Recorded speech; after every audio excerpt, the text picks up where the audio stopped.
Out in the schoolyard, this boy was only practicing the boxing technique that had just been taught in class, moving through the forms like it was ordinary training. But hidden nearby, a top-tier martial artist watched every motion in silence, and the more he saw, the more his entire body shook with excitement. Because every time the boy drove his fist forward, the air around his punch seemed to explode, and one thunderous crack after another rang out. By the end of each strike, 9 distinct thunderclaps burst through the training ground. That kind of result should have been impossible. Even the Academy's #1 genius, after pushing himself through hours of brutal practice, could barely force out 3 thunderclaps, which was only considered the entry-level standard. But for this boy, barely half a day had passed since the technique was first taught. In that ridiculously short amount of time, he had already refined the movement to the point of complete and flawless mastery. The reason was that he had been selected by the gods themselves and had awakened something that completely defied common sense: the martial arts system. Inside his own mindscape, all he needed to do was let his avatar guide him through training again and again. With that strange inner guidance, any martial art could be pushed to perfection in an incredibly short amount of time. And that was not the only advantage. Whenever he defeated an enemy, the system would reward him with martial points. Those martial points could then be spent to strengthen his vitality and improve his physical aptitude, turning every battle into another step toward becoming even stronger. So now, let's see exactly how this seemingly ordinary guy began walking the path that would eventually turn him into the martial god. At that moment, inside the training area, 2 students were locked in the middle of a sparring match, their movements sharp as they exchanged blows back and forth. Then one punch slammed in with solid force. The student who took the hit immediately winced, clutching at the pain as he complained that it hurt like absolute hell. Even so, he quickly laughed it off, trying not to look too embarrassed. He said Su-hong's Vajra fist had obviously improved again, then wondered out loud whether Su-hong had already stepped into the micro-level. Su-hong, however, remained completely composed. Without showing even a hint of pride, he simply replied that he had only broken through to the micro-level 2 days earlier. In this world, martial arts were divided into clear levels: basic, proficient, micro-level, mastered, and perfect. For someone their age, reaching the micro-level already meant standing far above most students of the same generation. The other student looked at him with open admiration and could not help praising him. When it came to the Vajra fist, he said, there was truly no one in their class who could compare with Su-hong. After catching his breath, he glanced at Su-hong again and asked whether he was finished resting, as if they were about to continue their practice session. But the sting from that one punch was still spreading through his body. Deep down, he had absolutely no desire to stand there and let Su-hong hit him again. So he called Su-hong a cultivation maniac, waved his hand as if surrendering, and said he was going home to eat instead of staying behind to get beaten up. Before walking out of the training hall, he still remembered his manners and turned toward Teacher Lee, politely saying goodbye before leaving. Teacher Lee looked him over and reminded him to straighten his clothes first, telling him not to walk out looking so messy after training. Once that student had gone, Teacher Lee turned his attention to Su-hong and called him to a stop. He asked why Su-hong still had not paid the 30,000 registration fee for the martial arts department, reminding him that the application period would close next month. Su-hong paused for a moment, his expression tightening slightly, before asking in a low voice whether Teacher Lee could give him just a few more days. Teacher Lee let out a helpless sigh. He said he understood Su-hong's family situation very well, but the rules were still rules and even he had no way to change them. After everyone else had left the hall, Su-hong did not go home right away. He stayed behind alone, silently continuing his practice in the now empty training space. Again and again he repeated the same forms, fists cutting through the air. But no matter how focused he tried to be, one number kept circling in his mind: the 30,000 registration fee. His thoughts slowly drifted back to the past. When he was only 3 years old, his parents had lost their lives during a disaster caused by ferocious beasts. From that day forward, Su-hong had lived under the care of his uncle and aunt, growing up in their home instead of with his own parents. And after they discovered that he had talent for martial arts, they poured everything they had into supporting his training, even when life was already difficult for them. In an era where ferocious beasts wandered freely and danger could strike at any time, becoming a martial artist was one of the best ways for an ordinary person to earn real money. That was why Su-hong had always trained so hard. He wanted to give his uncle and aunt a better life, but at this moment, it felt as if his dream was only placing an even heavier burden on them. Later, he made his way back to a quiet corner of the city, where the streets were old and narrow, and finally arrived at the cramped, worn-down apartment he called home. Inside the apartment, his aunt spoke softly, asking whether the rent was almost due and how much money they were still short this time. His uncle told her that the rent could wait, because Little Hong's registration fee had to come first. His aunt agreed without hesitation, saying Su Hong had such good talent that he would definitely succeed one day, and they absolutely could not become the reason he fell behind. Then, as if it were nothing serious, she casually said she would stop taking her medicine. It was not curing her anyway, and quitting it would save money. His uncle immediately rejected the idea, telling her he would just take on another job. He insisted that she stay home, rest properly, and take care of her body, assuring her that he would find a way to handle everything else. Standing in the shadows and hearing every word, Su Hong felt his chest tighten painfully. Sadness pressed down on him until he could barely breathe. He could not help thinking that this world was stupid and broken. It had twisted his life into something cruel and unfamiliar. Everywhere he looked, people chased money and profit. Even when someone simply wanted to register for a field they were talented in, they still had to pay for the chance. And money was exactly the one thing he had no talent for earning. If he had actually been good at making money, maybe he would not have been gifted in martial arts in the first place. The more Su Hong thought about it, the more absurd and maddening this whole world felt. Forcing those dark thoughts down, he finally pushed open the door and called out that he was back. His aunt, who had always treated him like her own son, immediately began fussing over him, asking why he had trained so late and telling him he must be exhausted. Su Hong quickly tried to step in and take over the housework, saying he would handle it himself. But his aunt waved him away, insisting it was nothing and telling him to go rest so he would not be tired the next day. His uncle also backed her up, telling him to listen to them and go to bed quickly. Su Hong returned to his room and lay down, but no matter how long he stayed there, sleep would not come. He stared into the darkness, wide awake, his thoughts turning over and over in his head. His uncle and aunt had already sacrificed far too much for him. He could not keep allowing that to continue. This time, he decided he would solve his own problem. For a martial artist who needed to earn tens of thousands in only a few days, there was only one place he could think of. The very next day, a loud announcement rang through the streets, drawing people's attention as the noise spread through the crowd. Everyone was being welcomed to the Martial Apprentice Arena Challenge, a brutal place where nothing mattered except victory or defeat, and where life and death were treated as part of the game. It was the underground martial arena. The announcer's voice rose with excitement as she stirred up the spectators, then introduced the ring defender for the day, a fighter known as Mr. Minotaur. The rules were brutally simple. If he could win 4 matches in a row, he would leave with 60,000 in prize money. But if he failed before that, he would receive nothing at all. The crowd was urged to watch carefully and not miss what came next. The audience immediately broke into restless whispers. Nobody recognized this fighter. Some people guessed he was just a rookie, while others sneered that a newcomer daring to jump straight into the arena challenge was basically asking to die. Off to the side, the announcer leaned closer to the kid and quietly told him to show some passion and raise the heat in the arena. The boy looked completely confused and asked how he was supposed to do that. The announcer could only sigh, telling him to provoke the crowd or throw out a few curses, muttering that rookies like him were exactly why her job was such a headache. At last, Minotaur seemed to understand. He threw his head back and roared, loudly declaring that below the level of a formal martial artist, he was invincible, then challenged every weakling in the arena to come up and fight him. The crowd exploded instantly. Some people cursed him for being unbelievably arrogant, while others laughed and praised him for having guts. The atmosphere boiled over in seconds, and somewhere in the audience, someone sneered that this guy would not even understand how he died later. That provocation was all it took to light the fuse completely. Cheers burst out from every direction, with some spectators shouting their approval, others screaming for blood, and a few hurling insults at the so-called Minotaur as the arena descended into chaos. With the crowd already whipped into a frenzy, the announcer's voice cut through the noise, loud and sharp, officially declaring that the first match had begun. Behind the Minotaur mask, Su Hong's expression stayed steady and unreadable. He could feel it clearly now, the thick, brutal killing intent that only belonged in an underground arena like this. But he had no room to hesitate. If he wanted to gather enough tuition money as quickly as possible, this was the fastest path in front of him.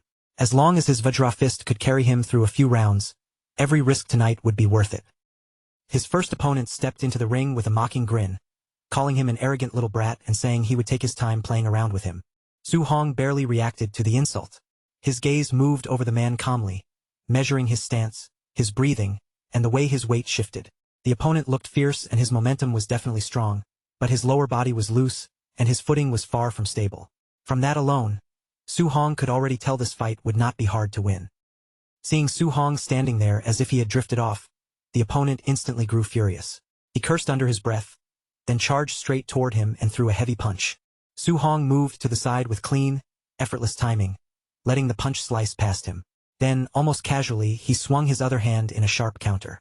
The blow cracked squarely against the man's jaw, and in the next instant, his entire body was knocked backward, flying straight back toward the spot he had charged from. The announcer froze for a split second, completely losing her usual composure.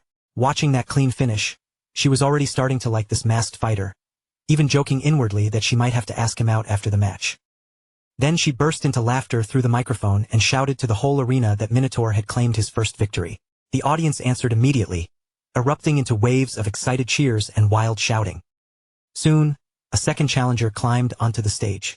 He scoffed at the fallen fighter, saying the last guy had only been unlucky, but this time, things would be completely different. Su Hong only gave a calm, casual please, while quietly studying the new opponent in front of him.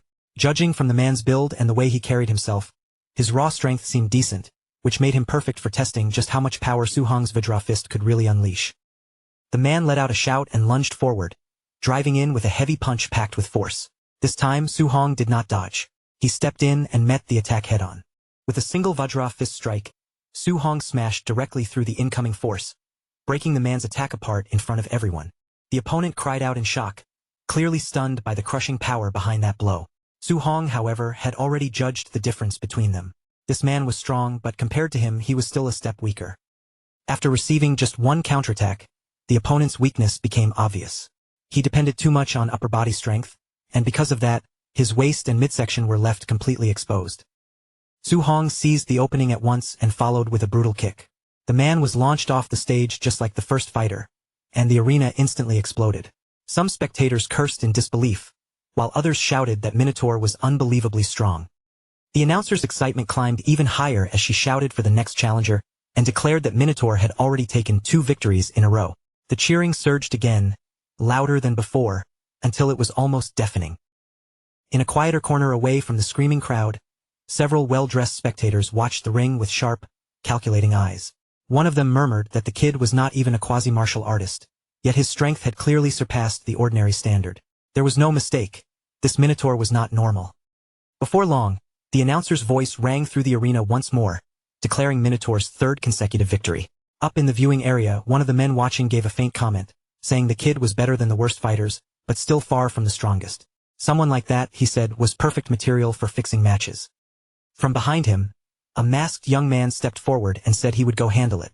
The older man reminded him in a low voice not to expose the fact that he had already broken through to the martial artist level. After stacking up victory after victory, Su Hong could feel his confidence rising. At this point, ordinary martial apprentices no longer seemed capable of putting real pressure on him. With his Vajra fist already at the micro level, he only needed to win one final match. Once he cleared that last hurdle, the full 60,000 in prize money would be his. Just then, the crowd suddenly shifted, and the noise changed at once. People began shouting in surprise that White Fox was actually stepping into the ring. The moment that masked fighter appeared under the arena lights, the whole venue erupted. Several spectators immediately recognized him and exclaimed that White Fox was a quasi-martial artist. Others were instantly dissatisfied, protesting loudly that sending a quasi-martial artist against a martial apprentice was basically the same as cheating. Su Hong's heart tightened slightly behind the mask. A quasi-martial artist was not an opponent he could take lightly. This match was going to be far more troublesome than the others, but retreating was impossible now. He could not afford to lose when the prize money was already so close. White Fox walked forward and stopped in front of him, studying him with a calm, almost casual gaze.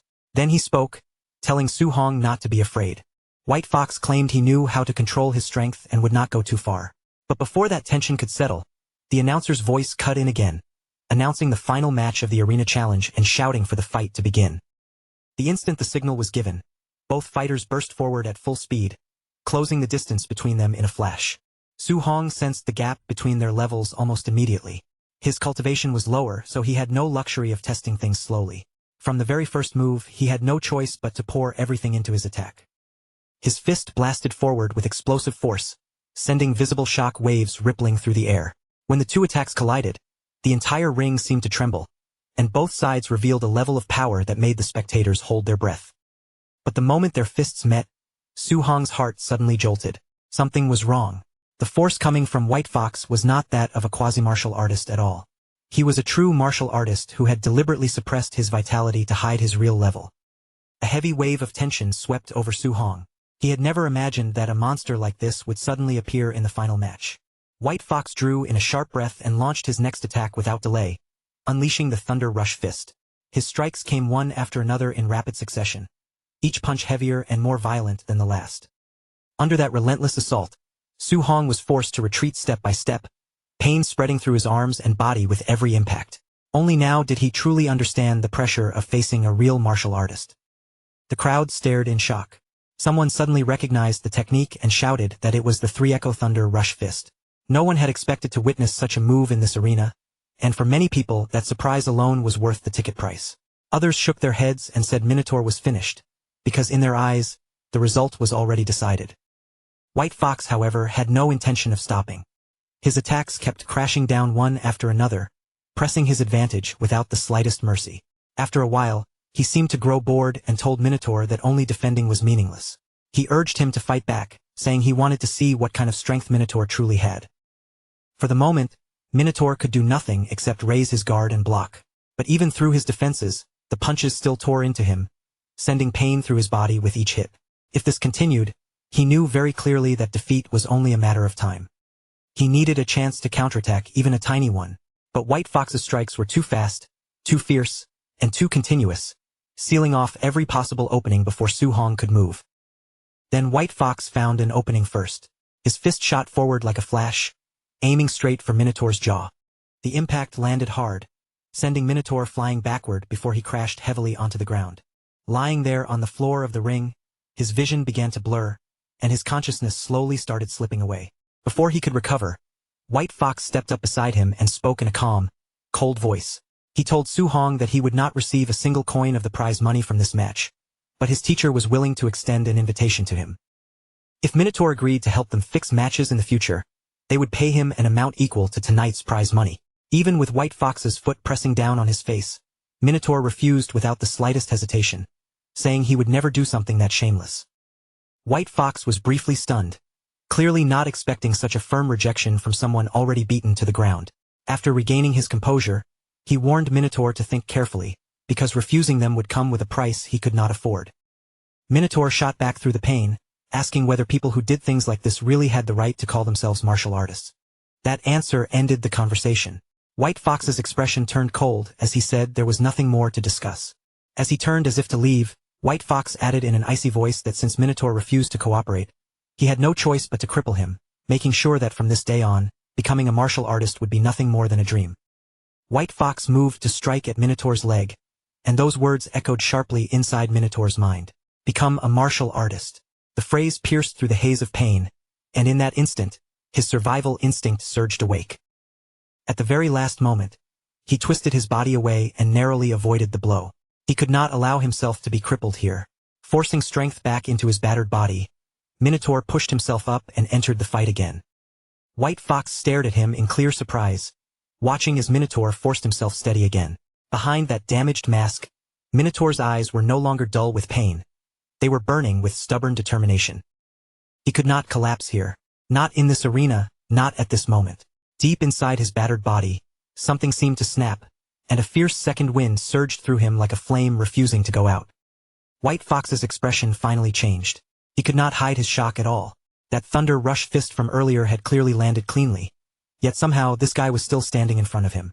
But inside Su Hong's heart, everything was painfully clear. He wanted to become a martial artist. He could not let all the sacrifices his uncle and aunt had made over the years turn into nothing. More than anything, he wanted to give them a stable, better life. But did chasing that future mean he had to throw away everything a true martial artist was supposed to believe in? The answer rose in his mind almost instantly. No, if that was the kind of path waiting ahead, then he would never accept it. At that exact moment, something strange appeared before his eyes.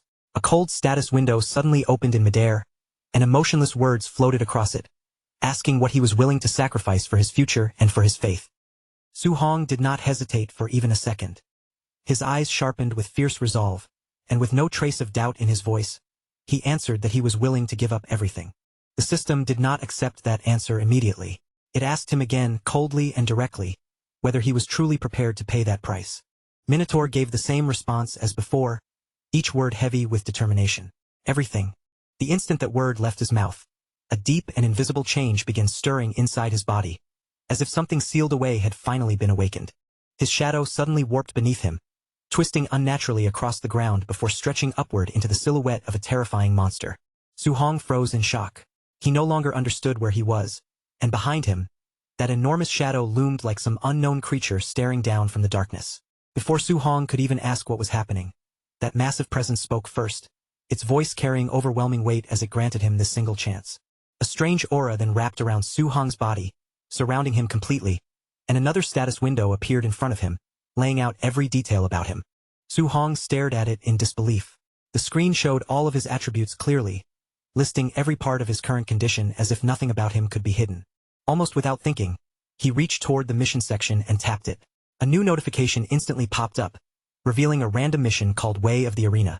To defeat White Fox, he needed to raise his Vajra Fist to the mastered level, while also refining his floating light palm and void step to the micro level. With his current low proficiency, the task was brutally difficult, but completing it was the only way to unlock the beginner's guide. Su Hong was still trying to process the sudden flood of information, but before he could fully think it through, a fist suddenly came flying straight toward his face. His body reacted faster than his mind. Su Hong ducked down instinctively, narrowly slipping under the incoming strike. When he lifted his eyes again, he froze on the spot. Standing directly in front of him was a perfect clone of himself. The copy moved with flawless textbook form, displaying a level of Vajra Fist that was far beyond Su Hong's own. Every movement from the clone was clean, standard, and precise, with no wasted motion and no visible flaw in its rhythm.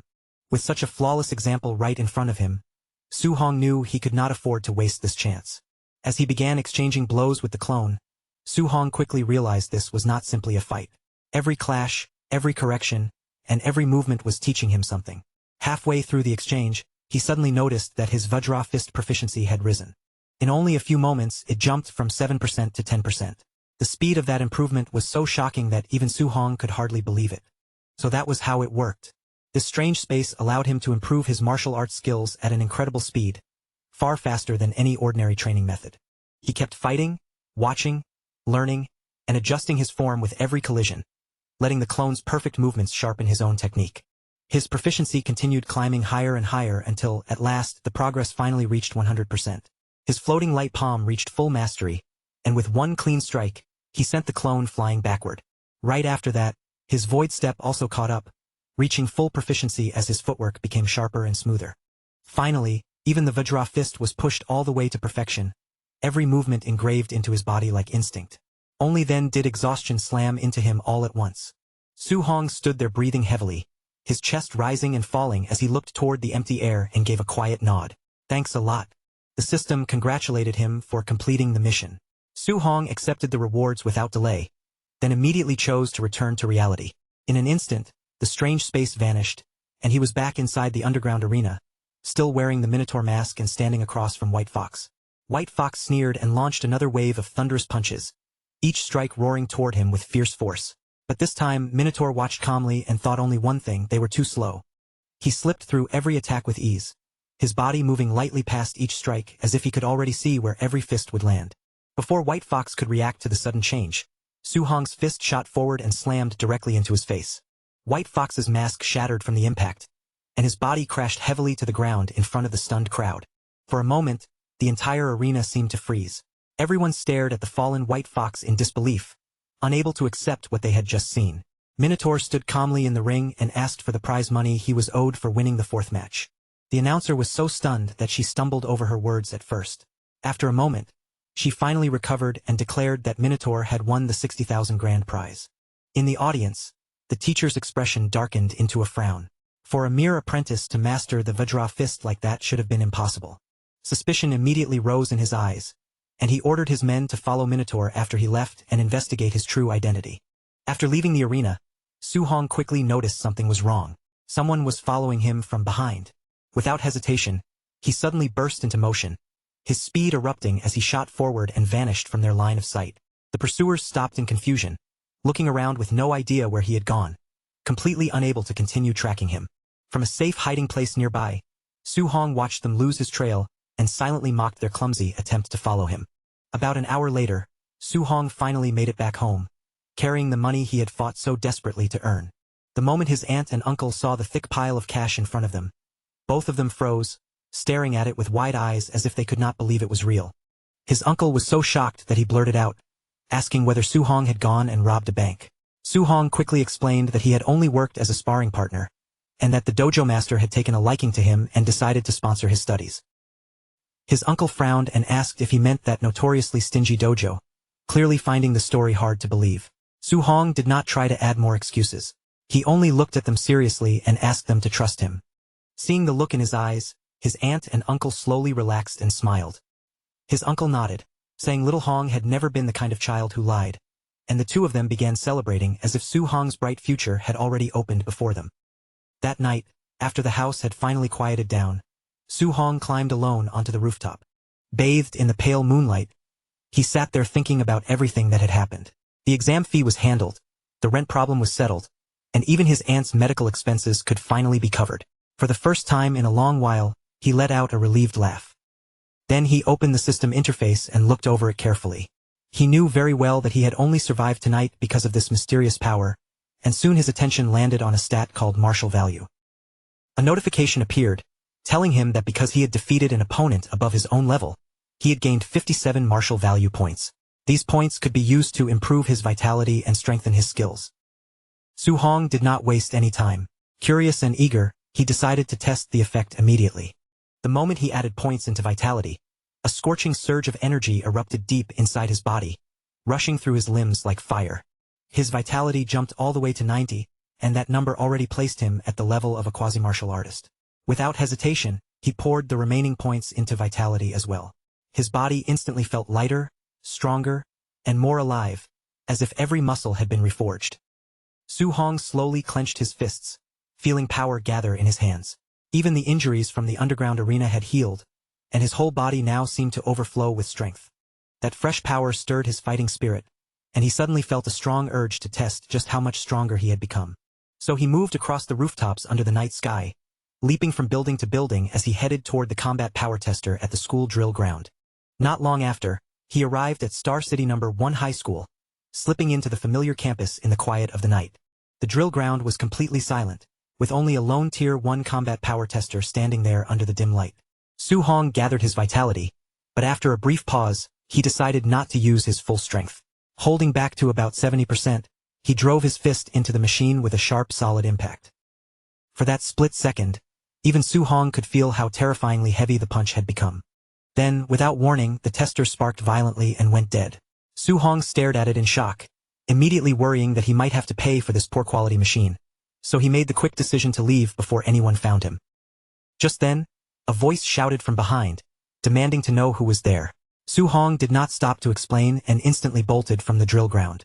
A furious caretaker rushed over moments later, only to see the ruined combat power tester sitting there, and he began cursing the vandal who had destroyed it. He immediately assumed it had to be the usual troublemakers, Chun Shan and Li Duo, and angrily swore that once school started, he would teach those two a proper lesson. The next day, the gymnasium at Star City No. 1 High School was packed from wall to wall. Students crowded into every corner of the room, and Su-hong stood quietly among them, blending into the crowd. While he waited, he suddenly heard someone nearby mention that Chun Shan had been beaten up. The words immediately caught his attention, and he turned to ask what had happened. A student beside him explained that Chun Shan had supposedly smashed the combat power tester in the middle of the night and then refused to admit it, so the principal punished him on the spot. Hearing this, Su-hong felt a little awkward. It turned out someone else had taken the blame for what he had done. At the same time, he could not help feeling relieved, because if he had been caught himself, there was no way he could have afforded to pay for that machine. Before Su-hong could dwell on it any longer, the announcer's voice echoed through the hall, telling everyone to quiet down. He announced that a special guest had arrived today, a Tier 3 martial artist named Chen Tian, who would be teaching them a C-rank martial art called the Thunder Rush Fist. Every student was told to watch carefully and pay close attention. The gym instantly burst into excited noise. Some students shouted that this was their first time seeing a Tier 3 martial artist in person, while others whispered that C-rank martial arts usually cost an enormous amount of money to learn at outside dojos. But the moment Su-hong heard the name of the technique, his eyes lit up. Thunder Rush Fist. That was the exact move White Fox had used in the underground arena, a technique where one punch could carry the impact of 3. This power was something Su-hong had personally experienced. Outside the school, even registering to learn a martial art like this would cost a huge fee. Since the opportunity had appeared right in front of him, There was no way Su Hong would let it slip by. Chun Tian did not waste any time with unnecessary small talk. He told the students that he would demonstrate the full technique 10 times from beginning to end, and how much they managed to learn would depend entirely on their own ability. Then he stepped forward, lowered his body into a firm stance, and began the first demonstration. With a sharp shout of thunder rush fist, Chun Tian threw out a punch. The force behind it was intense, and a rolling thunder sound seemed to shake through the entire gym. As he demonstrated the technique, Chun Tian also explained its levels. At the basic level, a punch could create 1 thunderclap. At the proficient level, it could create 3. At the micro level, it could produce 5. At the mastered level, the punch would create 7 thunder sounds, which was also Chun Tian's current realm. As he completed the move, 7 loud thunderclaps echoed through the hall, making the air itself tremble. After spending that much energy, Chun Tian paused briefly to catch his breath. Then he added that at the perfect realm, a single strike could release 9 thunder sounds. However, he warned the students not to aim too high. If they could simply grasp the basics today, that would already be enough. After resting for a moment, he announced the second demonstration and told everyone to try following along. Soon, the gym was filled with students awkwardly shouting battle cries as they tried to copy his movements. Time passed quickly as they practiced again and again. One after another, students began collapsing from exhaustion. Some complained that they could not understand the technique at all, while others groaned that their bodies were completely drained. A few stubborn ones still refused to stop, asking whether anyone had figured out the trick, even though their legs and arms were already giving out. One of Su Hong's friends wiped sweat from his face and let out a tired sigh, saying that C-rank martial arts were simply too difficult to learn. But when he looked around, he suddenly realized Su Hong was nowhere to be seen. For a brief moment, he wondered whether Su Hong had already learned it, but that thought quickly turned into confusion over where Su Hong had gone. Just then, excited laughter rang out nearby. Someone proudly announced that he had reached the basic level. Su Hong's friend turned and saw Chun Shan standing there with a pleased look on his face. A wave of jealousy immediately hit him. No wonder everyone called Chun Shan a genius. How could he pick it up that quickly? The principal quickly stepped forward, introduced Chun Shan as the school's top genius, and asked Chun Tian whether he was interested in training him. Students gathered around Chun Shan, praising him as a true prodigy. But Chun Tian did not look impressed at all. He only said casually that this barely counted as genius, and that in other cities this level would be considered average at best. A little later, the group moved outside, continuing their conversation as they walked away from the crowded gym. Chun Tian complained to the principal that the students here were not impressive at all, making this trip feel like a waste of time. Deep down, he suspected the school cared more about students with money than students with real talent. Still, to comfort himself, he thought that at least one student had reached the basic level, and the payment for this visit was generous enough. He asked the principal whether he had really expected to discover a top-tier genius in a place like this. The principal sighed and agreed that the path of martial arts was harsh. Talent mattered too much, and without opportunity, hard work alone could only carry a person so far. Just as they were talking, a sudden sound tore through the air. Both of them froze at the same time and immediately turned toward the direction it came from. 7 thunderous echoes rang out clearly. 7 sound thunder rush fist. Their expressions changed on the spot, and neither of them could believe what they were hearing. How could the school possibly have someone who had reached that level? The principal was even more shaken, saying it was impossible, because he had never heard of such a student in his school. Then the principal realized something even more alarming. He did not recognize that student at all, which meant the kid had not paid any extra fees. When he stared at the student's clothes, his heart suddenly skipped a beat. That was clearly a school uniform. The realization hit him hard. If he had enforced the rules strictly, this student might not have been allowed into the lesson at all. Even Chun Tian was completely stunned. He muttered that he had only been teaching for half a day, yet someone had already reached the mastered level. The principal's mind nearly went blank, and he asked if he had heard wrong. 9 sounds? Was that really 9 sounds? Chun Tian could not even answer. He stood there in silence, so emotional that he almost wanted to cry. The principal was not much calmer either. He had never imagined that a student without money could possess such terrifying talent. Seeing Chun Tian standing there completely frozen, the principal could not help but lean closer and ask what was wrong, his own expression starting to tense. Only then did Chun Tian slowly let out a breath. His eyes were still fixed in the direction of that punch, and he murmured that he finally understood. In that instant, everything that had confused him before suddenly became clear. Without giving any further explanation, Chun Tian stepped into his stance and threw out a thunder rush fist of his own. The air in front of him burst apart, and 8 thunderous echoes rang out one after another. The principal nearly jumped on the spot. 8 sounds? Did Chun Tian just break through? Chun Tian stared at his own fist with visible excitement on his face, saying that after seeing that student's punch, the inspiration he had been searching for over the years had finally arrived. Without that moment, he might never have broken through in his entire life. But the excitement only lasted for a moment before reality came crashing back. This was not the time to celebrate. Chun Tian urgently told the principal to find that student immediately, and the principal finally snapped out of his shock, turning around and actually breaking into a run. Unfortunately, by the time they rushed over to the place where the sound had come from, the student who had caused all that commotion was already gone. As for Su Hong, he had already achieved what he came for. While walking away from the area, he quietly thought to himself that practicing a C-rank martial art was far more exhausting than training the D-rank Vajra fist. His Thunder Rush fist had already reached the perfect realm, so the next problem was how to gain more martial value points and become a true martial artist as quickly as possible. He could not keep gambling his life in the underground arena every time he needed points. If ordinary sparring could also reward him, that would be a much safer path. Before long, Su Hong arrived at the place where he worked, the Raging Thunder Dojo. Inside the dojo, students were still training like usual, their movements echoing through the hall as everyone practiced their forms. When they noticed Su Hong walking in, someone asked why he had come by today. Su Hong answered casually that he was not busy, so he had decided to stop in and practice for a while. Right at that moment, a heavy thud rang across the training hall. A student had just been knocked down hard, crashing straight onto the floor. Standing over him, another young man sneered coldly. He said that if someone dared to complain that his teacher taught poorly, then before blaming anyone else, they should first admit they were simply too stupid to learn. Su Hong glanced toward the commotion and asked what was going on. His friend explained that since Su Hong had not been around lately, he probably did not know. That student's teacher was a newly arrived instructor who was indeed powerful, but he looked down on ordinary people and taught with a lazy, careless attitude. And on top of that, the instructor's disciple, a guy named Li Yan, was also extremely strong, which made the situation even harder for the other students. While they were still talking, another student was knocked down. Li Yan looked at him with contempt and sneered that with such a pathetic level, he should not have dared to challenge him in the first place. Before the situation could get any uglier, Su Hong stepped forward and grabbed Li Yan by the wrist, stopping him in place as he calmly said that was enough. Li Yan immediately turned his glare onto Su Hong and demanded to know who he was, telling him to let go. Then he said that if Su Hong had the courage, they could settle things properly in the arena, one-on-one.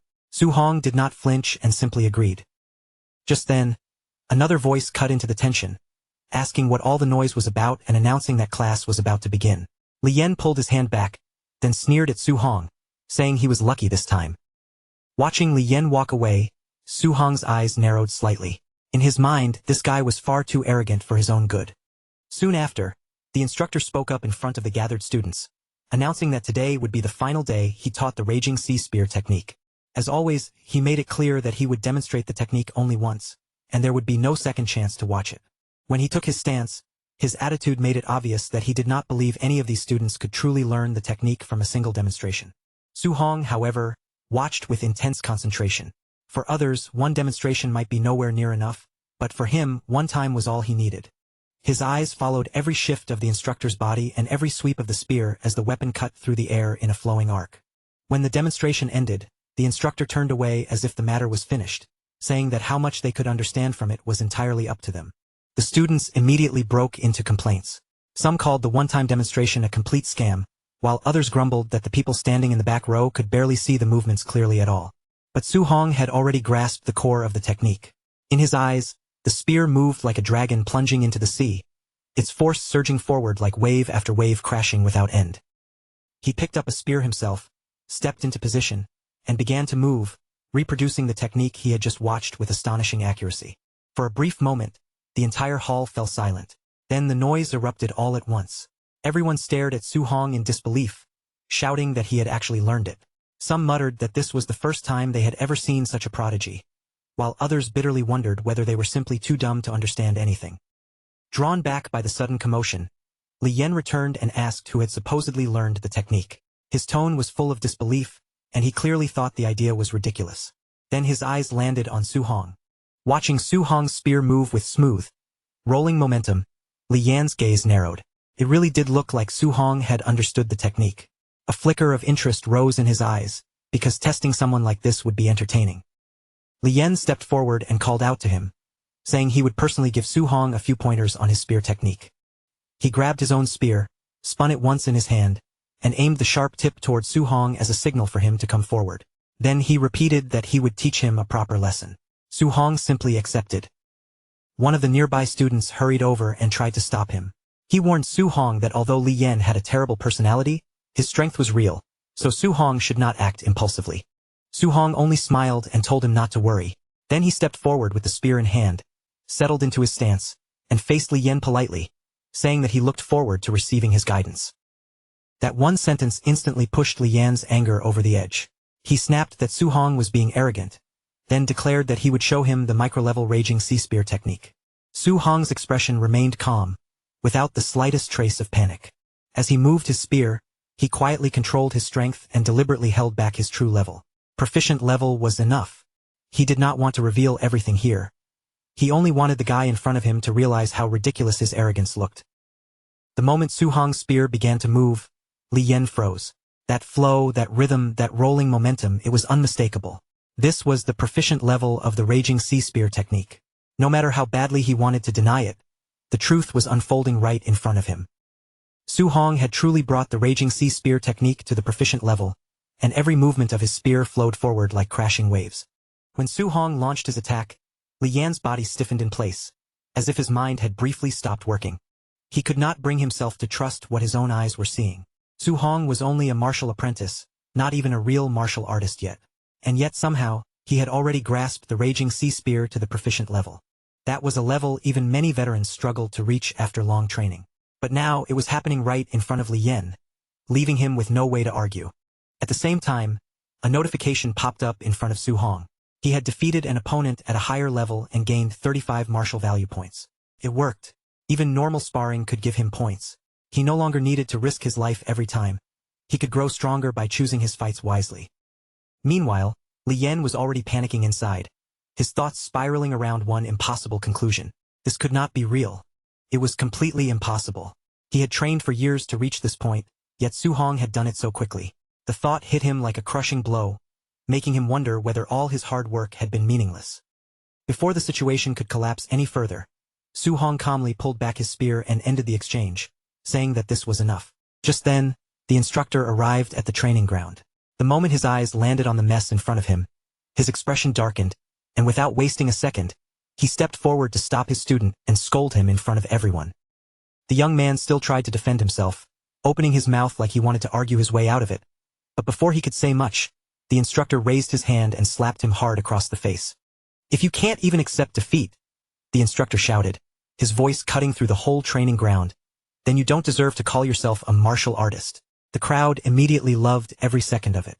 That guy had always acted superior, so watching him get knocked down a peg felt incredibly satisfying. Then the instructor slowly turned his gaze toward Su Hong, and the look in his eyes changed completely. He was stunned. Su Hong had only watched the technique once, yet somehow he had already grasped it completely. Even the so-called geniuses from the capital might not be able to pull off something that absurd. "Your talent is honestly frightening," the instructor said, his tone now far more respectful. "My student may be arrogant, but running into someone like you will do him some good." Then he gave a slight bow and added, "Little brother, I failed to teach him proper manners. Please forgive us for today." Su Hong was caught off guard by how quickly the man's attitude had shifted. One moment he had been stern and intimidating, and the next he was polite enough to bow. Su Hong could not help thinking that this man changed faces even faster than someone flipping through the pages of a book. After leaving the training grounds, Su Hong felt exhaustion settling into his whole body. But it was not the kind of tiredness that made him feel defeated. It was a good kind of fatigue because today he had truly gained a lot. Not only had he mastered the Thunder Rush Fist, he had also learned the Raging Sea Spear. On top of that, the whole exchange had earned him a large amount of martial value, making the day far more rewarding than he expected. As he walked through his high school campus, Su Hong's thoughts slowly shifted toward what came next. The entrance exam was already getting close, and every remaining day felt more important than the last. The wealthy students had already started buying high-grade alloy weapons to prepare themselves. If Su Hong wanted to compete with them on the same stage, he would need a proper weapon too. Even now, he could still clearly remember the feeling of that spear sitting firmly in his hands. "I'll stick with the spear," Su Hong decided in his heart. What he needed now was a real alloy spear, and he needed it as soon as possible. The problem was simple and brutal: he had no money. The little money he had was barely enough to help cover his aunt's medical expenses, and even that already placed pressure on the family. So buying a weapon that cost 70,000 was almost completely out of reach. Even so, Su-hong did not intend to back down.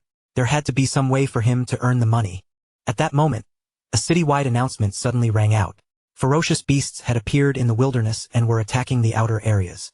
The city lord was recruiting martial artists to hunt them down, offering generous rewards to anyone who could bring back proof of the kill. The instant Su-hong heard it, his eyes sharpened. He knew right away that this was the opportunity he had been waiting for. Later, when Su-hong returned home, he found his aunt still busy with work, moving around the house just like she always did. She told him not to push himself too hard, especially since he had already given the family money.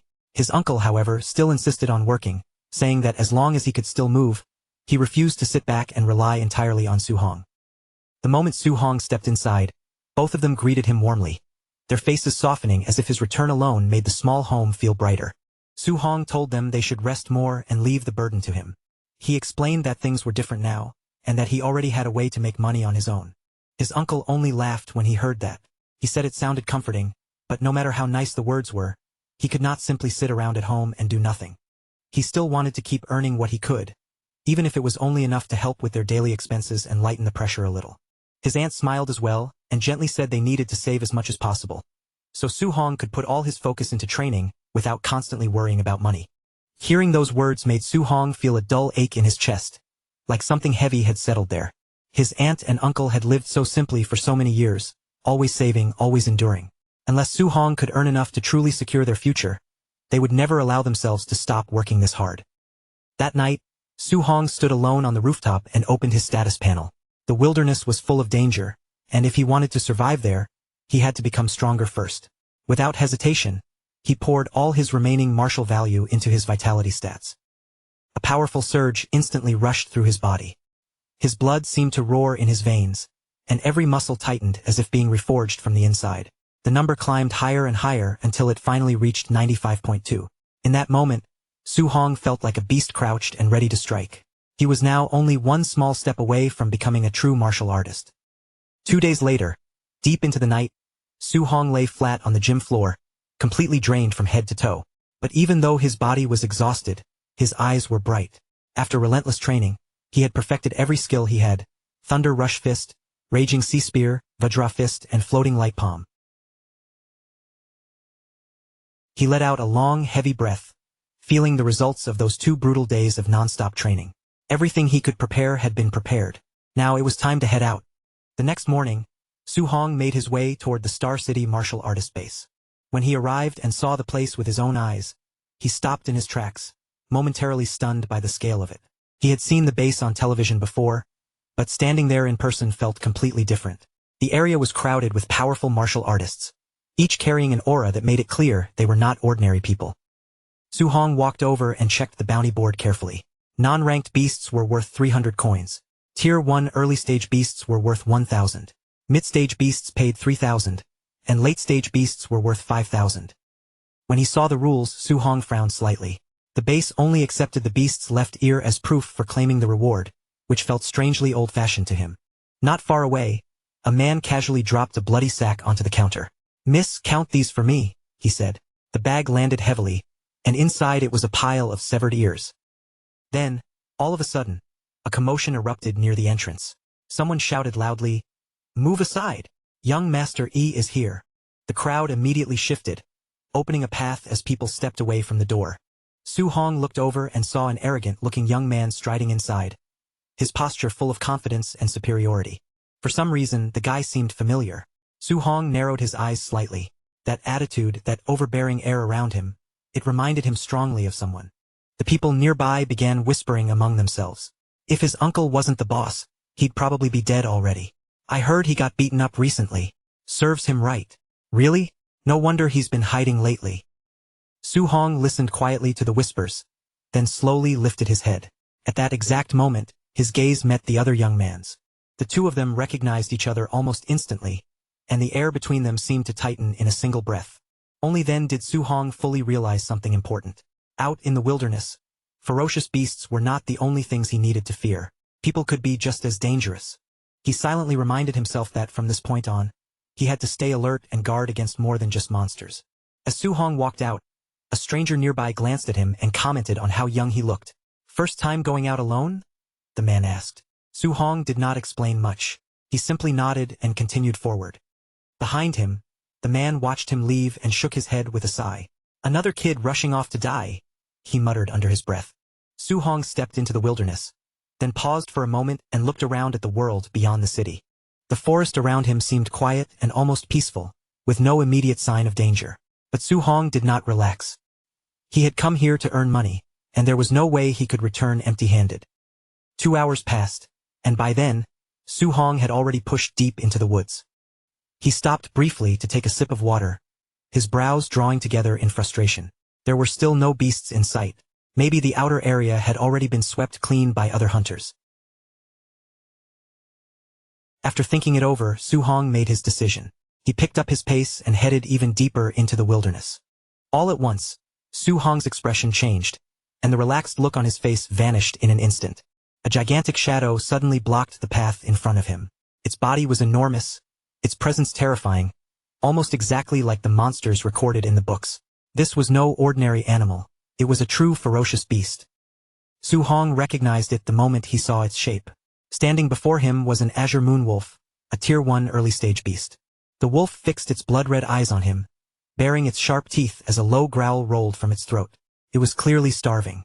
Its body lowered close to the ground, muscles tightening, ready to spring at him at any second.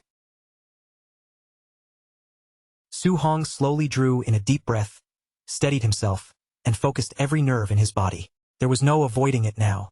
The fight had begun. The azure moon wolf suddenly threw itself forward, claws flashing through the air, but Su Hong reacted almost the same instant it moved. He shifted to the side, narrowly letting the attack miss him, then drove a punch wrapped in crackling lightning straight into the wolf's abdomen. The force of the blow blasted the beast backward, sending its huge body through the air until it crashed hard into a tree with a dull, heavy impact. The azure moon wolf collapsed at the base of the tree, its body twitching and unable to move. Su Hong stood above it with electricity still snapping around both of his fists.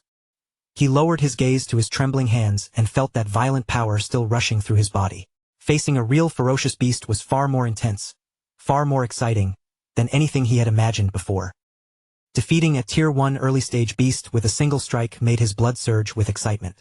If an early-stage beast could be handled this easily, he could not help wondering what would happen against a mid-stage one. Right then, Su Hong sensed something moving nearby. A huge figure stepped out from the dark forest, and a deep growl vibrated through the trees. It was a raging black bear, a Tier 1 mid-stage beast, and the moment it saw him, it charged forward as if it had just found easy prey. But before the raging black bear could bring its attack down, a blur of movement rushed straight into it from the front. A heavy fist filled with lightning slammed into the bear's body, striking with enough force to knock the massive beast directly to the ground. Su Hong remained standing where he was, his posture steady and his face calm. He had brought down that beast using his own strength. As he exhaled slowly, he finally understood how much stronger he had become. As long as he did not run into a Tier 2 beast, this place should no longer threaten him. With that, another 3,000 in bounty was basically secured. At that moment, a system notification suddenly appeared. His accumulated martial value had finally reached the point where he could break through and become a true martial artist. Su Hong's heart immediately started pounding. He was standing right at the edge of a breakthrough, but before he could even feel happy about it, a terrifying roar tore through the forest.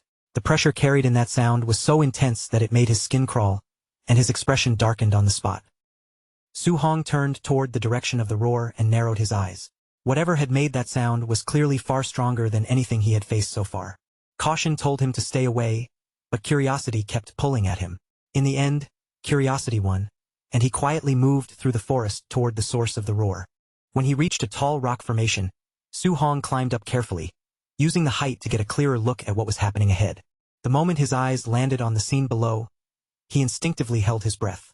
Among the trees, a colossal serpent covered in black scales was coiled like a living mountain. It was a Tier 1 late-stage beast, a black jade python. Its body was terrifyingly huge, and the aura coming from it pressed down on the entire area. Not far from it, a group of people was locked in battle against the beast, but the situation was clearly going badly for them. One after another, the fighters were flung aside by the python's overwhelming strength, completely unable to gain the upper hand. Su Hong watched from above, his heart beating harder with every second. This beast was on an entirely different level. Then, without warning, his instincts screamed danger, and he threw himself to the side just in time. The black jade python's spiked tail smashed down right where Su Hong had been standing, cracking the ground beneath it. The creature was not satisfied at all. Seeing its target dodge the strike only made it even more furious. Su Hong had barely landed before he was forced to move again, leaping away by the smallest margin as another sweeping attack tore toward him. Even with his quick reaction, the strike was still too fast. It grazed him as it passed, sending a sharp jolt of pain through his body. Only then did Su Hong truly understand how frighteningly fast this monster was. After forcing himself to regain his balance, he spotted an injured fighter nearby, lying on the ground and unable to move. Ignoring the pain running through his own body, Su Hong rushed over and grabbed the fallen fighter's weapon. He muttered under his breath that he would borrow it for just a moment, then turned back toward the black jade python. The python raised its upper body high, opened its huge jaws wide, and prepared to launch another deadly strike. Su Hong barely avoided it, rolling across the ground at the last possible instant as the attack passed by him. He scrambled back onto his feet, and thoughts flashed rapidly through his mind. A Tier 1 late-stage beast was normally something that required an entire team to defeat. Yet now, Su Hong was standing here facing one head-on by himself. The reason he could survive was because his techniques had already reached perfection. Using his void step, he darted around the python's attacks, his body moving with blinding speed. The moment he saw an opening, Su Hong immediately counterattacked, thrusting the spear forward with the Raging Sea Spear technique. The spear tip pierced through the python's scales, drawing out a furious roar from the beast. The black jade python thrashed violently, its enormous body twisting and smashing around as pain drove it into a rage. But Su Hong did not give it any chance to recover. He attacked again, every movement fluid and precise, forcing the monster deeper into a frenzy with each strike. Even so, Su Hong knew the reality of the situation. With a body that massive, killing it with one decisive blow would not be simple. The difference in size was too great, and landing a clean hit on a vital point would be incredibly difficult. He reminded himself to stay calm and patient. First, he had to wear the python down, then wait for the exact moment when its weakness appeared. Just then, the black jade python lashed out again, its enormous body crashing toward him with crushing force. Su Hong unleashed a perfect thunderous fist. The explosive power collided head-on with the charging beast, stopping it for a brief instant. A violent shockwave rippled through the air, and both Su Hong and the python were forced backward. Su Hong immediately understood that after landing a hit, he could not afford to stay close to it. He needed to retreat the moment his strike landed and search for the next opening from a safer distance. Against a monster like this, even the smallest mistake could cost him his life. His breathing had already grown rough and heavy, each breath burning in his chest. This hit-and-retreat fighting style was draining him fast, but it was still the only way to stay alive. Even so, the black jade python was not untouched either. Its attacks were clearly becoming slower. The beast was finally approaching its limit. Su Hong fixed his eyes on it and thought to himself that he only needed to hold on a little longer. If he kept wearing it down like this, victory would be within reach. He adjusted his stance, tightened his grip, and forced his body to steady itself for the next exchange. His gaze stayed locked on the black jade python, not daring to drift away for even a heartbeat. Then, without warning, a cold chill suddenly crawled up his spine. Something was off and his instincts caught it before his eyes did. Before Su Hong could fully react, a violent force smashed into him from the side. His body was sent flying through the air before he crashed hard onto the ground. Gasping sharply for breath, he forced himself to roll over, barely managing to block the next attack that came right after. The impact shook him down to his bones. He had been ambushed. Su Hong struggled back onto his feet, his face turning cold as he shouted, "Who's there?" Several figures slowly stepped out from the shadows around him. One of them burst into loud laughter, his voice full of mockery. "How does it feel to be caught off guard? Maybe you should be smart and hand over the black jade python to us." Su Hong's eyes narrowed the moment he recognized the one speaking. His heart sank slightly, and he immediately knew real trouble had arrived.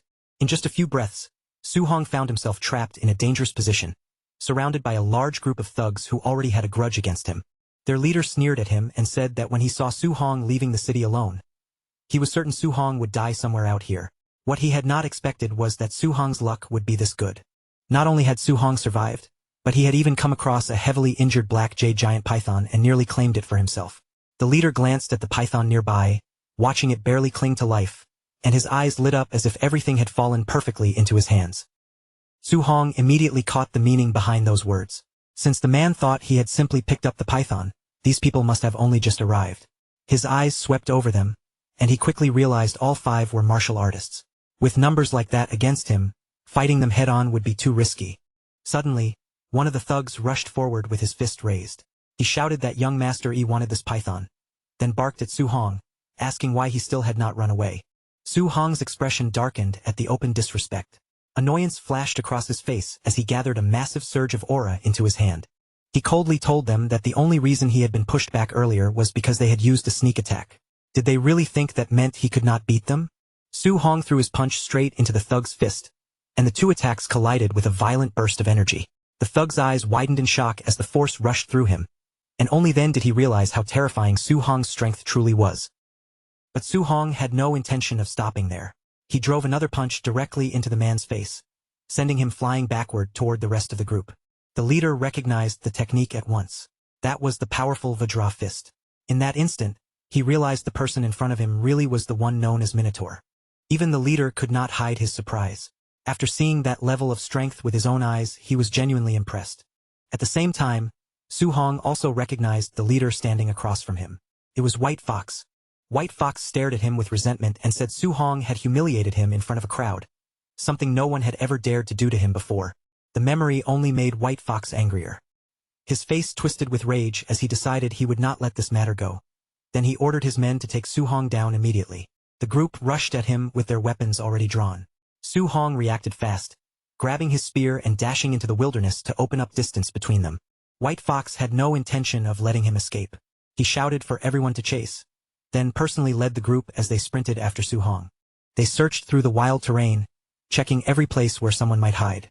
One thug complained that they still could not find him, while another looked toward the thick woods ahead and warned that the dense trees were perfect for an ambush, telling everyone to stay alert.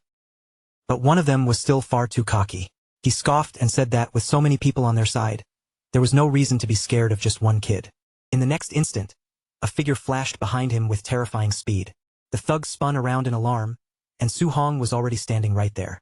Before the man could even defend himself, Su Hong's crushing punch landed, blasting him through the air until he crashed down right in front of his leader. That single blow knocked him out cold without any chance to fight back. The leader's face changed in shock as he wondered how Su Hong could possibly move that fast. White Fox could hardly believe what he had just seen. After witnessing that brutal attack, the rest of the group quickly tightened their formation into a defensive circle, terrified that they would be next. One of the thugs recognized the technique and said it was the 9 Echoes Thunder Rush Fist, a move so difficult that even Tier 3 martial artists struggled to perfect it. White Fox snapped at them in frustration and told them to shut up. But inside, panic was already spreading through him. Mastering both the Vajra Fist and the Thunder Rush Fist should have been impossible, and for the first time, real fear began to take root in his heart. If White Fox had known that Su Hong was already hiding in a tree above them, silently watching every movement they made, that fear would have only become worse. From Su Hong's position, they looked no different from rats trapped under a cat's gaze. He thought that if he had not burned through so much energy fighting the python earlier, he could have crushed them all directly. Instead, he threw his spear out to create a distraction, planning to take them down one by one.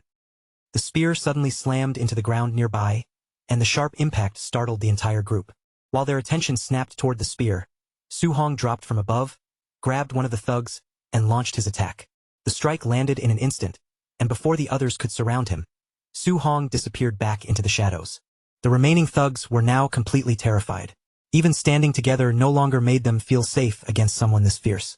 They begged young Master Yi to leave, saying this kid was far too strong, but their leader refused to listen. White Fox's pride would not allow him to run. Even though fear was already twisting inside him, he still wanted to prove his strength. He declared that he had to kill Su Hong today, while Su Hong continued darting around them so fast that their eyes could barely follow him.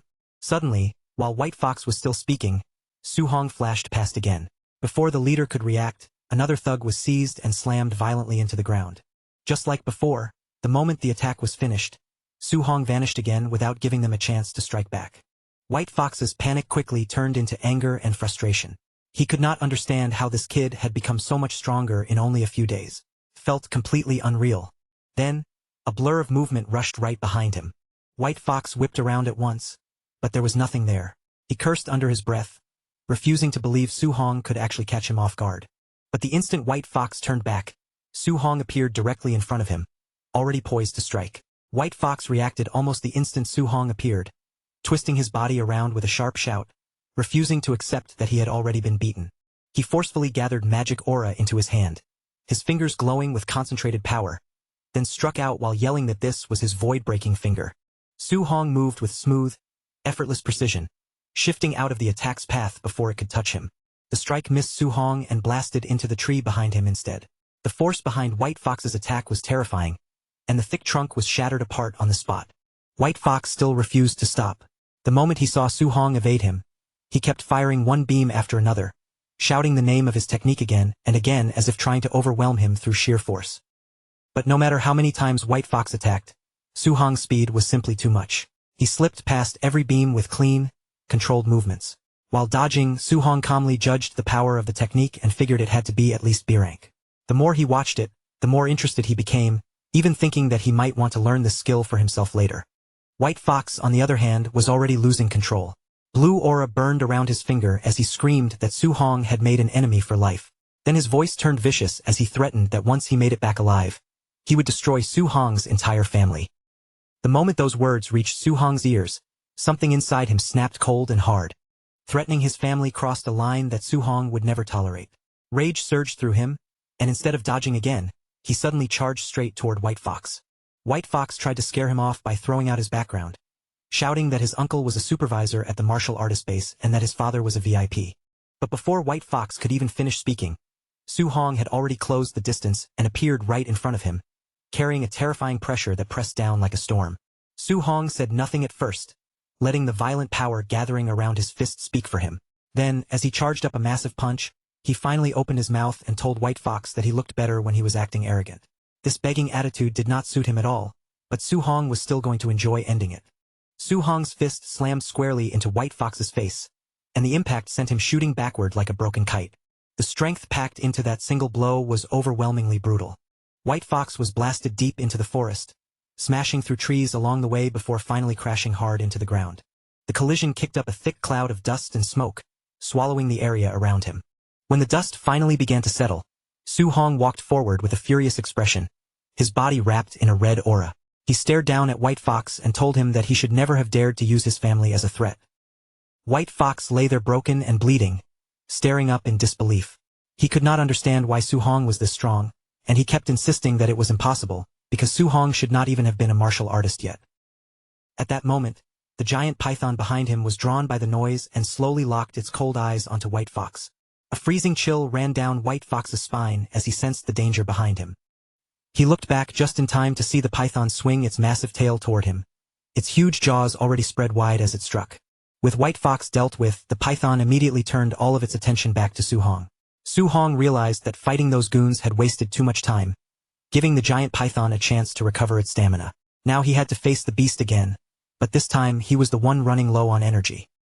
The group of martial artists were still furious after suffering such a humiliating defeat.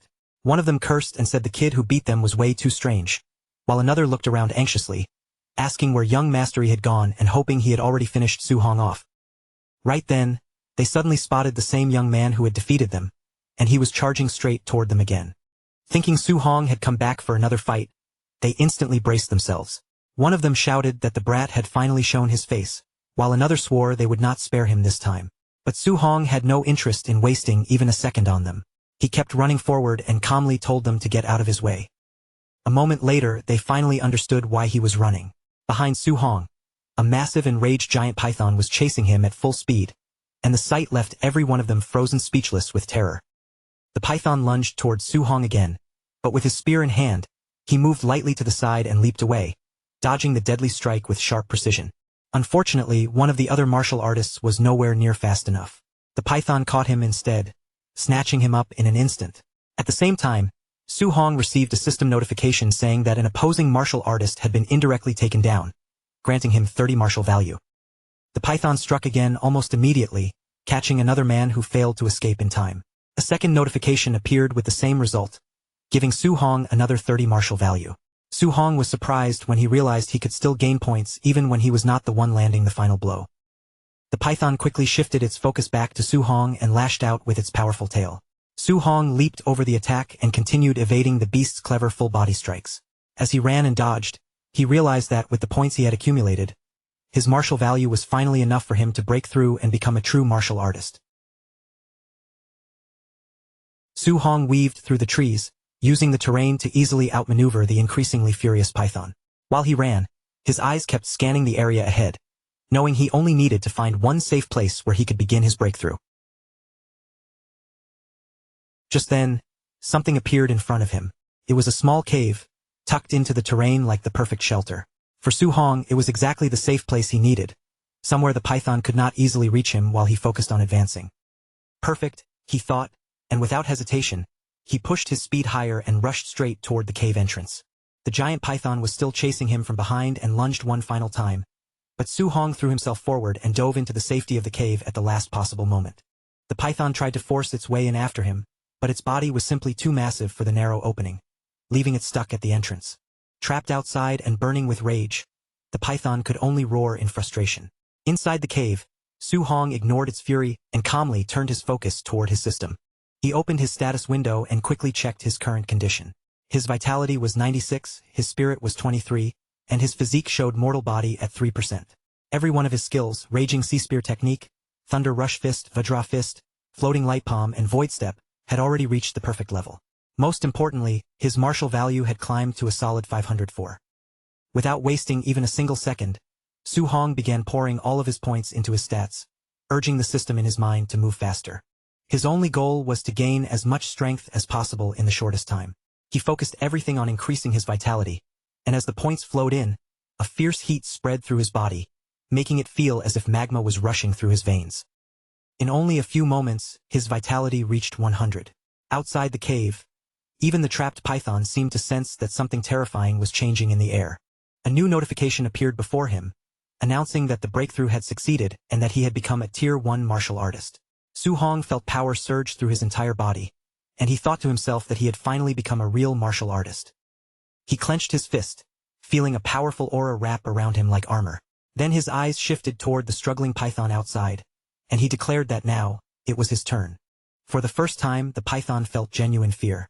It desperately tried to pull its massive body back out of the cave entrance, wanting only to escape, but Su Hong gave it no chance to get away. He gathered his newly awakened strength into his fist, building up power for an incredibly heavy strike. The python was still wedged tightly in the entrance, and in that position it had absolutely no way to dodge. Su Hong's punch landed with tremendous force, blasting the massive beast backward as it let out a painful roar. The power behind that blow was unbelievable, completely different from the boy the python had been chasing just moments earlier. But Su Hong had no intention of stopping there. Before the black jade python could even recover from the impact, Su Hong was already moving again. He leaped high into the air and landed directly on the beast's enormous body. With a fierce roar bursting from his chest, Su Hong drove his power forward and unleashed a rapid storm of Vajra Fist attacks. Every punch smashed down with terrifying force, pounding the giant snake again and again, driving its massive body hard into the ground. Under the repeated impacts, the earth beneath them split apart, cracks spreading outward as shattered stones flew in every direction.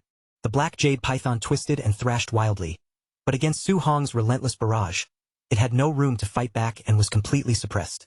At last, Su Hong delivered one final blow that shook the ground beneath them, and the enormous python finally stopped moving. Dust and smoke rolled through the air from the brutal clash.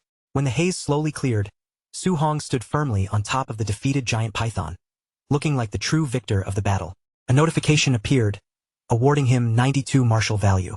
Su Hong looked down at the python and thought that even though the beast had already been injured, his newly gained strength was what allowed him to face it directly, something he could never have done just a short while ago. Then his thoughts shifted to the bounty reward. Normally, he would need to cut off a ferocious beast's left ear as proof of the kill, but snakes did not have ears at all. For a moment, Su Hong was genuinely stuck on what proof he was supposed to bring back. In the end, he decided to leave that problem for later and began heading back. The forest had fallen into an eerie silence, with only broken trees, torn earth, and the long trail of destruction left behind from the chaotic chase. As Su Hong walked through the area, he soon came across the bodies of the men who had tried to ambush him. Judging from their miserable state, they had most likely become victims of the python as well. Su Hong glanced at them and said they had gotten off easy, but his mind quickly moved to the high-level martial technique their leader had used earlier. His search did not take long to produce results. On Yifeng's body, Su Hong found a martial arts manual. He read the title Void-Breaking Finger, and interest immediately flickered across his face. This was starting to get interesting. Instead of leaving right away, Su Hong chose to remain near the cave. He built a fire, settled down beside the enormous python carcass, and prepared to study the new manual he had just obtained. He opened the manual and began reading carefully. With his enhanced comprehension, it did not take long for him to memorize the entire introductory method of the void-breaking finger. Now, the only thing left was to rely on his system and push this technique to mastery in the shortest time possible. As Su Hong began training through the system, a clone of himself appeared in front of him, taking shape as if it had been made for combat. The clone showed no mercy at all. The moment it appeared, it attacked repeatedly with the void-breaking finger, forcing Su Hong to face the technique over and over. Through constant sparring with the clone, Su Hong's understanding of the technique rose at an astonishing speed, shooting past 51%, then 63%, then 77%, and finally climbing all the way to 93%.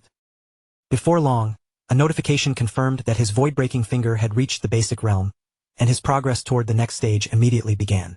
The training pushed Su Hong to the point of complete exhaustion. He coughed and noted that since this was a B-rank skill, even reaching the basic realm placed an enormous burden on his body. At that moment, the system prompted him to find a real monster and test the power of his newly learned technique. 3 days later, Su Hong stood before a new opponent, a massive bear-like monster roaring fiercely in front of him. He brought out his new skill in battle, using the void-breaking finger to confront the beast head-on, and after a difficult fight, he finally emerged as the winner. After that hard battle, Su Hong felt that he had truly mastered the technique. With satisfaction, he said that this power was definitely worthy of a B-rank martial skill. A system notification then confirmed that the void-breaking finger had reached the perfect level, and with this new power secured, Su Hong finally decided it was time to return. Back at the martial artist base, a huge crowd had gathered around the mission counter, and the entire area was buzzing with excited voices. Someone in the crowd cried out in shock, 230,000. Another person said the Thunder Squad had to be incredibly skilled to kill that many ferocious beasts, while a third remarked that a reward like that was equal to several months of hard work for most martial artists. Someone else focused on the quality of the trophies, pointing out that every kill was from a Tier 1 beast, without a single non-ranked one mixed in. There were even a few high-stage monsters among them. Just as the crowd was still marveling at the Thunder Squad's results, the receptionist turned to Su Hong's pile of trophies. Her eyes widened in disbelief as she announced his count. 72 Tier 1 initial stage beasts, 83 middle stage beasts, and 17 high stage beasts, adding up to a total reward of 406,000 blue star coins. Seeing the way everyone reacted, Su Hong immediately began to regret his choice. He thought to himself that he might have gone too far this time. A haul this huge was far too eye-catching, and now he could only hope it would not bring unnecessary trouble. The crowd exploded into noise. The number was so outrageous that many people could barely believe what they had just heard. As Su Hong moved through the stunned crowd, a sudden commotion erupted at the entrance of the base. Shouts rang out from all sides, with people wondering how the base could possibly be under attack when so many high-level martial artists were present. But the disturbance was not caused by an attack. It came from the forceful arrival of an important figure. The crowd quickly parted, revealing a man striding in with a group of guards behind him. It was Ye Kei, the person in charge of the base and Yifeng's uncle. His expression was grim as he ordered his men to seal off the entire base. "Don't let even a single fly escape," he commanded, and his guards immediately spread out to carry out the order. Another supervisor hurried over at once, looking alarmed as he asked Ye Kei what exactly had happened. Ye Kei's voice was ice-cold as he answered, saying that his nephew, Yifeng, and the 4 martial artists who had been with him were all dead. A stunned silence instantly fell over the crowd. Then whispers began to ripple through the base, with people struggling to believe that young Master Yifeng and his entire group had been wiped out. But not everyone felt sorry for him. One person quietly muttered that it was a good thing he was dead, since Yifeng had robbed almost everyone in the base. Another added that if not for his powerful uncle protecting him, someone would have dealt with him long ago. Ye Kei ignored the whispers and announced the true reason for the lockdown. A valuable B-rank martial skill had disappeared from Yifeng's body. He ordered every martial artist in the base to be searched, declaring that no one would be allowed to leave until they were cleared of suspicion. When Su Hong heard this, he felt a brief sense of relief. Based on the condition of the bodies, it should have been obvious that the giant python was responsible for their deaths, so the matter should not be traced back to him. However, as the search continued, Su-hong gradually became uneasy. He noticed people glancing toward him and whispering among themselves, and the more he watched, the more he suspected that this search might actually be aimed at him. His suspicion was confirmed when Ye-Kei, surrounded by his guards, walked straight in his direction. On the surface, Ye-Kei's voice remained polite as he said he had heard Su-hong killed over 400,000 worth of ferocious beasts all by himself, even praising his skill. But the calm tone did not match the dangerous red aura flaring around his body, making it clear that he was far from pleased. It seemed he already suspected Su-hong of something. Su-hong kept his face calm and unreadable, but inside, he understood the situation clearly. He was much stronger now, and deep down, he even began wondering whether he could defeat this man if things truly turned hostile. White Fox's father was the first to speak. He said he had heard Su-hong had taken down ferocious beasts worth 400,000 credits all by himself, and admitted that such a result was impressive for a student. But the woman standing beside him clearly did not believe it. She argued that Su-hong only looked like a rank 1 early-stage fighter at most, so there was no way he could have killed that many beasts. She accused him of stealing from young Master Yi's pack and immediately ordered her men to search him. The moment she gave the order, 2 large men stepped forward with flames burning around their hands. One of them stared Su-hong down and warned him sharply not to resist, or things would become ugly. But in the blink of an eye, the situation completely reversed. One of the men suddenly froze, with the tip of a spear pointed directly at his face. The guard stiffened and asked Su-hong what he thought he was doing. Su-hong answered calmly that it was nothing, while keeping the spear perfectly steady. The man was shaken, because he had not even seen Su-hong draw the weapon. His speed had been far too fast. Su-hong then stated that he was a student of Star City High No. 1. He looked at them coldly and asked whether they really intended to force a search on a student from that school. The moment he heard the school's name, White Fox's father hesitated. He knew very well that the principal of High School No. 1 was famous for fiercely protecting his students, and that was not someone he wanted to offend over a matter like this. Ye-Kei still felt that the entire situation was suspicious. If this kid had truly hunted down all those beasts, then he was clearly a genius. But if they were wrong and ended up offending a genius student, the risk would not be worth it. So he signaled for his men to stop and stepped forward himself. Ye-Kei explained in a measured voice that his nephew had been attacked, and a secret martial technique belonging to their family had been stolen. Because of that, he had no choice but to find whoever was responsible. Then he added that he hoped Su-hong would cooperate. Su-hong's expression stayed calm as he replied that he only hoped they would not accuse the wrong person. Ye-Kei then said he would offer 10,000 credits as compensation for the inconvenience of searching him, asking Su-hong if that amount seemed fair. Su-hong answered without hesitation, directly raising the price to 30,000. In his mind, he was completely clear on the situation. Yifeng had technically died because of the giant python, and as long as the stolen technique was not found on him, there was no way for them to prove anything. Ye-Kei accepted the price. Su-hong calmly spread his arms and allowed them to search him. While the men checked through his pockets, the woman began digging through his bag. Su-hong even told them to examine everything carefully, because he did not want any false accusations or rumors following him afterward. When the search was over, the men reported that they had found absolutely nothing. Ye-Kei gave a small nod, then ordered them to pay Su-hong the agreed 30,000 credits and let him leave. As Su-hong walked away, he quietly thought that it was a good thing he had cleaned up the scene properly. If he had left even one careless trace behind, today could have turned into serious trouble. Ye-Kei turned back toward the crowd and shouted for the search to continue, declaring that no one was allowed to leave until the thief was found. Meanwhile, Su-hong was already thinking about his next step.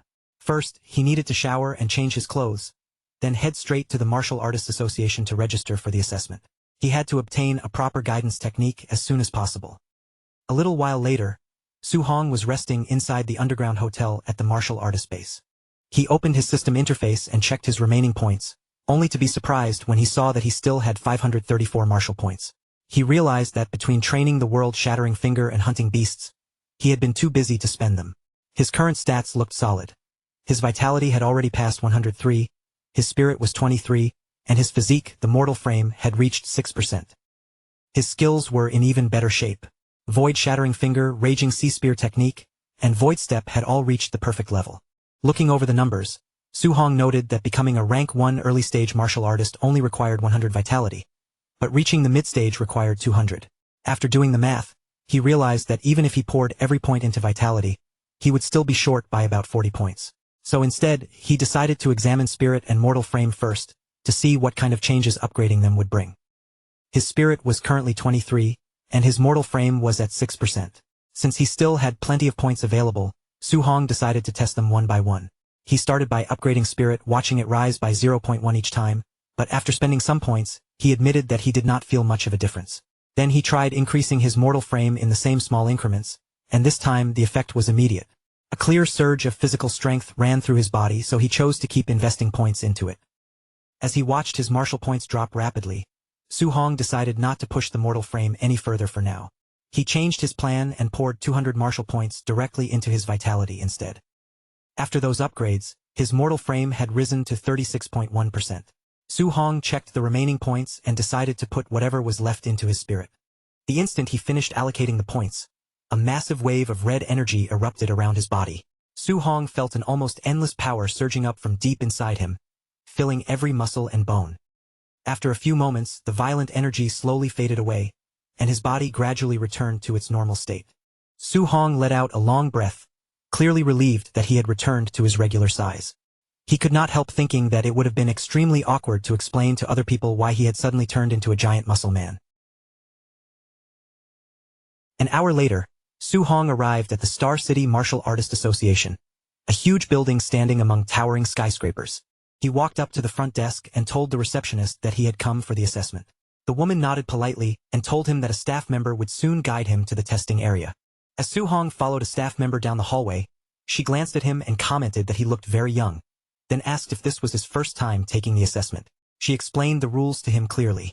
To pass as a rank 1 martial artist, he needed at least 100 vitality and a combat power higher than 1000. She wished him luck, and Su-hong thanked her politely. Nearby, several people in the waiting area began whispering among themselves. One man pointed out that this kid had come alone, without a master or teacher accompanying him. Another guessed that since he was so young, he was probably only here to experience the test, not to actually pass it. Suddenly, the room grew noisy as a commotion broke out near the testing machines. One machine announced that a man named Panjia had reached 102 vitality, but his combat power was only 992. That meant he had failed. Panjia cursed loudly in frustration, furious that he had missed the passing mark by such a tiny gap.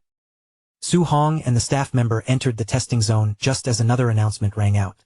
Li Ming's vitality was 105, which meant he had passed the first round. The system then instructed him to proceed to the combat power test. Li Ming stepped up in front of the punching machine, pulled his arm back, gathered his strength, and threw a heavy punch. The screen flashed with the number 1763, and Li Ming passed the test with ease. Someone in the crowd gasped, saying that 1763 was already close to the power level of a rank 1 mid-stage fighter. Another person asked if he was the disciple of Jiang Ming from the Raging Thunder Dojo. A bystander immediately confirmed it, saying that it made sense for him to be called a genius, since he used the famous thunderclap fist. Su-hong heard Jiang Ming's name and scratched his head in confusion. He remembered Jiang Ming's disciple being named Li Yan, so he could not help wondering just how many students that man actually had. After finishing his test, Li Ming walked back from the machine and looked towards Su-hong, telling him that it was his turn next. As Su-hong stepped forward, Li Ming quietly watched him. Since Su-hong had come to take the assessment at such a young age, Li Ming figured he must be a genius as well. He admitted that Su-hong was rare, but he still doubted that this kid could compare to him. Then, without warning, the crowd erupted in shock. People began shouting, asking if the machine was broken, because they could not believe the number displayed in front of them. Even the arrogant Li Ming suddenly spun around in surprise. The staff member announced that Su-hong's vitality was 123, meaning he had passed the first round with no difficulty at all. Li Ming muttered that it had to be impossible. He quickly tried to calm himself down, reminding himself that vitality was not everything. The real test was combat power, and he told himself that he could still be the number 1 student here. The officer called for the combat power test to begin, and Su-hong was guided over to the punching machine. Standing in front of the target, Su-hong thought about his current stats.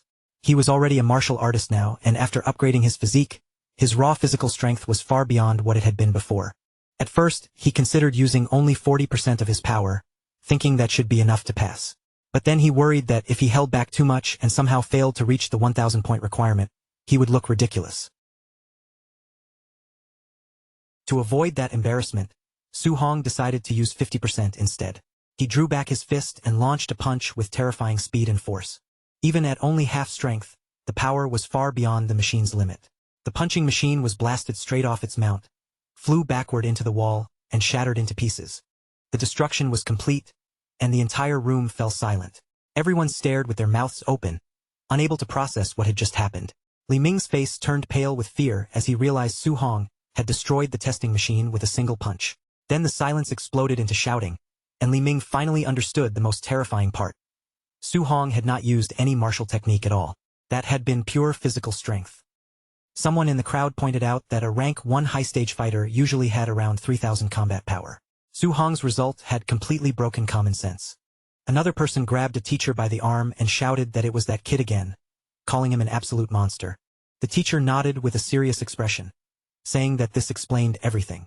Meanwhile, high above the association building, a woman was seated at her desk inside an office. This woman was Wu Lingxian, the president of the Star City Martial Arts Association. She was venting about the neighboring Yang City branch, complaining that they would not stop bragging about their newly discovered genius. She worried that if Star City failed to find a talented seedling soon, she might actually lose her position. Suddenly, a man burst into her office and shouted that a monster had appeared in the assessment hall. Wu Lingxian glared at him for yelling so suddenly, clearly startled by the interruption. The man quickly explained that a rank 1 early-stage kid had just sent the testing machine flying using nothing but raw physical strength, reaching a combat power of 3,000. Wu Lingxian paused, finding the report difficult to believe at first. But in the next moment, realization flashed across her face. This might be exactly the miracle she had been waiting for. The central hall of the Martial Artist Association was packed with activity. People moved back and forth everywhere. Some chatting, some standing guard, some helping injured fighters walk, while many others simply looked around in awe. Nearby, 2 men were speaking. One of them told Brother Su Hong that he would first take him to the 2nd floor to register his martial artist identity, and afterward, they could go collect his allowance. Su Hong gave him a polite nod and thanked him for the help. Suddenly, someone cut in and said that Su Hong was already done with the basic procedures, and that she would personally handle the rest. The guide froze in shock when he realized it was the president herself, unable to believe she had come down to deal with this matter in person. For Wu Lingxian, this was far too important to leave to anyone else, and she did not want even the slightest mistake. She turned her eyes toward the young man in front of her and confirmed that he must be Su Hong. The woman introduced herself plainly, without any unnecessary ceremony. Her name was Wu Lingxian, and she was the president of the Star City branch of the Martial Dao Association. After giving Su Hong only that brief explanation, she turned and told him to follow her. Su Hong immediately nodded and answered respectfully, calling her President Wu, but inside he could not help feeling a little stunned. He had heard rumors that the branch president was a terrifying Tier 8 rank 5 martial artist, yet the woman standing before him looked completely different from the image he had built in his mind. A short while later, the 2 of them had already arrived inside the president's private office. The room was quiet, separated from the noise outside, and after taking their seats, the atmosphere quickly shifted into something much more serious. Wu Lingxian looked at Su Hong and mentioned that he was a student from Star City No. 1 High School. Then she casually brought up Principal Li Changshan, saying he had complained to her earlier about how disappointing this year had been. The school had only produced 2 ordinary Tier 1 martial artists, yet somehow they had completely overlooked a hidden genius like Su Hong. Hearing that, Su Hong suddenly felt a little tense. Unable to hold back his confusion, Su Hong asked why she had brought him all the way into her office. After all, he had only come to the Martial Dao Association to complete his registration, receive his allowance, and pick up a basic guidance technique. Wu Lingxian simply waved her hand, signaling that there was no need for him to be so nervous. She told him that her subordinates were already handling his martial artist ID and allowance outside. As for the guidance technique, she had no intention of letting him learn it casually from a booklet, because she planned to teach him herself. Then Wu Lingxian rose from her seat, her expression becoming more focused. She looked directly at Su Hong and asked him a simple question. How much did he actually know about guidance techniques? Su Hong lowered his gaze and thought for a moment before giving the answer he had learned from school. He said that the heaven and earth spiritual key possessed different attributes, and a guidance technique was a method martial artists used to absorb that energy and strengthen their bodies. He also added that different attributes required different corresponding techniques in order to absorb them properly. Wu Lingxian raised one hand, and in the next instant, a small flame flickered to life above her palm. The fire danced quietly as she explained that the textbook definition was not exactly wrong, but guidance techniques were far more important than simple cultivation methods. She then revealed that the technique she practiced was called the Heavenly Flame Guidance Technique, a method that absorbed fire attribute energy. While it tempered and strengthened her body, that same energy could also flow into her attacks, giving each strike a terrifying and lethal firepower. Wu Lingxian continued by saying that once a martial artist mastered external attacks, their effective range could become much greater. But for someone who had only just stepped into Tier 1, even carrying the faintest trace of elemental power in an attack was already impressive. As for wrapping an entire fist in that element, that was almost impossible for a beginner. Su Hong was visibly surprised when he realized guidance techniques could actually be used in battle. He admitted that he had always believed they were only used to absorb energy and increase one's level. None of the textbooks had ever mentioned that they could directly enhance attacks. Wu Lingxian did not stop there. She continued explaining that the spiritual key between heaven and earth contained 7 attributes: metal, wood, water, fire, earth, thunder, and wind. Each attribute had its own strengths and weaknesses, but when it came purely to destructive power, thunder ranked first, metal came second, and fire took third place. However, she made it clear that martial artists could not simply choose whichever element they liked. Everything depended on their natural compatibility with that attribute. Su Hong nodded as he listened, finally understanding that a martial artist's path was restricted by the affinity hidden within their own body. Wu Lingxian agreed with his understanding and took out a crystal ball used for testing attribute compatibility. She explained that the brighter the crystal glowed, the higher the martial artist's affinity was. For most ordinary martial artists, their compatibility usually hovered around only 20 to 30%.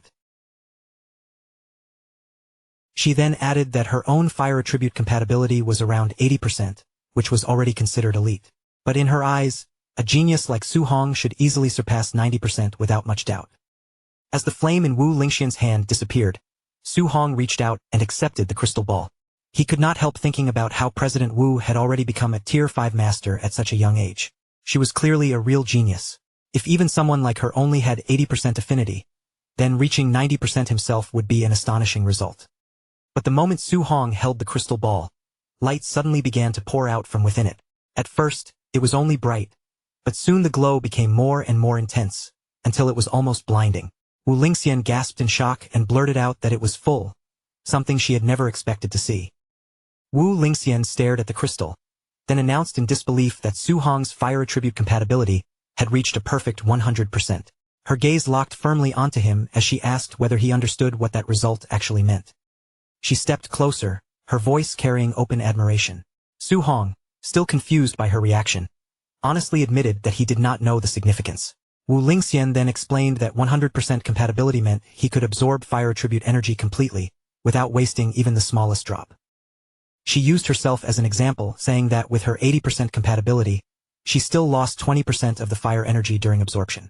Yet even with that unavoidable loss, she had already become a Tier 5 martial artist and risen to the position of association president. Wu Lingxian pointed straight at Su Hong's face and declared that his future would definitely surpass hers. Su Hong could only sweat nervously under her intense stare. Meanwhile, Wu Lingxian could not help marveling that she had never imagined a small place like Star City would produce a monster comparable to the top elites from the imperial capital. While Wu Lingxian continued speaking, Su Hong's thoughts quietly wandered elsewhere. Fire attribute was certainly powerful, and there was nothing bad about having perfect affinity with it. But deep down, what he wanted even more was thunder. If his compatibility with thunder could also be high, then that would truly be perfect. Almost as if responding to that thought, the crystal ball suddenly lit up again. But this time, the glow was completely different. Crackling arcs of thunderous energy erupted inside it, flashing violently with a fierce and dazzling power. This second reaction struck Wu Lingxian even harder than the first. Su Hong looked down at the crystal ball and calmly pointed out that his thunder attribute compatibility seemed to be 100% as well. Wu Lingxian was rendered completely speechless, standing there frozen as if she could not tell whether she was awake or hallucinating. Thunder and fire, both at perfect 100% compatibility. No matter how Wu Lingxian tried to process it, there was only one conclusion she could reach. The boy standing in front of her was not simply talented. He was an outright monster. Then the light inside the crystal shifted once more. Su Hong watched the change and added that his wind attribute compatibility also appeared to have reached 100%. Wu Lingxian stared at him in disbelief, unable to understand how something this absurd could even exist in reality. A few minutes later, Wu Lingxian had completely lost her earlier composure. She sank back onto the couch as if all her strength had been drained away, while Su Hong quietly watched her spiral deeper and deeper into shock and panic. Wu Lingxian muttered under her breath that this made no sense. Every single element had lit up to the maximum, and all 7 attributes were at 100%. The more she thought about it, the more convinced she became that she had to be dreaming. She had once believed she was among the very best of her generation. After all, becoming a Tier 5 martial artist at only 30 years old was already an achievement so rare that countless people could only look up to it. But after meeting Su Hong, someone who trampled over common sense itself, Wu Lingxian suddenly felt her pride collapse. Compared to a person like him, she realized that she was nothing more than ordinary. At that moment, another thought rose in her mind. Perhaps only a monster of the same level could ever truly understand someone like Su Hong, and perhaps only another monster would ever have the chance to defeat him. Wu Lingxian continued murmuring to herself, her voice low and dazed. There were some existences in this world that ordinary people simply had no way to comprehend, no matter how hard they tried. Su Hong finally broke the strange silence. Since all 7 of his attributes had reached 100%, he felt that cultivating only thunder and abandoning the other 6 would be a massive waste. To him, that was not a blessing without problems. It was actually something that made him feel rather troubled. Then Su Hong looked at Wu Lingxian and asked with surprising boldness whether she could simply give him the guidance techniques for all 7 attributes at once. Wu Lingxian fell silent for a while before answering. She told him that a person's time and energy were limited, no matter how terrifying their talent might be. In most cases, focusing on 1 or 2 attributes was the wisest path. She even warned him that someone in the past had tried cultivating all 7 attributes at the same time, only to remain stuck at Tier 1 for decades. Su Hong still insisted that he could not make a decision immediately. He wanted to try cultivating all 7 first, then choose which ones to focus on later. Wu Lingxian eventually agreed, though her expression remained serious. She warned him again that he absolutely must not waste the talent heaven had given him. After that, Wu Lingxian shifted the topic and asked whether his school's monthly exam was coming soon. Su Hong nodded and confirmed that it was, then asked why she suddenly cared about that. Wu Lingxian explained that the conflict on the All Heavens battlefield had been growing more intense.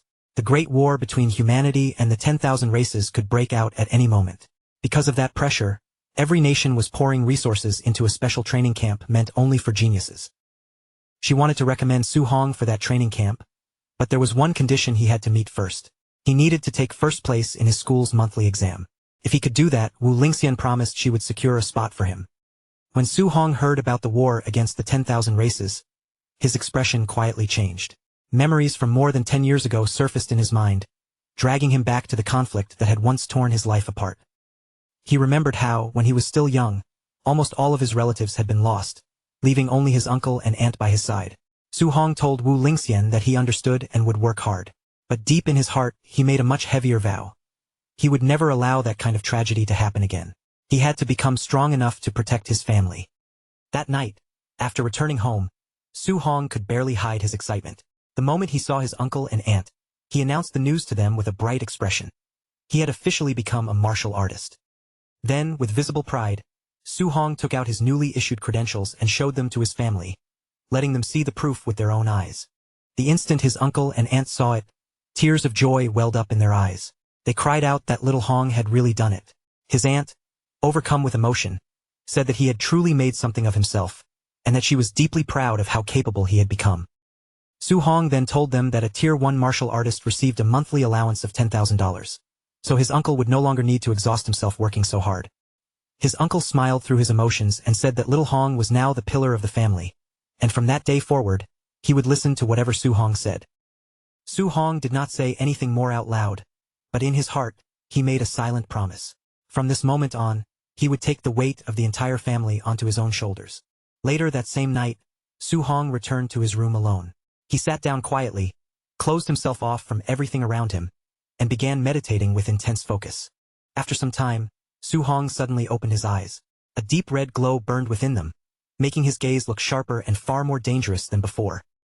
He slowly clenched his fist, and as his fingers tightened, faint smoke began to rise from between them, drifting upward in thin, curling wisps.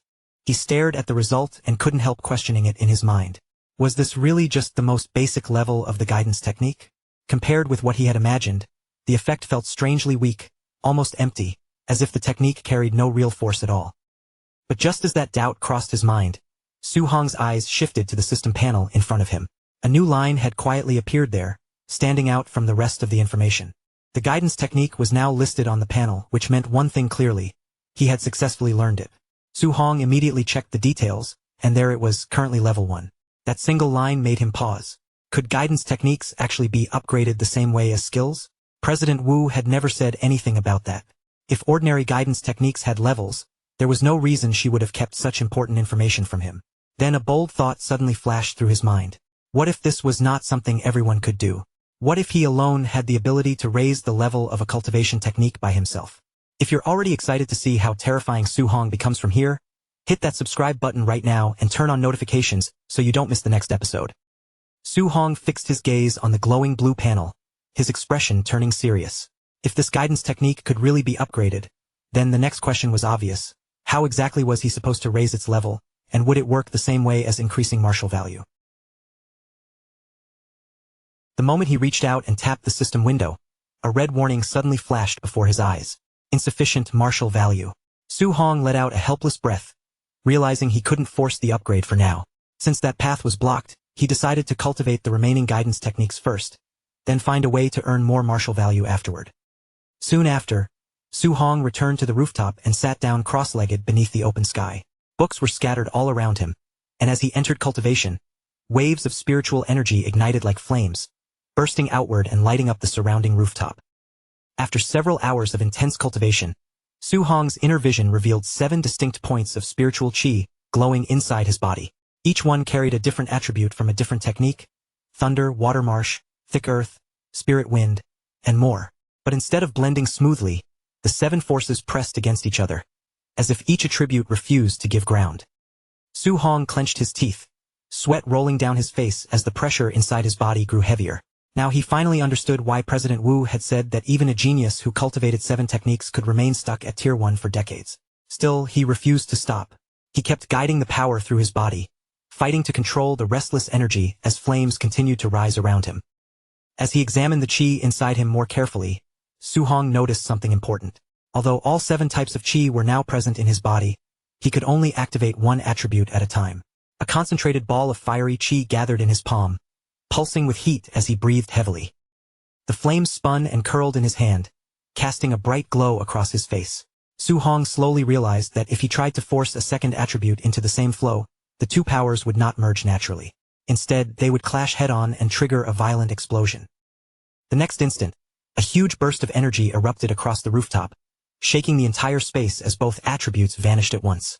Su-hong narrowed his eyes, staring at the fading traces of power. Could thunder and fire truly not be combined? Their natures were clearly close, both fierce and destructive, so why were they rejecting each other so violently? Unwilling to accept that result, Su-hong tried again. This time, thin arcs of thunderlight and flickering fire sparks wrapped around his fingers at the same time. But the moment the 2 forces touched, another explosion burst outward, scattering the energy before it could stabilize. Sweat soaked his face, but Su-hong only gritted his teeth harder. He refused to back down after a few failures. Shouting that he would try one more time, he forced the 2 powers together again and again, and throughout the night, bursts of lightning and flame kept flashing from the rooftop. By the time dawn arrived, the building still carried a faint glow from the countless sparks left behind by Su-hong's relentless training. The rooftop looked as if it had been struck over and over through the entire night. Su-hong stood there breathing heavily, sweat streaming down his face and dripping from his chin. His body was exhausted, but his eyes stayed locked on the power in front of him as he told himself he was only missing a little more. Lightning and flame flickered together in his palm, unstable but closer than ever before. Su-hong stared at the trembling energy, jaw tight, convincing himself that he only needed one tiny step further. Then, with a sharp shout, he forced the 2 powers to fuse. Bolts of lightning and burning fire wrapped around both of his arms at once, crawling across his skin like living energy. Su-hong pushed through the resistance and drove the 2 attributes together with everything he had left. A bright, fierce flame suddenly exploded to life in his palm, carrying the violent crackle of thunder inside it. After struggling through the entire night, Su-hong had finally succeeded. He looked down at the fused flame in his hand, relief finally softening his expression. After taking a moment to steady himself, Su-hong straightened his clothes and decided it was time to go outside and test just how powerful this new force really was. At Star City's Citizen Martial Arts Square, a wide public plaza stretched out beneath a tall clock tower. Around the training area, combat testing robots stood neatly in place, waiting for martial artists to challenge them. Su-hong stopped in front of a spider-shaped combat tester, its metal frame crouched low like a machine ready to spring. This time, he had specifically chosen a Tier 3 tester, hoping it would be sturdy enough and wouldn't break as easily as the last one. Thinking back to his previous test, Su Hong remembered that using 50% of his strength had already reached around 3,000. To avoid destroying the machine too quickly, he decided to start carefully and use only 30% power. He raised his glowing fist and struck the tester. The number on the screen jumped past 2,300, making Su Hong's eyes widen slightly. At 30% strength, he had expected the result to be around 1,800 at most, but this was a full 500 points higher than expected. Su Hong lowered his gaze to the lightning crackling around his hand. Even without adding anything else, Thunder Chi alone already carried an incredible amount of force. Then he tightened his fist again and aimed at the tester in front of him. A sharper curiosity rose in his chest. If thunder alone could reach this level, then how much stronger would the fused thunder and fire power be? With that thought, he released the combined force. His punch tore forward with overwhelming speed, wrapped in the explosive force of both lightning and flame. The blow slammed directly into the tester, sending a heavy shock through the machine's entire frame.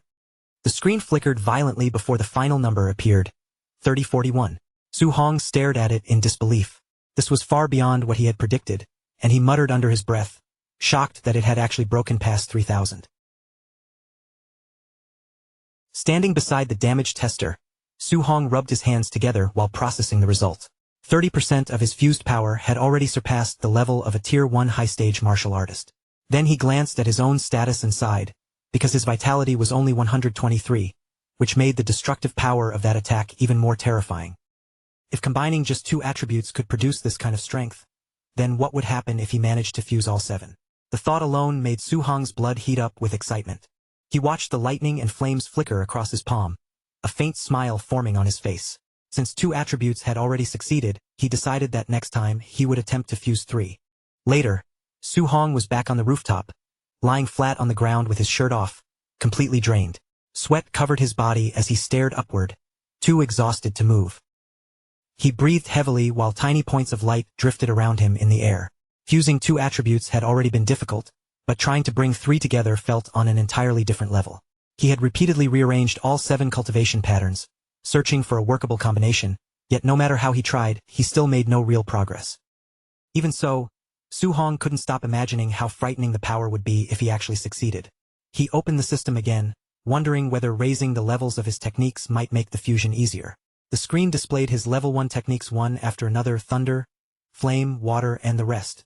Then he remembered that the monthly exam was tomorrow, and if he wanted more martial value, that exam was exactly the opportunity he needed. The next day, students gathered across the grounds of Star City No. 1 High School. Under countless watching eyes, the principal walked onto the stage and prepared to announce the rules. The principal spoke in a solemn voice, telling everyone that this exam would be different from the usual monthly assessment.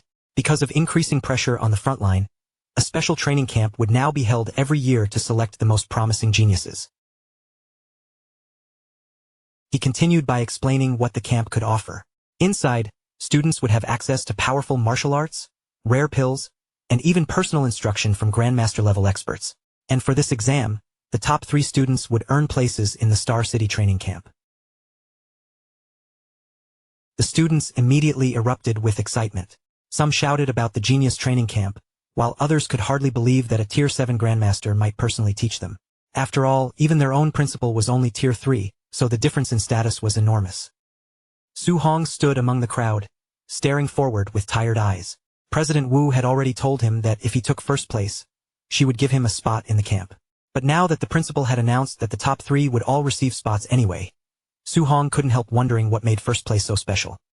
At that moment, a friend beside Su Hong leaned over and told him that Chun Shan and Li Tu had both become Tier 1 martial artists. Not only that, several other students had also learned Thunder Rush Fist. Su Hong looked genuinely confused. He had only been gone for 10 days, yet these people had already broken through. His friend explained that the principal had asked instructor Chun Tian to give them private lessons. Because of that, Chun Shan and Li Tu's vitality had already surpassed 100, and their Thunder Rush Fist had reached the point where it could produce 3 echoes.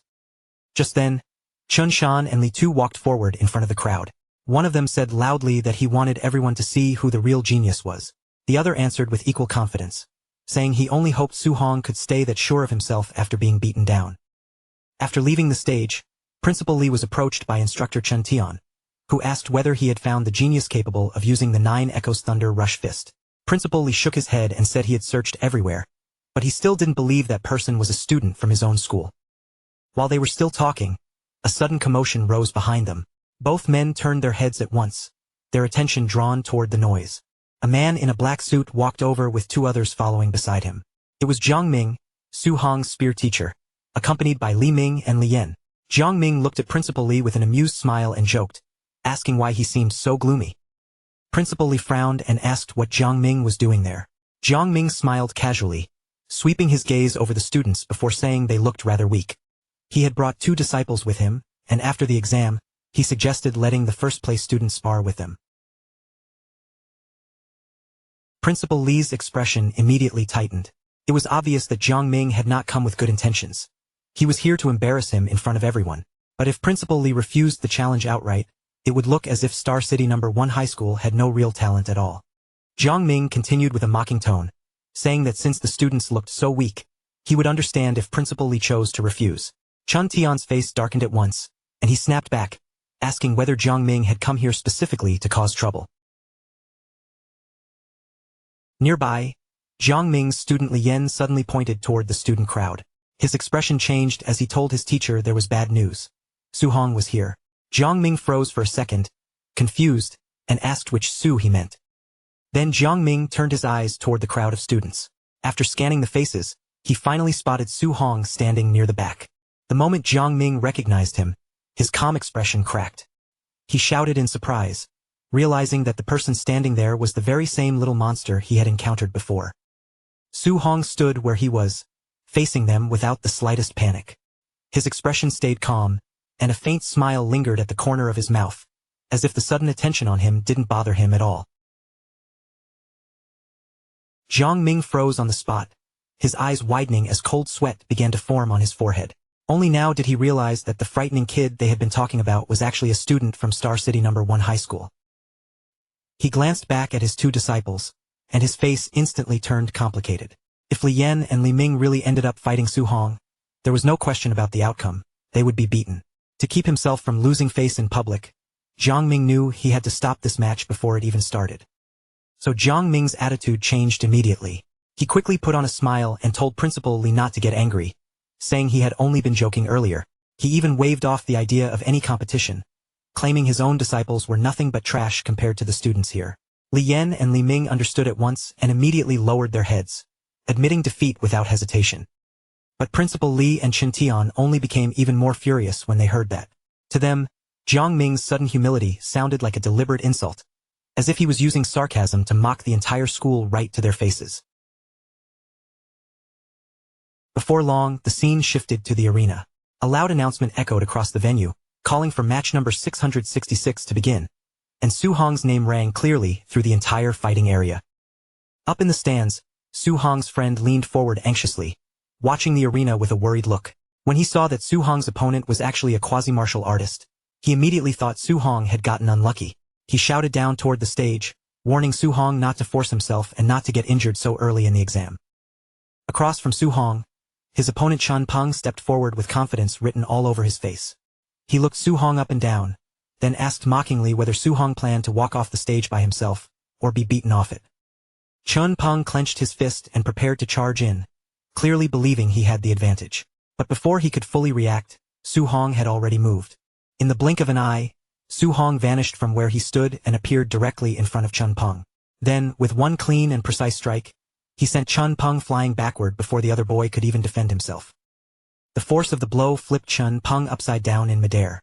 A moment later, his body smashed hard into the arena floor, landing in a humiliating crash that stunned everyone watching. The crowd went silent for a heartbeat, all eyes locked on the stage. Then one student blurted out in shock, asking when Su Hong had become this fierce, while the others simply stared with their mouths open, too stunned to speak. As the smoke drifted around him, Su Hong remained standing in the same calm posture, as if the fight had barely taken any effort. Only then did everyone fully realize what had happened. He had defeated a quasi-martial artist with a single move. Su Hong stood quietly over his fallen opponent, his expression still unreadable. The crowd erupted in disbelief, shouting about how he had suddenly become so strong, and some even began suspecting that he might already be a Tier 1 martial artist.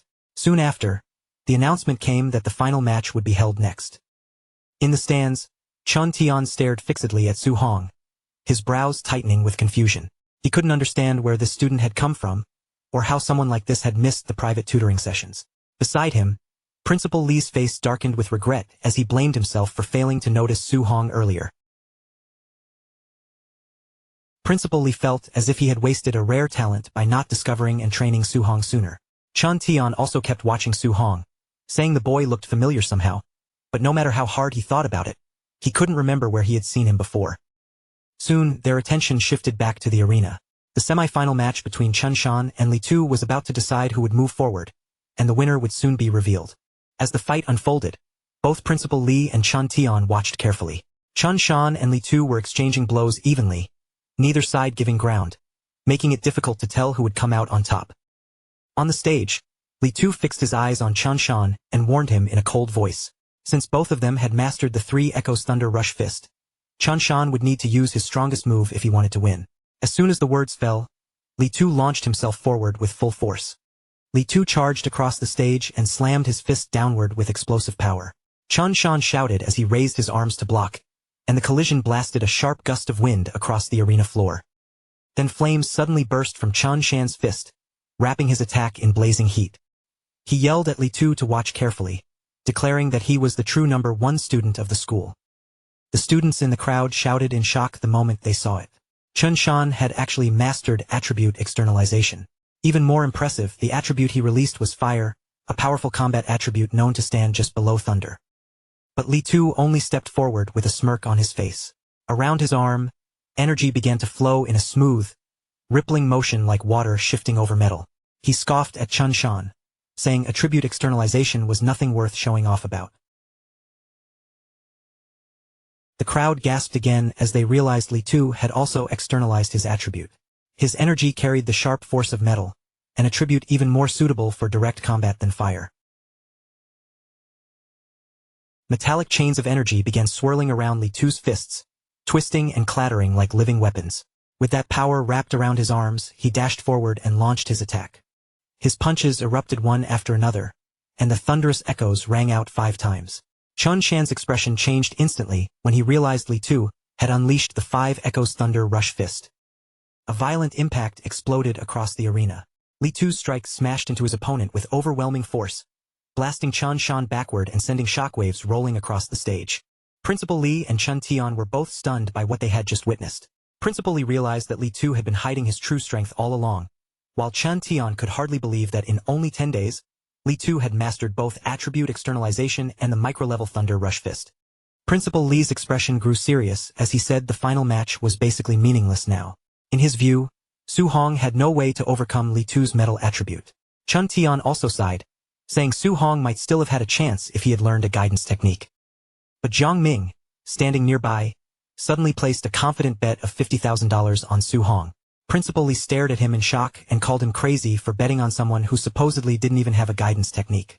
Chun Tian laughed as well, clearly thinking Jiang Ming had just handed them easy money. Then the final battle finally began. Li Tu and Su Hong stepped onto the stage under the gaze of the entire crowd. The students cheered from all sides, some calling out Su Hong's name, while others shouted for Li Tu to win. Li Tu looked across the arena at Su Hong and spoke with a confident smirk.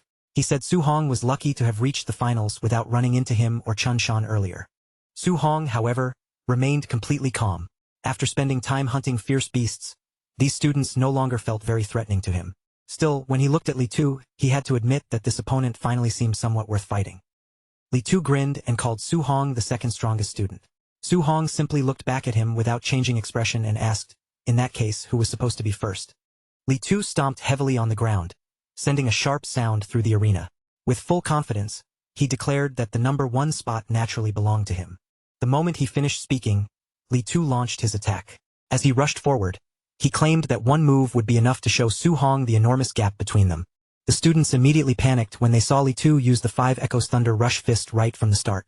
Many of them thought the fight was already over for Su Hong. But at that same moment, Su Hong's eyes lit up with a golden glow, and a powerful force began gathering inside his body. Flames burst around Su Hong's fist as he charged straight ahead. Instead of avoiding the attack, he wanted to use this clash to test just how far his physical body could go. The crowd screamed in disbelief, calling Su Hong crazy for choosing to meet Li Tu head-on instead of dodging. To them, running directly into that attack looked like asking to be crushed. Their fists smashed together with a thunderous explosion, and the ground beneath them shook from the impact. Neither of them backed away immediately. They clashed again and again, each collision sending bursts of energy ripping through the air. Su Hong faced the thunderous assault directly without retreating. Li Tu's eyes widened in shock when he realized that Su Hong had stopped his 5 Echoes Thunder Rush fist instantly, matching it with only 5 punches of his own. The battle continued at close range, their fists colliding in a violent storm of blows.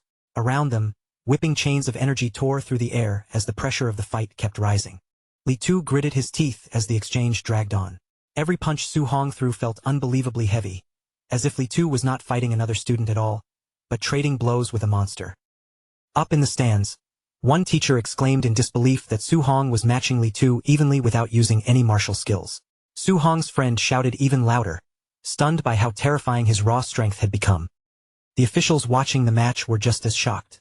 Chun Tian guessed that Su Hong might possess some kind of special physique, while Principal Li burst into laughter, suddenly proud that their school had produced such an extraordinary genius. Even so, Chun Tian quickly pointed out that raw strength alone might not be enough. As powerful as Su Hong was, Li Tu's condensed attributes still gave him a clear advantage in the fight. Another heavy clash sent both fighters sliding backward across the stage.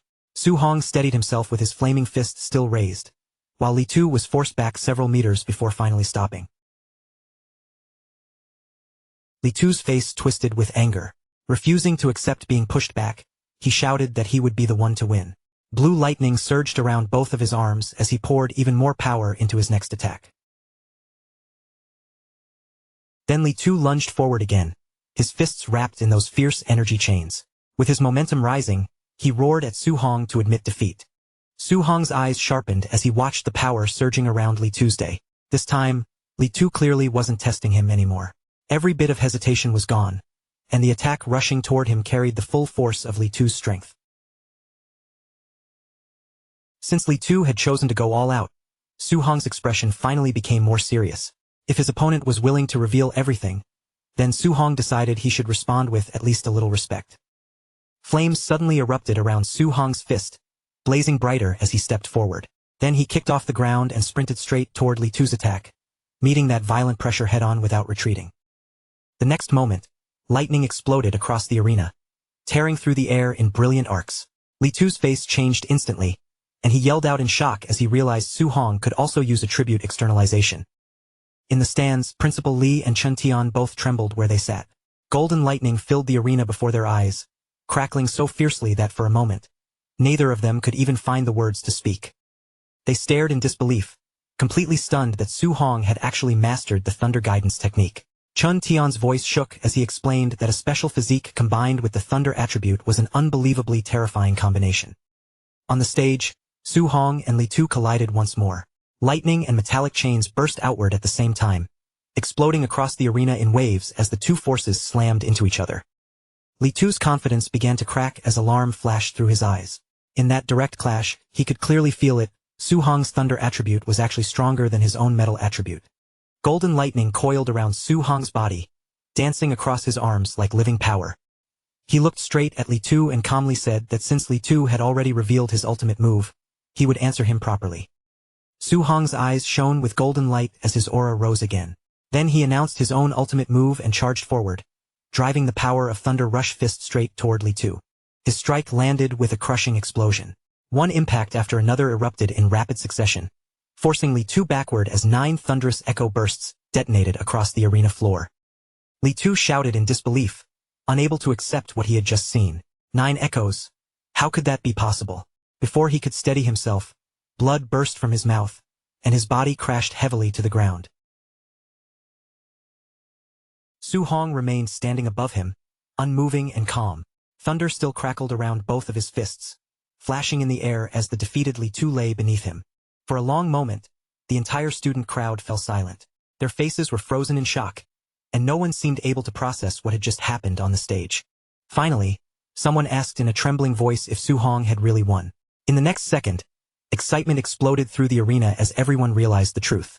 Su Hong had reached the perfect realm, 9 echoes, a level that even surpassed the teachers. Chun Tian stuttered, his face filled with disbelief as he stared at Su Hong. Principal Li's whole body trembled with emotion, and he declared that Su Hong was not merely a genius. He was the true dragon of Star City High. Chun Tian wiped the sweat from his forehead, still shaken by what he had witnessed. He could already imagine how devastated the other geniuses in the training camp would feel once they had to face a monster like Su Hong.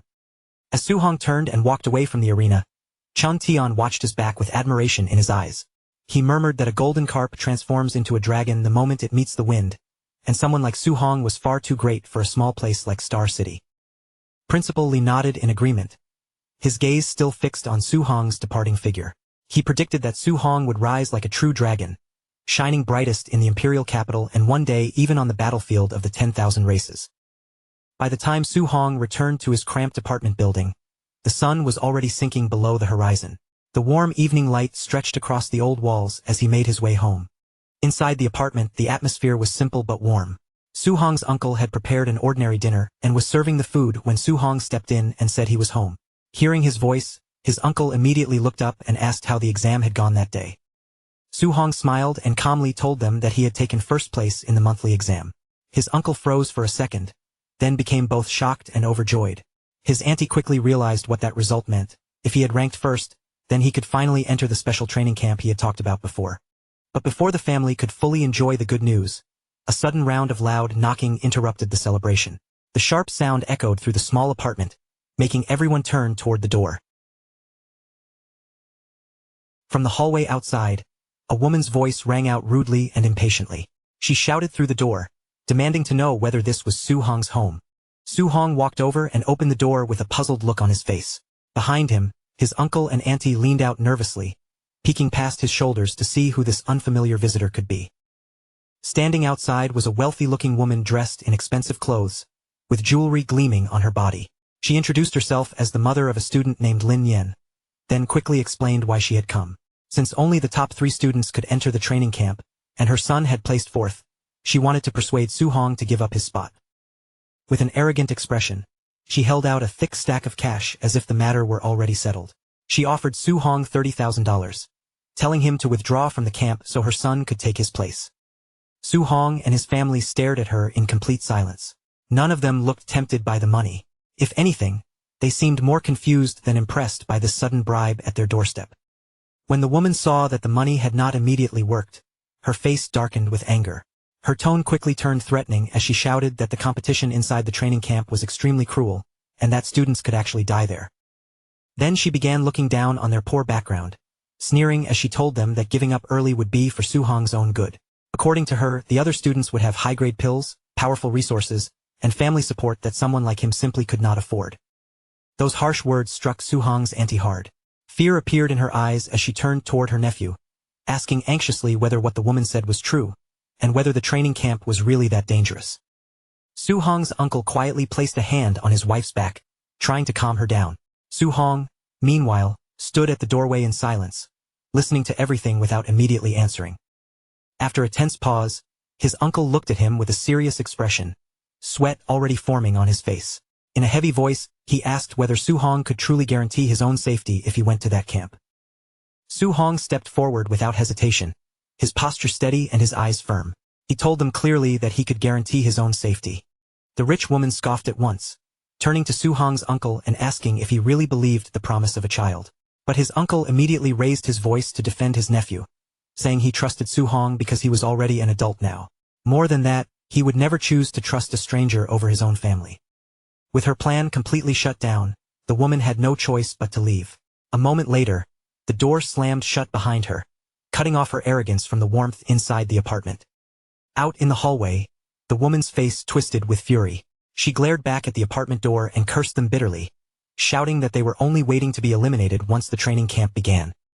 Inside the apartment, the tension slowly settled down. Su Hong's uncle looked at him and asked whether he had deliberately hidden the danger of the training camp from them. Su Hong tried to reassure them, saying it was not as serious as she made it sound. His uncle suddenly smiled broadly and gave him a firm thumbs up. He admitted that he was just a simple man and did not understand many complicated things, but he did understand one point clearly. If Su Hong had the determination to face those difficulties, then their family had to support him with everything they had. Just then, his auntie slapped his uncle on the back, breaking the heavy atmosphere in an instant and startling both him and Su Hong. She told Su Hong that they did not really care about his ranking at all. What mattered most to them was that he came back safe. Su Hong looked at the two of them and smiled warmly. He nodded, feeling the pressure in his chest ease now that he had their blessing and trust. Later that night, Su Hong stood alone on the rooftop of the apartment building. The city skyline stretched out in front of him, lights glowing one by one beneath the darkening sky. He thought about his uncle and auntie, knowing that even though they had chosen to support him, they were still secretly worried. Quietly, Su Hong made a promise to himself. He would not let them down, and he had to become stronger so he could protect this new life they had built together. Then he opened his system interface and checked his gains from the monthly exam. The panel showed that he had earned 285 martial value points, but Su Hong still felt that amount was far from enough. His gaze shifted to his mortal body stat, which was currently at 36. The number continued as 1%, making his mortal body progress only 36.1%. Su Hong knew that once he entered the training camp, he would be facing geniuses with powerful secret moves and strong resources. To compete with people like that, he decided to focus first on upgrading his physical body. Without hesitation, Su Hong began adding points into the mortal body stat. Red energy flashed around him in pulses, wrapping his body as the percentage on the system slowly climbed upward, point by point. When the upgrade finally ended, steam rose from Su Hong's body in thin waves. His mortal body had now reached 64.6%. Even so, he knew he was still far from reaching 100%, and he couldn't help wondering what kind of special body type he would unlock once the progress was complete. Just then, Su Hong noticed something unexpected on his status screen. His expression changed with surprise when he saw that both his Thunder Guidance Technique and Heavenly Flame Guidance Technique had quietly risen to level 2 without him realizing it. Su Hong thought back carefully and realized that over the past few days, he had only practiced the guidance techniques normally. He had not done anything special at all. That made him wonder whether there were no extra conditions required, and whether ordinary cultivation alone was enough to make these techniques level up. Wanting to confirm the theory right away, Su Hong decided to try raising them again. Lightning crackled fiercely in one hand while flames blazed in the other, and as both powers gathered around him, he began focusing his energy for another round of cultivation. By the next morning, dawn slowly broke over the city. Pale sunlight spilled across the skyline, washing over the tall buildings and glass-covered skyscrapers as a new day began. Su Hong suddenly opened his eyes.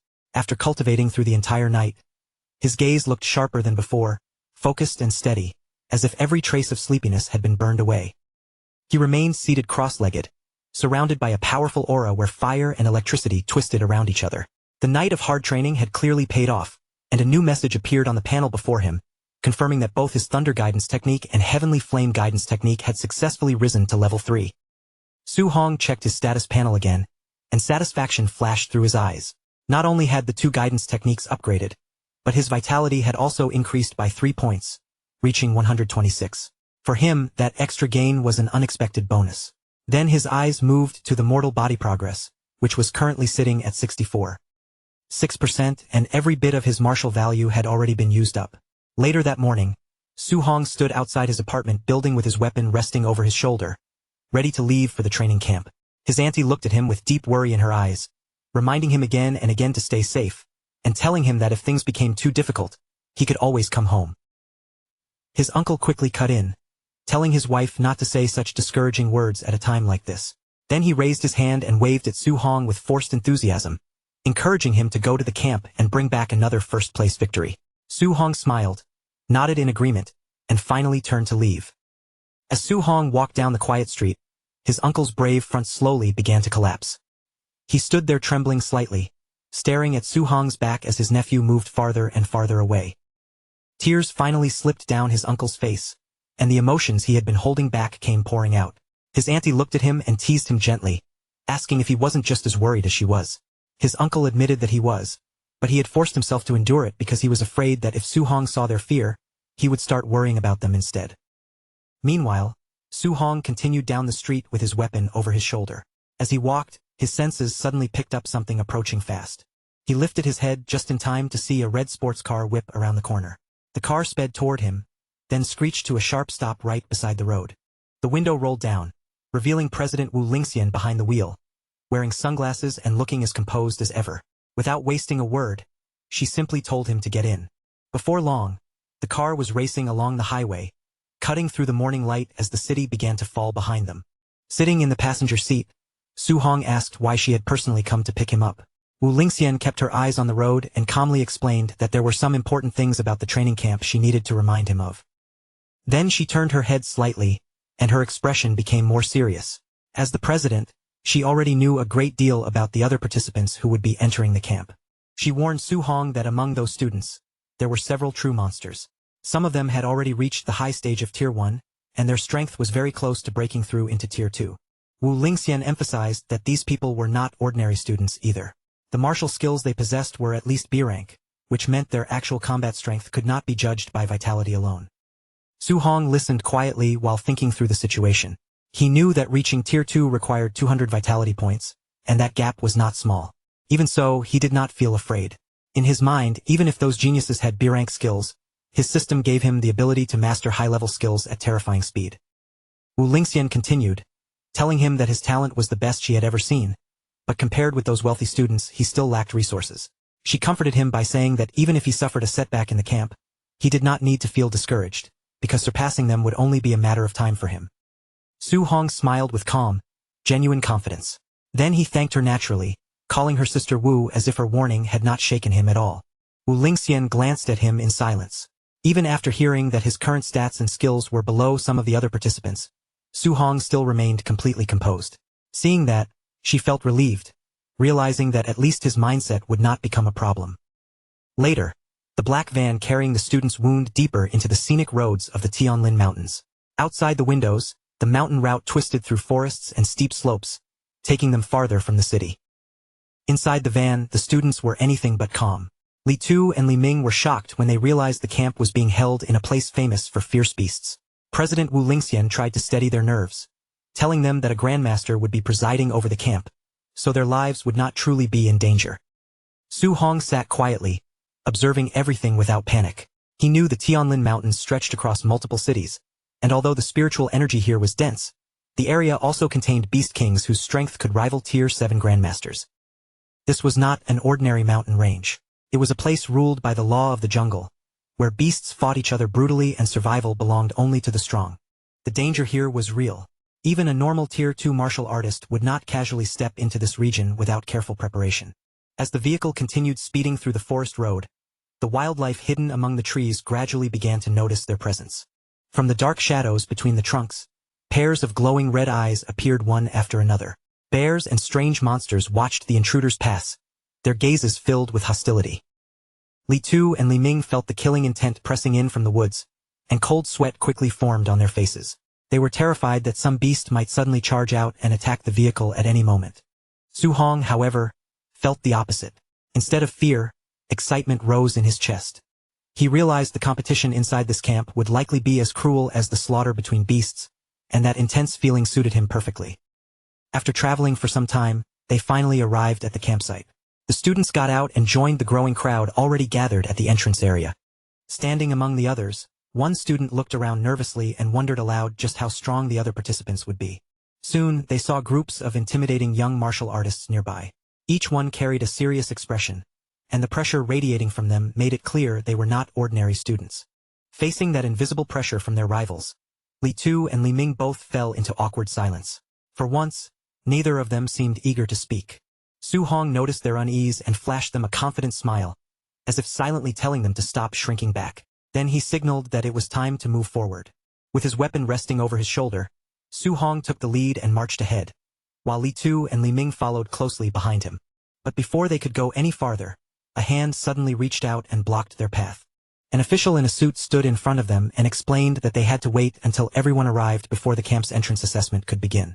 The students were immediately surprised, not expecting to face a test before even entering the camp. Su Hong looked past the official and noticed the remaining participants arriving one after another. Luxury cars drove straight through the muddy ground, and he watched with a hint of annoyance, thinking that these wealthy families had made everyone else wait for them. Bodyguards quickly stepped forward and opened the doors of the expensive vehicles. The moment those doors swung open, the atmosphere around the campsite shifted immediately. 3 prominent figures stepped out, instantly drawing the attention of the surrounding students. Whispers spread through the crowd as people recognized Xiao Nan, an orange-haired young woman, Lin Xinghe dressed in white, and Wang Tiantuo, the city lord's muscular son known by the title Barbarian God.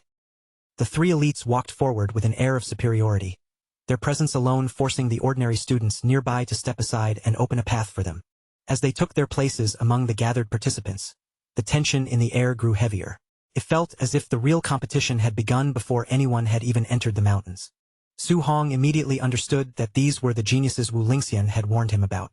But instead of feeling intimidated, his eyes carried a trace of anticipation, as he wanted to see exactly what kind of skills they possessed. At last, the entrance assessment began. The official stepped forward and addressed the assembled students, his voice carrying clearly across the campsite. He announced that the true training camp was not here at the outer campsite. Instead, it was located 30 kilometers deep inside the Tianlin Mountains. To earn the right to enter, every student needed to obtain a special token. Those tokens had been surgically placed inside local beasts, which meant the students would have to hunt the beasts themselves if they wanted a place in the camp. The announcement immediately made many students anxious. Li Ming and Li Tu whispered nervously to each other, realizing that a 30-kilometer journey through the mountains was already dangerous enough. If they encountered a high-level beast deep inside, one small mistake could cost them their lives. Su Hong remained completely unfazed. To him, the 8-hour time limit was not just a challenge. It was also a chance to kill extra beasts and earn more martial value along the way. One student raised his voice and asked what would happen if they ran into a beast far beyond their level. The official answered coldly that they would be eliminated, though a rescue team would intervene in time to prevent them from dying. The crowd immediately broke into protest. Many students complained that the rules were unfair and depended too much on luck, since even a strong participant could be eliminated simply by running into the wrong beast at the wrong time. The official's patience snapped as the complaints kept rising. His voice turned sharp, and he coldly reminded them that the world had never been fair, asking if they planned to stand on the real all-heavens battlefield one day and complain about unfair rules there too. He shouted that the logic of the battlefield was brutally simple. Avoid danger when you had to, crush weaker enemies when you could, and use numbers whenever it gave you the advantage.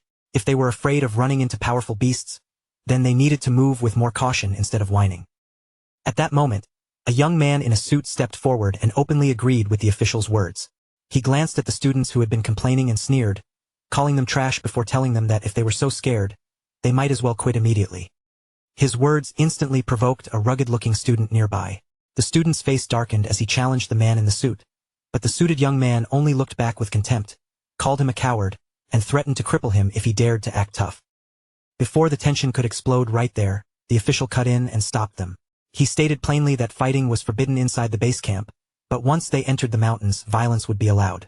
Snatching tokens from others or attacking rival students would all be considered part of the assessment. The two students locked eyes with each other, neither willing to back down. Even without saying another word, both of them had clearly marked the other as a future target once the assessment began. Su Hong quietly listened from the side and quickly understood what this camp was really encouraging. This was not just a beast hunting test, it was designed to make the students fight each other.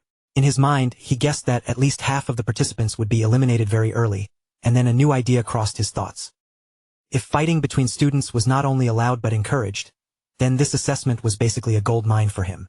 Challenging these so-called geniuses could become another excellent way to harvest martial value. The official did not let the discussions drag on any longer. He raised his hand, pressed the button, and officially started the entrance assessment. The moment the test began, the gathered students surged forward like a wave breaking loose. One after another, they charged into the forest, all desperate to secure a token and pass the assessment. Deep in the woods, the young man in the suit was already chasing after the rugged student from earlier.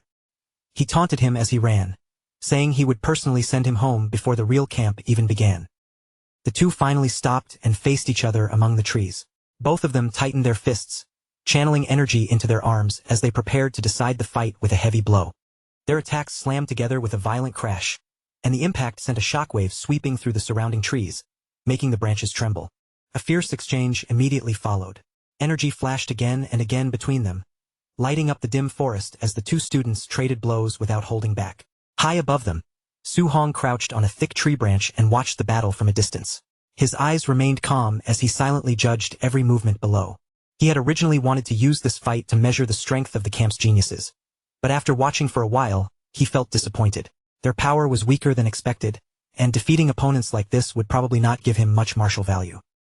Since there was no real benefit in wasting time there, Su Hong decided to leave. He turned his attention away from the duel and prepared to go hunt stronger beasts deeper in the forest. Below him, the two fighters were still locked in a stalemate. The man in the suit sneered and said that a pauper could never compare with the resources of his family, while the rugged student shouted back in anger, refusing to accept the insult. The word pauper echoed through the trees, and Su Hong suddenly stopped in his tracks. That single word struck a nerve.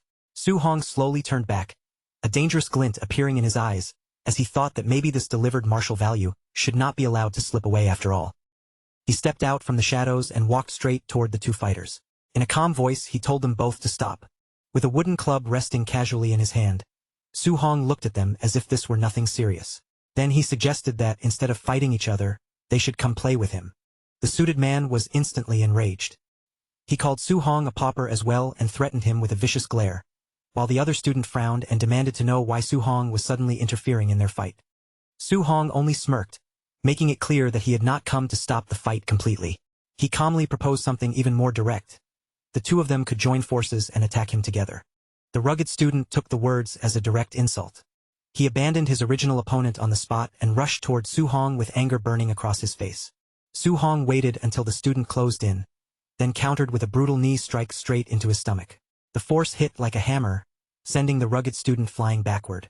The student gasped in pain, his body folding from the impact before he crashed down in a heap on the forest floor. The man in the suit stared at the scene in disbelief.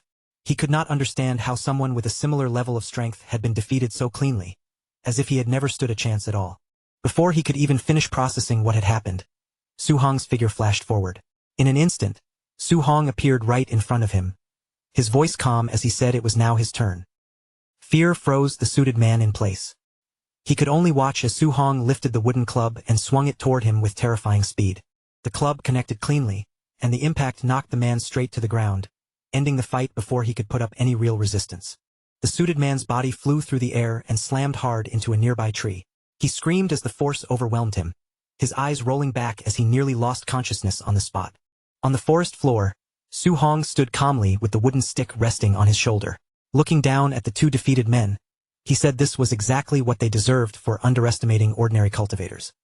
Inside the monitoring room, several instructors were watching the fight unfold on a large screen. One of them frowned and wondered where this newcomer had come from, complaining that he had simply walked into the middle of someone else's duel and knocked both students down in one move each. Another instructor asked whether the two defeated students should now be considered eliminated. The supervisor shook his head after a brief look. Since neither of them had called for rescue, he explained that their assessment would continue for the time being. A staff member immediately bowed in acknowledgement, accepting the supervisor's decision without further question. Back in the forest, the man in the suit groaned weakly as his eyes opened again. He raised a hand to his aching face and muttered in pain, still unable to believe how badly that strike had hurt. But the moment he struggled to sit up and saw the wooden stick lying nearby, panic rushed across his face. He scrambled backward in fear, yelling for Su Hong to stay away from him. Once the fear faded a little, humiliation took over. The defeated man screamed in rage, shouting that he had never been embarrassed like this in his entire life, and swearing that Su Hong had better pray he never found him again. Not far away, the rugged student also woke up against a tree, clutching his chest with a pained expression. He muttered through gritted teeth that he had underestimated Su Hong, insisting that if he had taken the fight seriously from the start, he would never have lost like that. For a moment, the two beaten students simply sat there in awkward silence. Their bodies ached, their pride was bruised, and neither of them looked as confident as before. After that silence dragged on, one of them finally apologized and admitted that the other was actually strong. The man in the suit accepted it and apologized as well for mocking him earlier. Their hostility faded, and the two even shook hands as if their earlier conflict had been wiped clean. Before long, the two of them were walking through the forest side by side like brothers in arms. They quickly agreed on a new goal: find Su Hong and take revenge. The suited man was especially determined, saying he had to hit Su Hong with that wooden stick to vent the humiliation in his chest. Meanwhile, Su Hong was already sprinting through the forest with his spear in hand. Blue energy trailed behind him as he moved between the trees at high speed. Su Hong's eyes narrowed slightly as he sensed movement ahead. His expression stayed calm, but he could already tell that something troublesome was about to appear in his path. A few moments later, a herd of giant tusk boars burst out from between the trees. Their red eyes glowed fiercely as they charged forward, and Su Hong couldn't help complaining that it was another group of low-tier boars, wondering just how many of these creatures he had already run into in this beast-filled mountain range. The boars snorted heavily as they rushed closer, their hooves kicking up clouds of dust from the ground. Their massive tusks sliced through the air, making them look like living battering rams. Then the entire herd roared together and charged straight at Su Hong. Their steps pounded across the forest floor, shaking the ground as their huge bodies closed in. As the beasts came rushing toward him, Su Hong's gaze sharpened. A golden flash passed through his eyes, and his focus locked onto the charging herd. In the next instant, golden lightning erupted around Su Hong's body, crackling outward as his aura surged through the forest. He swept his spear outward in a powerful, wide arc, and in the same instant bright streaks of lightning tore across the charging boars. The glowing lines sliced through the darkness around them, flashing so violently that the whole area lit up for a moment. Golden light coiled tightly around Su Hong's arm as he drove his spear forward with crushing force. The spear smashed into the boars head-on, sending their huge bodies crashing into the ground while dust burst up and shockwaves rippled through the clearing. When the battle finally ended, Su Hong stood alone among the fallen beasts, surrounded by heavy bodies sprawled across the dirt. In front of him, several system screens appeared, showing the martial Dao points he had gained. Looking at the numbers, he realized that ever since his strength had risen, the points he received from weaker beasts had dropped by a huge amount. Su Hong let out a quiet sigh, his expression turning a little impatient. He muttered that he had to hurry up and find a token, then lowered his spear and began cutting open one of the boar's stomachs. Moving from one corpse to the next, Su Hong searched through the bodies carefully. He murmured that the dozen or so low-tier beasts he had killed earlier had not carried a single token, so he could only hope this new group would finally be different.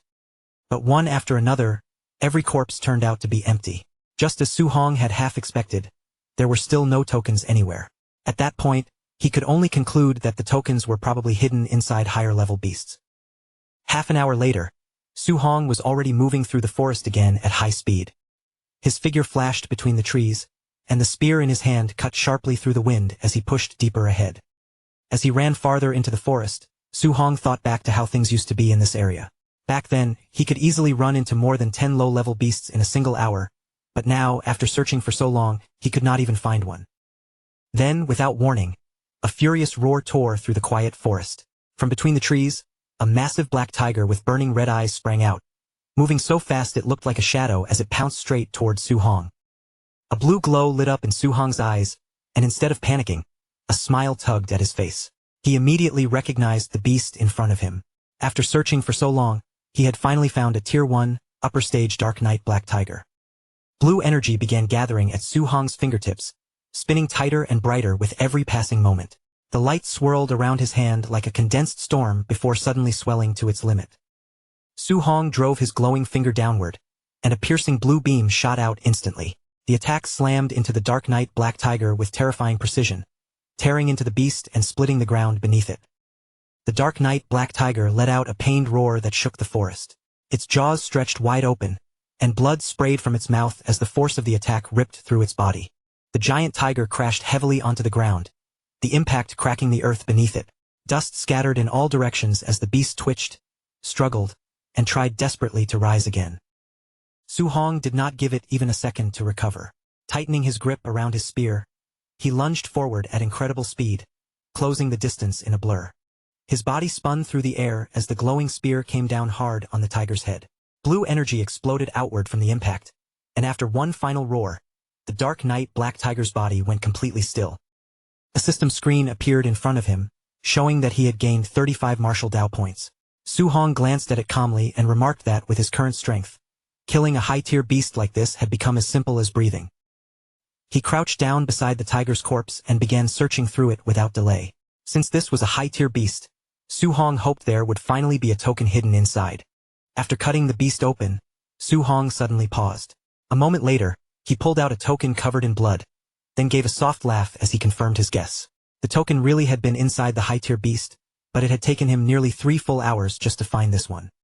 Holding the blood-stained token in his hand, Su Hong began thinking over everything he had encountered so far. Low-tier boars could be found almost everywhere, but high-tier tigers only seemed to appear once every half hour. The deeper he went, the stronger the beasts became, but they also became much harder to find. Su Hong glanced back at the Dark Knight black tiger's corpse lying on the ground. High-tier beasts definitely gave more martial Dao points, but if he could only find one every 30 minutes, then hunting them was far from efficient. Compared to that, hunting the large numbers of low-level beasts would allow him to build up points much faster over time. Even if each one gave less, the quantity made the difference. His fingers tightened around the token, and a faint smile appeared on his face. Su Hong quickly made up his mind. For earning points, quantity mattered more than quality. With that decision made, he continued forward through the forest. He was determined to use the remaining 5 hours to gather enough martial Dao points and push his mortal body progress all the way to its limit. As Su Hong pressed onward, he soon arrived at a clearing soaked in blood. Torn apart deer corpses were scattered everywhere, their bodies lying in pieces across the trampled ground. The clearing was not only filled with deer remains. The ground was also littered with the corpses of boars Su Hong had already killed, turning the entire place into a brutal battlefield. Just as Su Hong killed another boar with his bare hands, a massive bear with glowing red eyes suddenly charged in from the side.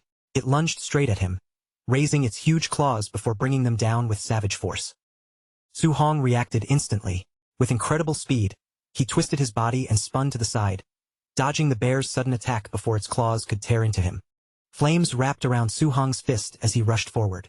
Seeing the bear in front of him, he noted that after killing dozens of low-tier beasts, he had finally run into a mid-tier one. His flaming fist shot out like a cannon blast. The punch struck the bear with explosive force, blasting its enormous body off the ground and sending it flying backward through the forest. The bear slammed hard into a rock wall, making the stone shake from the impact.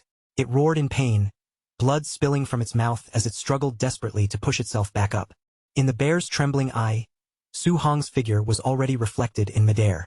Before the beast could steady itself, he was leaping in again, ready to deliver another strike. Su Hong brought his fist crashing down, driving a beam of fiery energy straight into the bear's head. The impact erupted violently, sending shockwaves through the ground beneath them. The force of the blow dragged the bear's heavy body across the ground. It carved through dirt and debris until it slammed into a large tree, snapping the trunk apart with a loud crack. When the dust finally began to settle, Su Hong stood there covered in blood and dirt, but his expression remained calm. He quietly noted that now that his mortal body had surpassed 60%, he could kill mid-tier beasts using physical strength alone. A system panel appeared before him, displaying his current stats and showing that he now had 254 martial Dao points.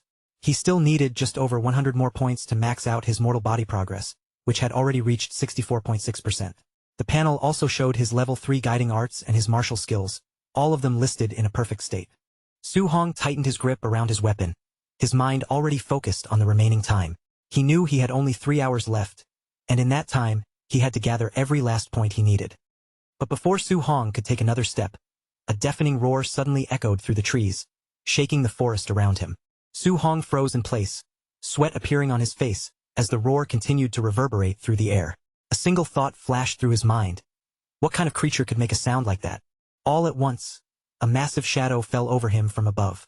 A gigantic golden bird descended through the sky, its glowing wings stirring up violent wind and swirling leaves. As its golden feathers shone like flames, Su Hong realized this creature might be the legendary Golden Rock Beast King.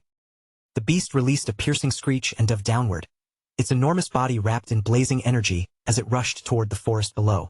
The force of its descent tore through the surrounding trees. Violent shockwaves spread outward, ripping across the forest as if the air itself had been crushed. Su Hong braced himself against the roaring wind, gripping his spear tightly with both hands. The Golden Rock Beast King's power was terrifying. Just one flap of its wings had been enough to create a devastating shockwave. A violent crash rang out nearby as a massive tree split apart. Its thick trunk snapped under the overwhelming force, sending broken wood flying through the air. Su Hong leaped onto a broken stone as the shockwave swept past him. Wind howled around his body while he steadied his footing, raised his eyes toward the sky, and wondered what kind of beast could unleash such power. Pressed back against a cliff, sweat running down his face, Su Hong finally admitted to himself that he had grown complacent. Standing before such overwhelming power, he realized that in front of true top-tier experts, he was still no different from an ant. Then Su Hong's eyes suddenly widened. High above in the air, he noticed something else approaching through the sky. The Golden Rock Beast King hovered in the air with its wings fully spread, its enormous body casting a powerful presence over the forest below. A second figure was approaching from the distance, also glowing with brilliant golden light. It was rank 7 Grandmaster Qin Tianli, his body wrapped in a fierce, flaming aura. He declared himself as Qin Tianli, saying that he was borrowing this territory, then questioned why the Beast King had returned. The Golden Rock Beast King immediately swooped downward with its claws extended. Its furious voice rang through the air as it shouted that it had never agreed to lend out its territory. Qin Tianli tore through the air like a blazing golden storm, his whole body wrapped in surging light. As he rushed straight toward the Beast King, he shouted that he would beat it down until it finally agreed, and in the next instant, the two terrifying powers slammed together high above the ground. The golden rock's wings suddenly flashed with brilliant gold as its massive body twisted in the sky. Qin Tianli's fist crashed hard into its feathered defense, making the air burst apart, and the beast immediately beat its wings again while letting out a piercing, furious cry. A spiral of dazzling light gathered around the golden rock, then exploded outward in a violent shockwave. Qin Tianli was forced back through the air, but he quickly steadied himself, his expression darkening as the beast's shrill cries scraped against his patience.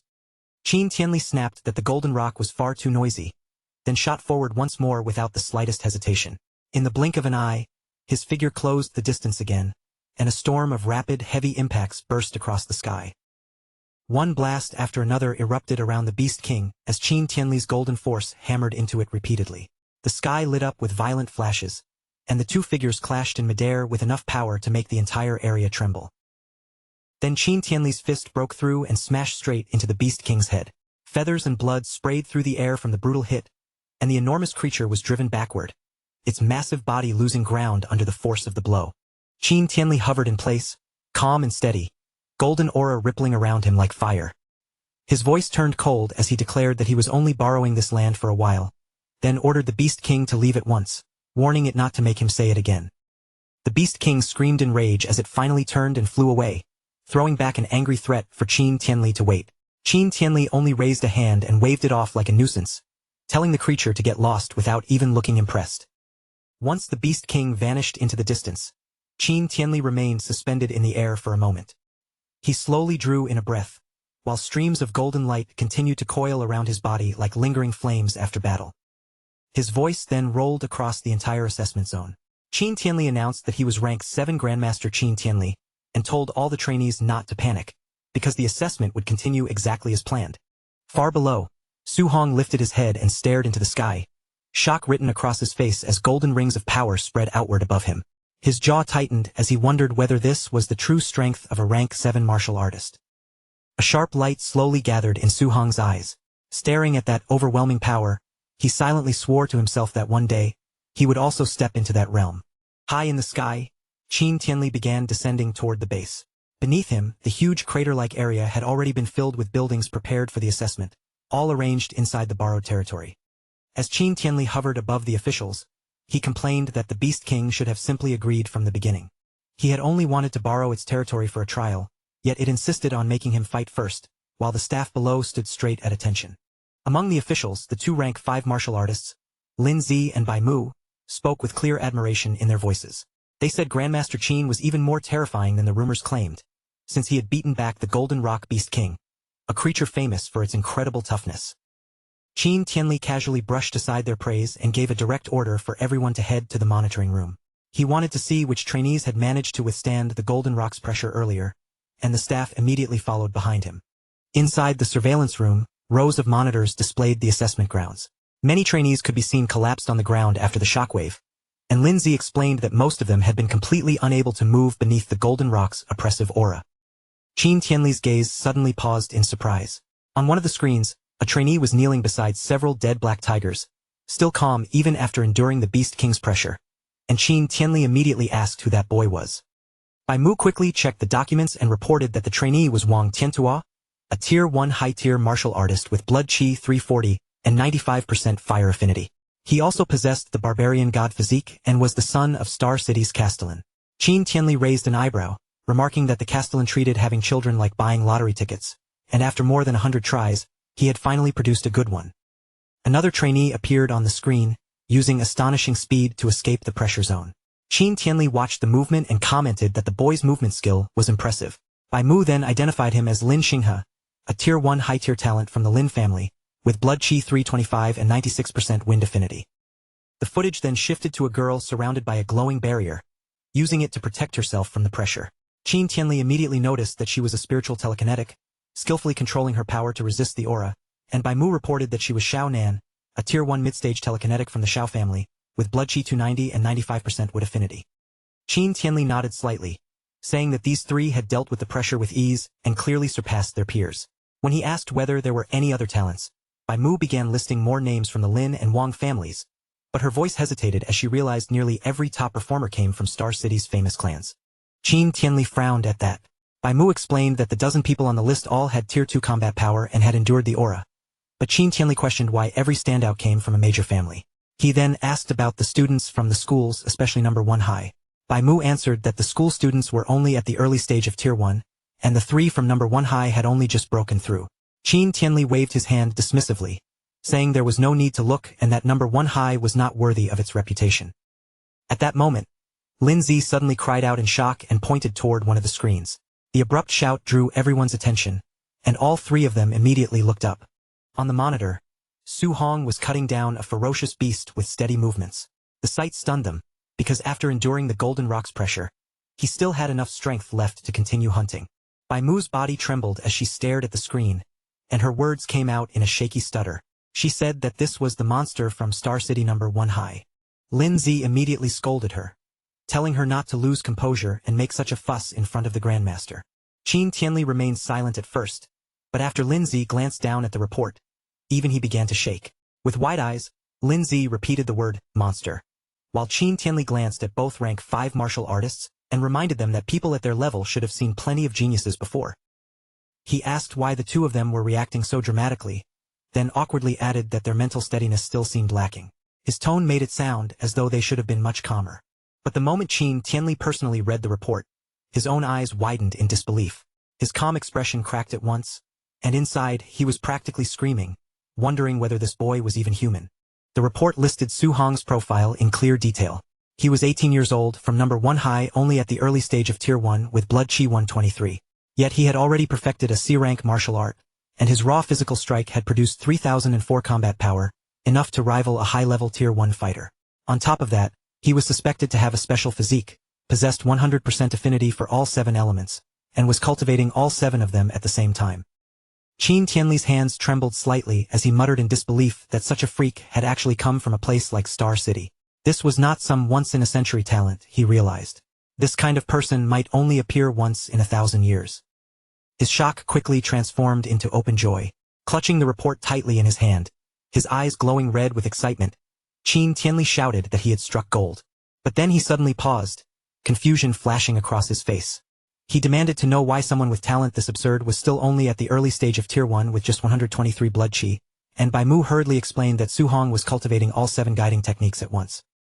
Grandmaster Qin instantly erupted in frustration. No wonder Su Hong's level was so low, he snapped.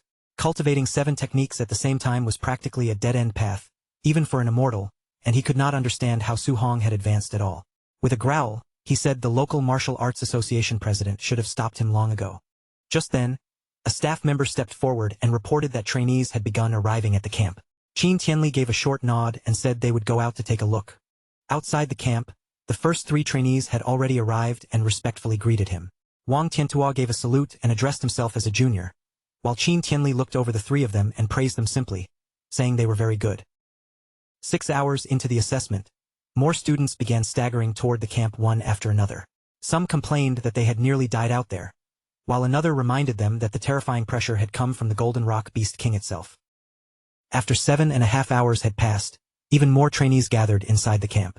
As Qin Tianli watched them, a few early arrivals said there was probably no one left outside and suggested ending the assessment, while another scoffed that anyone still wandering out there had to be weak.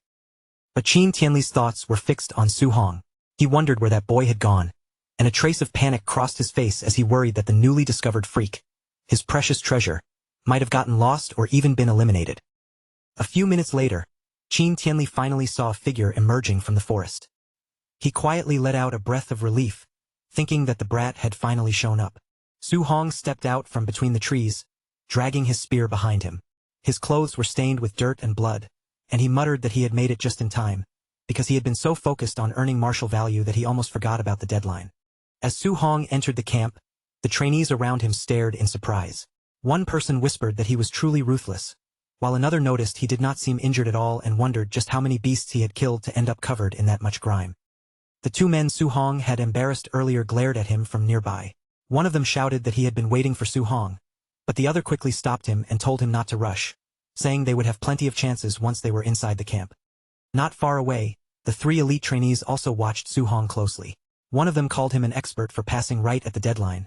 Another found the whole thing interesting, and Wang Tiantua, with his eyes closed, merely gave a quiet nod.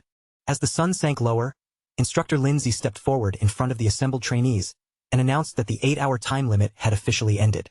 Anyone who had not reached the camp was eliminated, and after that, he began introducing the camp's facilities and rules. Instructor Lin explained the camp's main facilities one by one. Among them were a gravity room, a movement skill training room, and a ferocious beast combat room, each designed to push the trainees in different ways.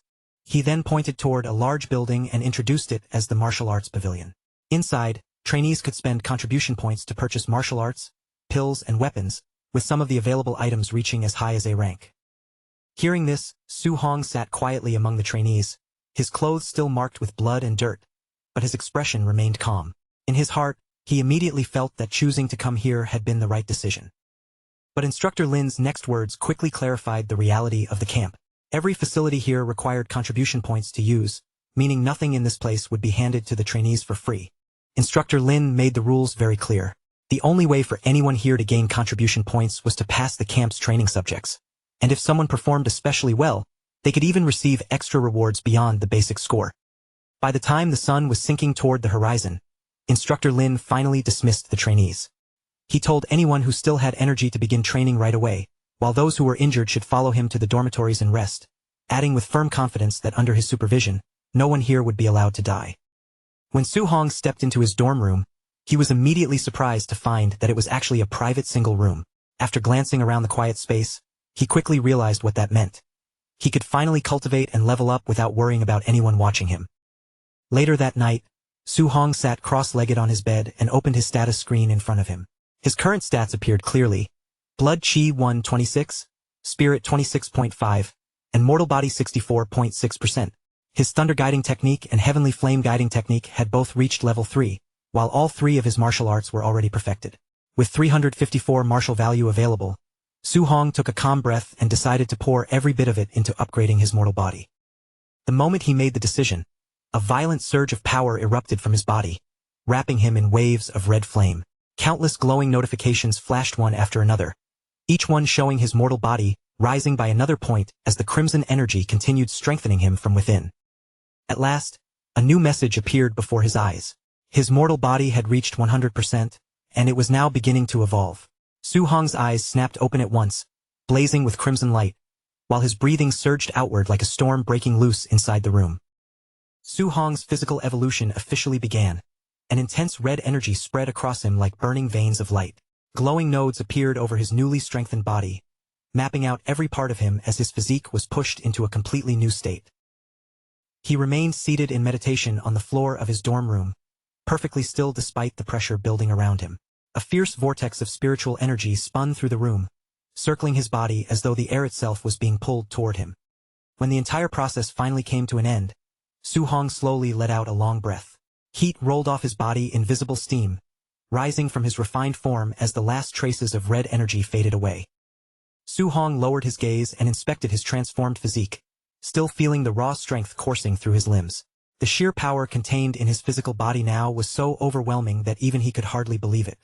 His system interface appeared again, and this time it revealed that he had unlocked the Overlord body.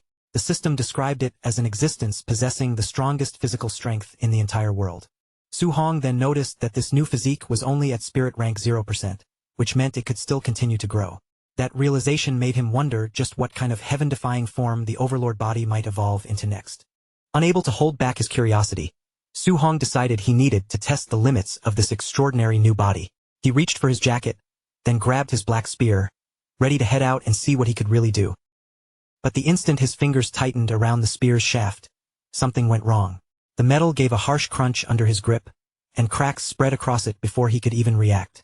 Su-hong froze, staring at the damaged weapon in disbelief. Only then did he realize that his casual grip alone was now strong enough to crush and snap a highly durable C-rank alloy spear. For a brief moment, panic flashed across his face. C-rank spears were extremely expensive, and in his mind he had just crushed a fortune with his bare hand. Luckily, he quickly remembered that he had not actually paid for this spear at all. He had looted it for free back in the wilderness. Even so, the damage proved one thing clearly. His old equipment could no longer withstand his current strength, so he needed to earn camp contribution points as soon as possible and exchange them for an A-rank alloy spear. With that thought in mind, Su Hong strode out of his room and into the hallway, his steps steady and confident. As he planned his next move, he wondered whether earning points would be easy if he simply trained with a weight vest weighing a few hundred kilograms. At that same time, inside the camp warehouse, a crowd of trainees had gathered together. Their eyes were fixed in awe on Wang Tiantuo, who had become the center of everyone's attention. Even while carrying a massive 3,000-kilogram weight, Wang Tiantuo moved as if it barely slowed him down. Under the stunned gazes of the crowd, he suddenly leaped into the air with shocking ease. From the sidelines, Lin Xinghe and Xiao Nen watched with clear amazement. They could not help commenting on Wang Tiantuo's monster-like strength, noting that an ordinary Tier 1 martial artist could only bear a small fraction of that kind of load. In the monitoring room, Grandmaster Qin Tianli watched the warehouse feed with interest. Seeing Wang Tiantuo handle the weight so effortlessly, he praised the power of the barbarian god body. Before long, the conversation turned back to Su Hong. Bai Mu looked toward Qin Tianli and asked how they should deal with the problem of Su Hong cultivating 7 guiding techniques at the same time. Qin Tianli understood very well that if they directly confronted a proud genius like Su Hong, it would probably only make him resist even harder. So instead, he decided to let Su Hong realize the mistake of his path through experience. Qin Tianli then turned to instructor Lin Zi and asked about the progress of the secretly arranged night raid. This raid had already been planned as a surprise ambush meant to strike the trainees when they least expected it. Lin Zi's lips curled into a wicked smile. He was already imagining the despair on the students' faces when they discovered that passing the entrance assessment did not mean they could finally relax. To carry out his lesson, Qin Tianli gave Lin Zi a specific order: send a powerful Tier 1 high-stage martial artist to crush Su Hong with overwhelming force. Once Su Hong was thoroughly defeated, Qin Tianli would step in, explain why cultivating 7 techniques at once was impossible, and make him abandon that path. The staff could not help worrying about this arrangement. After all, Su Hong's vitality was far lower, while the opponent they planned to send had more than 400 vitality and 5,000 combat power, and they feared such a crushing defeat might permanently break his spirit. Qin Tianli, however, dismissed their concerns with a cold expression. In his eyes, if Su Hong's resolve could collapse from something like this, then the boy was nothing more than trash. Meanwhile, out in the camp, Su Hong heard other trainees hurrying past him and talking excitedly about going to the gravity room to watch Wang Tiantuo train. Su Hong had no interest in squeezing into a crowd right away. Since everyone else had rushed off, he headed into the now empty equipment warehouse first, planning to take a look at the commotion later. Inside the warehouse, Su Hong picked up his smart scoring bracelet and examined it briefly. This was the device used to calculate and record his contribution points during training. As he continued exploring the room, Su Hong walked past racks of lighter training equipment without stopping. Then his footsteps paused in surprise before a rack holding 10-ton weight vests made from super heavy alloy, leaving him wondering what kind of person could possibly wear something that heavy. Curious about how far his new body could go, Su Hong decided to try on one of the 10-ton vests. But after feeling the immense pressure settle onto him, he quickly realized that the weight severely restricted his speed and stamina, making it unsuitable for long-term training. After weighing the feeling for a moment, Su Hong decided not to force it. He took off the 10-ton vest and chose to switch to a 5-ton vest instead. Once the 5-ton vest was on, Su Hong rapidly leaped around the warehouse to test how well he could still move. After several quick bursts of motion, he concluded that this load was perfectly suited to his current physical condition. Thinking about the other competitors, Su Hong began wondering how much weight Wang Tiantuo and the other top geniuses had chosen to wear. Since they were all at the high stage of Tier 1, he assumed they had to be at least as strong as him, if not even stronger. Wanting to learn from how those top talents trained, Su Hong left the equipment warehouse and headed out to observe them for himself. Outside, a large crowd had already gathered in front of a pyramid-shaped gravity room. The trainees were all stunned because Wang Tiantuo had actually entered the facility without taking off his 3-ton weight vest. A monitor outside displayed Wang Tiantuo struggling inside the room under 2 times normal gravity. The crowd quickly pointed out that under those conditions, his 3-ton vest effectively became a brutal 6-ton load. Standing at the back of the crowd with his arms crossed, Su Hong was genuinely surprised when he heard that Wang Tiantuo's base vest was only 3 tons. Compared to the 5-ton vest he was wearing comfortably under his own clothes, that sounded unbelievably light, and only then did Su Hong realize he had completely underestimated the toughness and superiority of his newly evolved overlord body. Su Hong soon walked over to his former schoolmates, Chun Shan and Li Tuesday. Seeing them standing outside instead of training, he asked why they were not going into the gravity room to cultivate. Chun Shan and Li Tu both looked defeated. They explained that the gap between them and the top-tier geniuses was simply too massive, and if they trained in front of everyone right now, they were afraid of being compared so harshly that they would only embarrass themselves. Su Hong sighed when he heard that and reached out to pat one of them on the shoulder. He was clearly disappointed that they would let pride and fear of comparison stop them from improving. Even when they warned him to wait until the crowd had left, Su Hong did not hesitate. He ignored their concerns and walked forward with calm confidence, heading straight toward the brightly lit, pyramid-shaped gravity room. The onlookers immediately began mocking him the moment they noticed where he was going. They assumed Su Hong was arrogantly trying to surpass Wang Tiantuo's record, calling him brainless and shameless, especially because he did not appear to be wearing any weight suit at all. Su Hong paid no attention to their taunts and stepped through the entrance. In his mind, facilities this expensive and heavily funded were normally controlled by elite aristocratic families, so this chance was rare, and he had no intention of letting it pass him by. Inside the high-tech training room, Su Hong calmly began evaluating his own limits. Since he was secretly wearing the 5-ton weight vest beneath his tracksuit, setting the room to double gravity would put his body under 10 tons of force, a crushing burden he estimated he could only endure for about 10 minutes. To make sure he could train for a longer stretch instead of burning himself out too quickly, Su Hong decided to pace his body carefully. He reached for the control dial and adjusted the gravity setting down to 1.5 times normal gravity instead. The moment the setting took effect, the invisible pressure slammed down over him, and Su Hong let out a low grunt as his body strained hard to brace against the sudden heavy force. Outside the gravity room, the crowd had no idea Su Hong was secretly wearing a 5-ton vest beneath his tracksuit. All they could see on the monitor was him struggling under 1.5 times gravity, and that was enough for them to burst into laughter.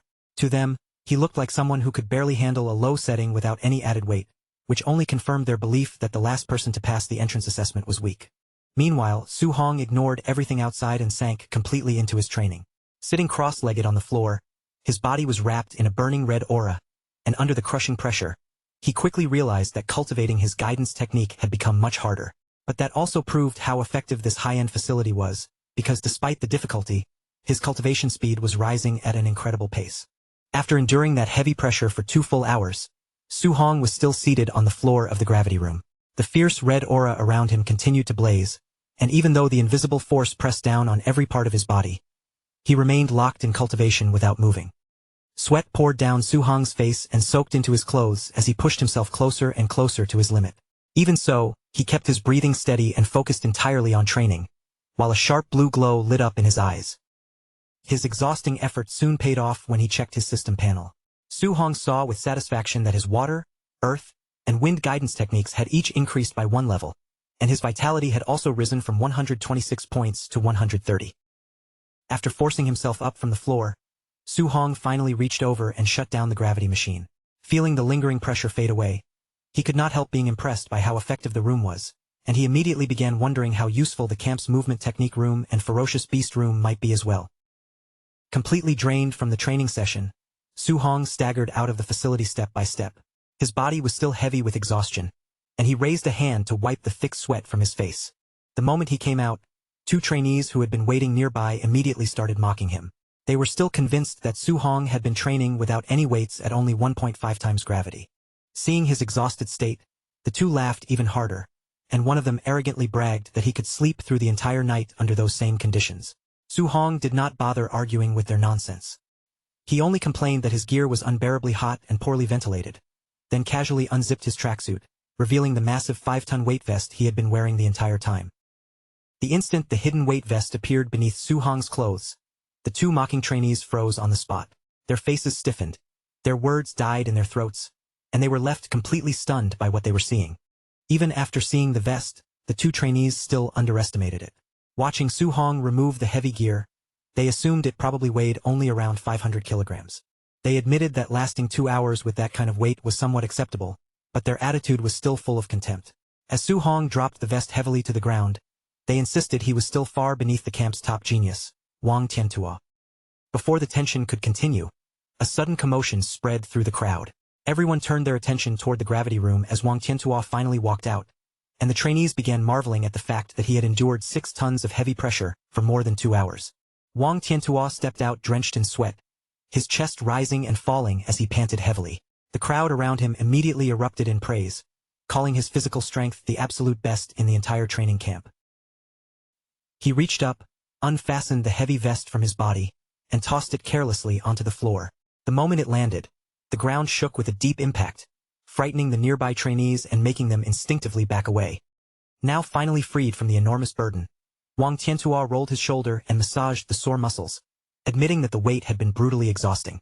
Just then, Lin Xinghe approached while casually fanning himself and challenged Wang Tiantuo to compete in the movement technique room. Wang Tiantuo rejected him immediately, saying Lin Xinghe cultivated an A-rank wind attribute movement technique, and only an idiot would compete with him in agility. Su Hong, who happened to overhear the exchange, instantly became interested. The moment he heard the words A-rank movement technique, his attention shifted toward Lin Xinghe. Although Su Hong's newly evolved overlord body had given him terrifying raw strength, he knew very clearly that his agility skills were still lacking. A faint smile appeared on his face as he realized this might be the perfect chance to add a powerful movement skill to his arsenal. Following behind the crowd, Su Hong soon arrived at the dome-shaped movement technique training room. He wanted to see for himself just how impressive Lin Xinghe's A-rank flying swan startling cloud step really was. Inside the facility, the trainees stared at the monitors in disbelief. Lin Xinghe had actually set the aero-dodging simulation to level 10, the highest possible difficulty, and he looked completely confident doing it. On the screen, Lin Xinghe's figure moved so fast it almost blurred. He slipped through the dense barrage of flying arrows with ease, weaving between the rapid shots as if the deadly projectiles could not touch him at all. His movements were so graceful that he even closed his eyes while suspended in midair. As he dodged the arrows, pink petals somehow drifted around him, making the entire display look impossibly elegant and leaving the audience stunned by how effortlessly he was showing off.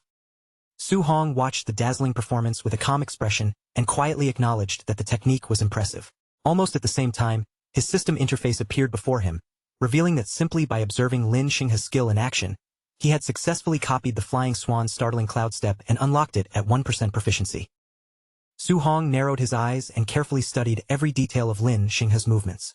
From the rhythm of his steps to the way his body shifted through the arrows, Su Hong broke the technique down in his mind. Then Su Hong stepped forward, clearly intending to test the technique for himself. His movement immediately drew the attention of the nearby trainees, and several pairs of eyes turned toward him at once. The crowd quickly burst into laughter and mockery. To them, it was absurd that Su Hong thought he could master a complicated A-rank movement technique after only watching it once, and they treated his confidence like a joke. Su Hong paid no attention to their ridicule. His consciousness slipped into the system's virtual training space, where a simulated version of Lin Xinghe appeared before him, ready to push him through an intense battle of movement and evasion. Inside that space, Su Hong trained relentlessly, dodging rapid attacks again and again while refining every step. His proficiency rose at a terrifying speed, climbing quickly from 8% all the way to 93%. Before long, a system notification appeared, congratulating him for officially reaching the basic level of the technique. Su Hong stood there with clear excitement, thrilled that he had obtained his first A-rank movement skill.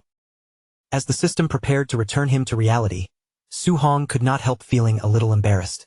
After all, using Lin Xinghe's unbelievably flashy movements as his learning template meant he had absorbed not only the skill, but also that showy style. Once he confirmed that he no longer needed the movement technique room, Su Hong decided on his next destination. He would head to the ferocious beast room, where he could hunt beasts, earn martial value, and continue raising his vitality. But before he could move on, Su Hong suddenly noticed that the entire crowd was staring at him. Some trainees had even taken out their phones to snap pictures, while others excitedly praised his dramatic and flashy posture. Su Hong's face stiffened as the truth hit him. While his mind had been training inside the system space, his real body outside had been copying all of Lin Xinghe's exaggerated, showy poses in front of everyone. Burning with embarrassment, Su Hong immediately turned and sprinted away from the area at top speed. Behind him, the crowd cheered and shouted for him to perform again, but he ignored all of it and silently swore that he would never use Lin Xinghe as a template again. As Su Hong dashed away, his sharpened senses suddenly caught something unusual.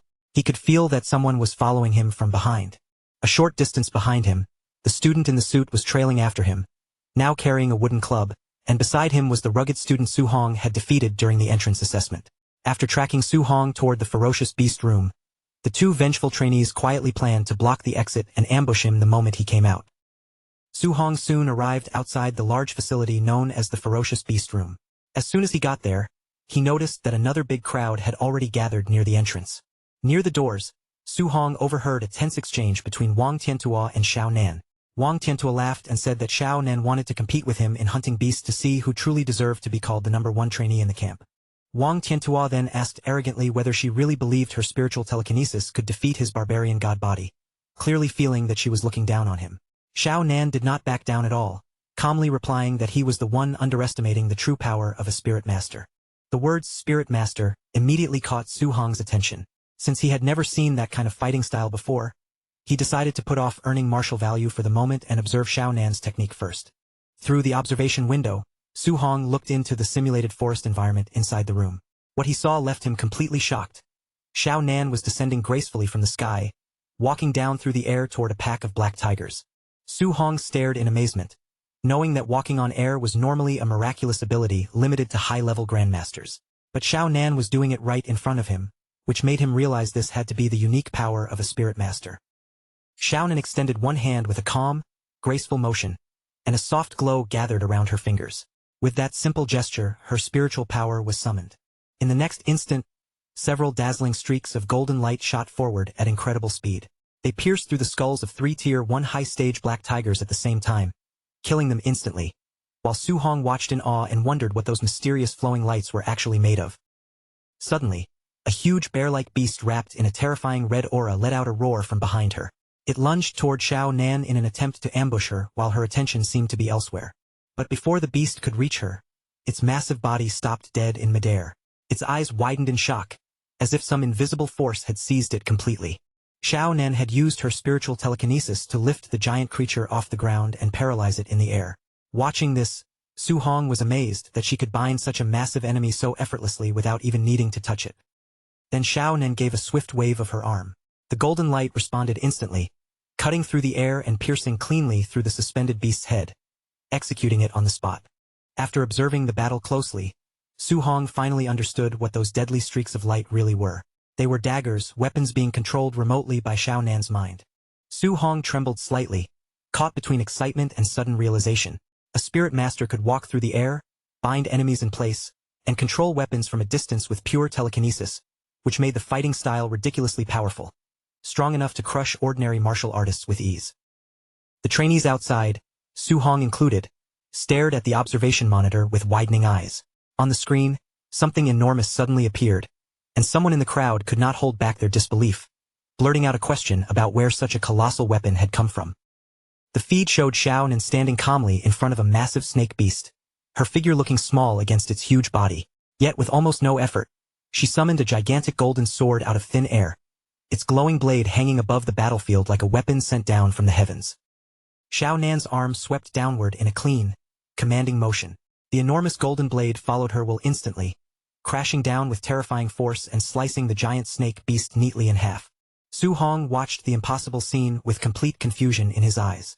He clearly remembered that Xiao Nan had not been carrying any weapon before, and a real sword that size would have weighed several tons, far too heavy for anyone to swing so casually. At that moment, Lin Xinghe stepped into the conversation, approaching the group with his usual relaxed manner while casually fanning himself.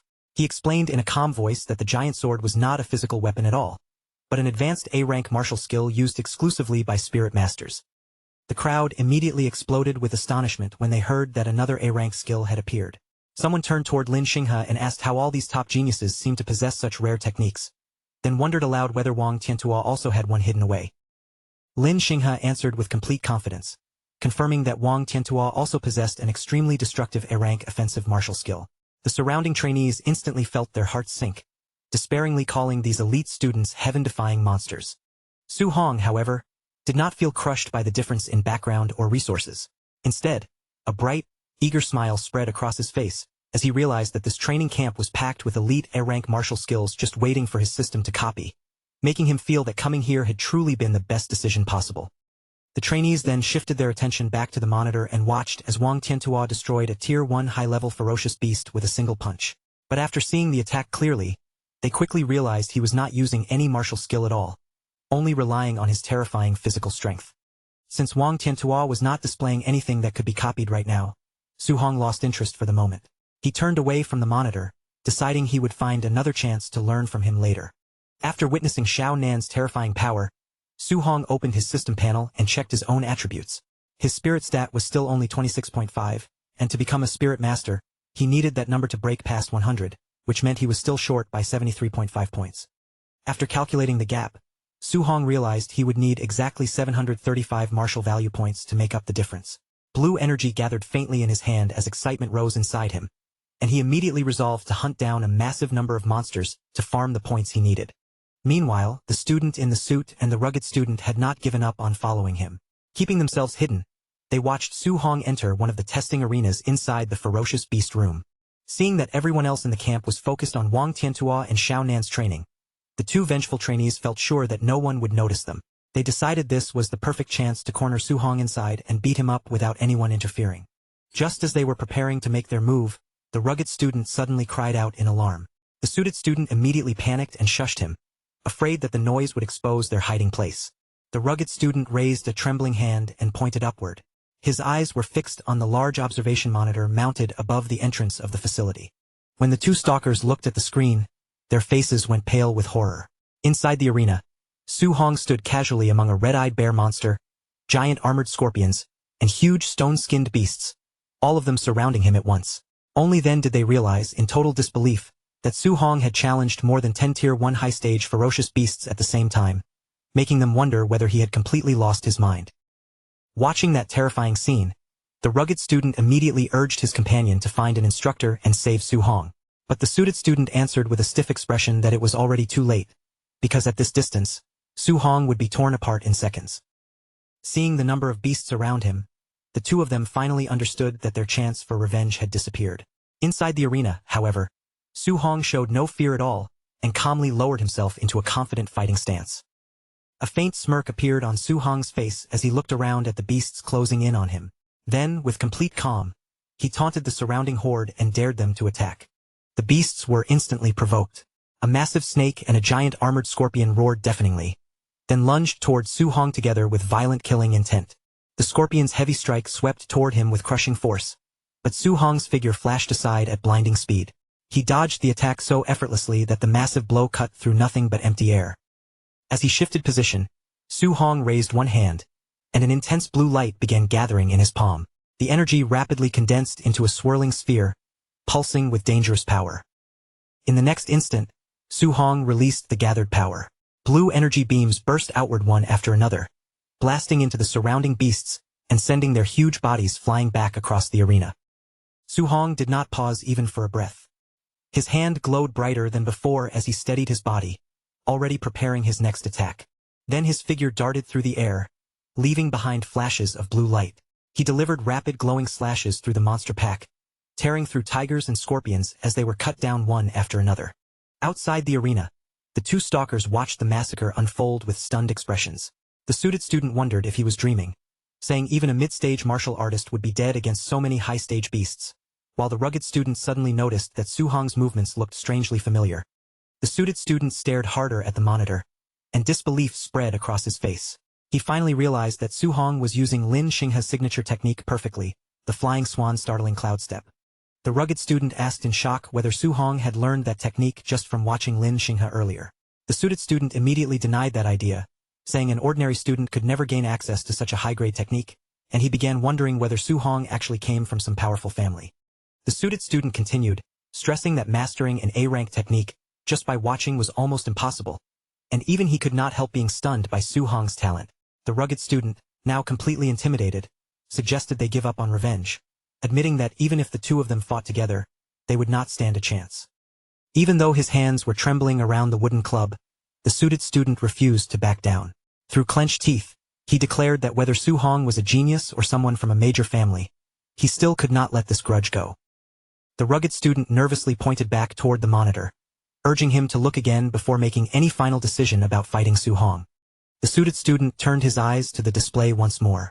The more he watched, the more his expression twisted into horror, and cold sweat began to bead across his face. The slaughter on the screen left him completely speechless. His fingers loosened without him noticing, and the wooden club slipped from his hand, dropping onto the floor with a dull thud. Inside the arena, Su Hong was already resting casually on the corpse of a slain monster. The two stalkers stared in disbelief, realizing that he had slaughtered all 11 high-stage beasts in only a few short minutes. Su Hong, with only a slight sheen of sweat on his face, checked his interface again. Instead of being excited, he felt disappointed that killing so many high-stage beasts had only given him 81 martial value points, making him realize that farming points was becoming harder as his own strength continued to rise. Suddenly, Su Hong's eyes shifted. From somewhere in the shadows, he caught a faint movement. A moment later, several more red-eyed beasts stepped out from the dark enclosures. Their bodies emerged one after another, and their vicious gazes locked directly onto him. Standing on top of his fresh kill while the new monsters roared around him, Su Hong simply stretched his body. Instead of taking a break, he decided to keep going, eager to continue farming martial value. At that instant, a massive saber-tooth-like beast pounced down from above. Its sharp claws aimed straight for Su Hong's head as it descended with deadly force. Su Hong spun around sharply, his fist already lighting up with dense golden energy. In the same motion, he prepared to meet the beast head-on. He intercepted the beast with a powerful Vajra fist. Golden light exploded from the impact as his punch smashed directly into the creature's face, stopping its attack with brutal force. When Su Hong landed heavily, the force beneath his feet erupted outward. A violent shockwave spread across the arena, blowing back the surrounding beasts before they could rush in. The remaining monsters were clearly intimidated by that display of strength. Their bodies flinched, their killing intent wavered, and they began backing away cautiously. But Su Hong had no intention of letting those points escape. His eyes flared with blue light, and he charged straight toward the retreating monsters, treating every one of them like martial value waiting to be collected. He leaped high into the air and reached down with one hand. In an instant, he grabbed the armored tail of a giant scorpion before it could get away. Using monstrous strength, Su Hong swung the huge scorpion like a weapon. Its armored body crashed into the other fleeing beasts, smashing through them like a massive club. Outside, the two stalkers stood frozen in terrified silence. Watching Su Hong turn the battle into a one-sided beating, whatever desire for revenge they had left was completely shattered. The suited student wiped the sweat from his face and suddenly decided that he could forgive Su Hong after all. The rugged student immediately agreed, suggesting they leave quickly before the monster inside finished training. As the two slipped away from the arena, they overheard nearby trainees gossiping excitedly about the elite students. The crowd was marveling that Wang Tiantua had killed 9 high-stage beasts in under 10 minutes, while Xiao Nan had killed 8 without even moving. Just then, another trainee noticed the two stalkers and casually asked whether they had already gotten revenge on Su Hong. Sweat instantly formed on their faces, but they forced stiff smiles, awkwardly nodded, and laughed it off as if everything had gone exactly as planned. Inside, however, both of them were trembling. They knew very clearly that if they had not backed down earlier, they would be the ones lying on the floor right now, and with pale faces, they silently concluded that this training camp was full of monsters. At the entrance of the ferocious beast room, the automated doors slowly opened. Wang Tiantua and Xiao Nan walked out one after the other, both visibly exhausted, while the surrounding crowd immediately rushed into praise and asked how many contribution points they had earned. Wang Tiantua lowered his gaze to his smart bracelet, still panting heavily from the battle. After checking the number, he revealed that he had earned 280 points, while Xiao Nan calmly announced that her total was 270. The trainees around them were instantly shocked by those numbers. One of them quickly calculated the result in disbelief, realizing that the two elites must have slaughtered around 50 to 60 ferocious beasts each to earn that much. Wang Tiantua then added that wearing his weight vest had given him an extra 100 contribution points. Xiao Nan let out a small sigh beside him, saying that her own weight training bonus only gave her 50 points. Hearing that, the surrounding trainees hurriedly checked their own devices, and despair immediately spread through the group. Some groaned that they had only earned 20 or 30 points, while another nearly cried after seeing he had gotten only 10. Lin Xinghe looked at the two of them and asked who had won their competition. Xiao Nan reluctantly raised her hand and pointed toward Wang Tiantua, and as the other trainees watched the elite trio, they began sweating nervously, realizing that people like them could probably only compete for 4th place at best.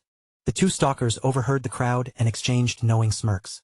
In their eyes, these trainees were still completely ignorant because the truly terrifying monster, the one who had surpassed even the top 3, was still inside the arena. An hour later, deep inside the testing arena, the once solid walls were now covered in heavy cracks. Fresh blood had splashed across the surroundings, staining the arena with the marks of a brutal battle. The floor had turned into a complete slaughterhouse. Mutilated corpses of ferocious beasts were piled across the ground, and in the middle of all that carnage sat one lone figure. Su Hong was resting on top of a slain monster's body, breathing heavily. Sweat, dirt, and blood covered him from head to toe, leaving him looking like he had just crawled out of a battlefield. Even with the stamina of his overlord body, more than an hour of non-stop fighting had drained him badly. When he checked his interface, frustration crossed his face because he was still short of the 735 martial value points needed for his next upgrade. But when Su Hong looked at his smart bracelet, his mood immediately improved. The camp reward tally showed he had earned 700 contribution points in total, 400 from hunting beasts and another 300 from wearing the weight vest, making him perk up as he wondered what he could buy from the martial arts pavilion. Under the starlit night sky, Su Hong arrived at the martial arts pavilion. The grand traditional building stood quietly in the camp, its warm lights glowing through the darkness and giving the place a calm, dignified atmosphere. Inside the pavilion, Su Hong stood at the counter and flipped through an inventory ledger page by page.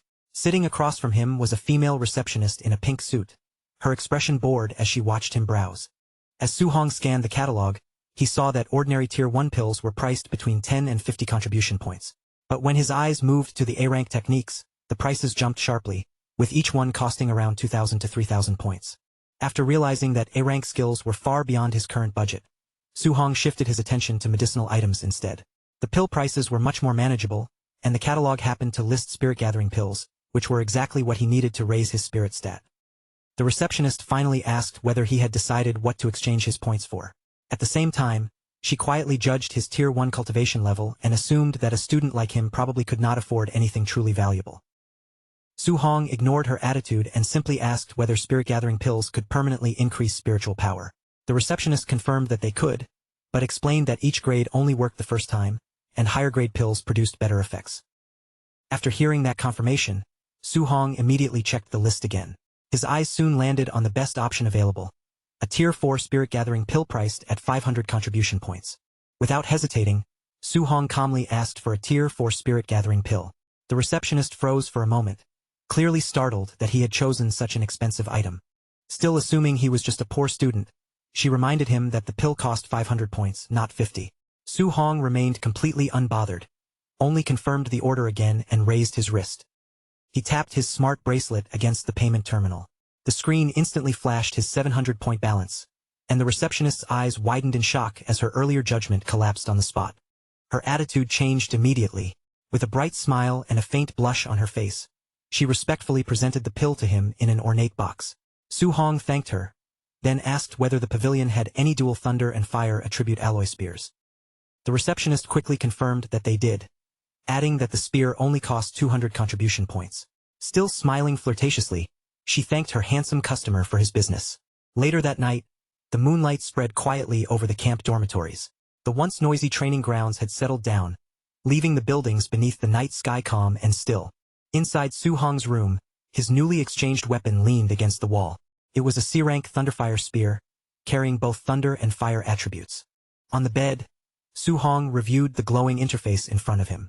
His vitality and elemental techniques had improved, and he now had 490 martial value points, leaving him satisfied because the progress he made today had already surpassed what a normal week of training could achieve. He opened the box and revealed the glowing spirit-gathering pill resting inside. While looking at the medicine, he calculated his current stats and noted that his base spiritual power was 26.5, meaning that even if he converted all 490 martial value points, he would still be short of the requirement. He would still lack 25.5 points before reaching the 100 spiritual power needed to become a spirit master. Holding the pill up to the light, Su Hong placed his hopes on the Tier 4 medicine, hoping it could provide exactly the remaining 25.5 points he needed. With that thought, determination sharpened in Su Hong's eyes. A fierce glint appeared in his gaze as he smiled, then swallowed the pill, fully resolved to break through and become a spirit master. The glowing green pill, round and pearl-like, began to activate the moment it entered his body. Its light spread softly at first, then quickly became brighter. Vibrant green energy flowed through Su Hong's body like a warm current. It lit up his energy pathways one by one, spreading through him with a steady, refreshing force. Almost immediately, Su Hong felt a wave of comfort wash over him. The pill soothed his exhausted nerves, easing the strain left behind by the day's intense battles. Sitting cross-legged on his bed, Su Hong felt his mind become clearer than ever. His senses expanded outward, and for a moment, he could perceive every corner of his room with unusual clarity. Then Su Hong slowly opened his eyes. A bright blue glow shone from them, making his gaze look sharper and deeper than before. He immediately checked his system interface and saw the result of the pill.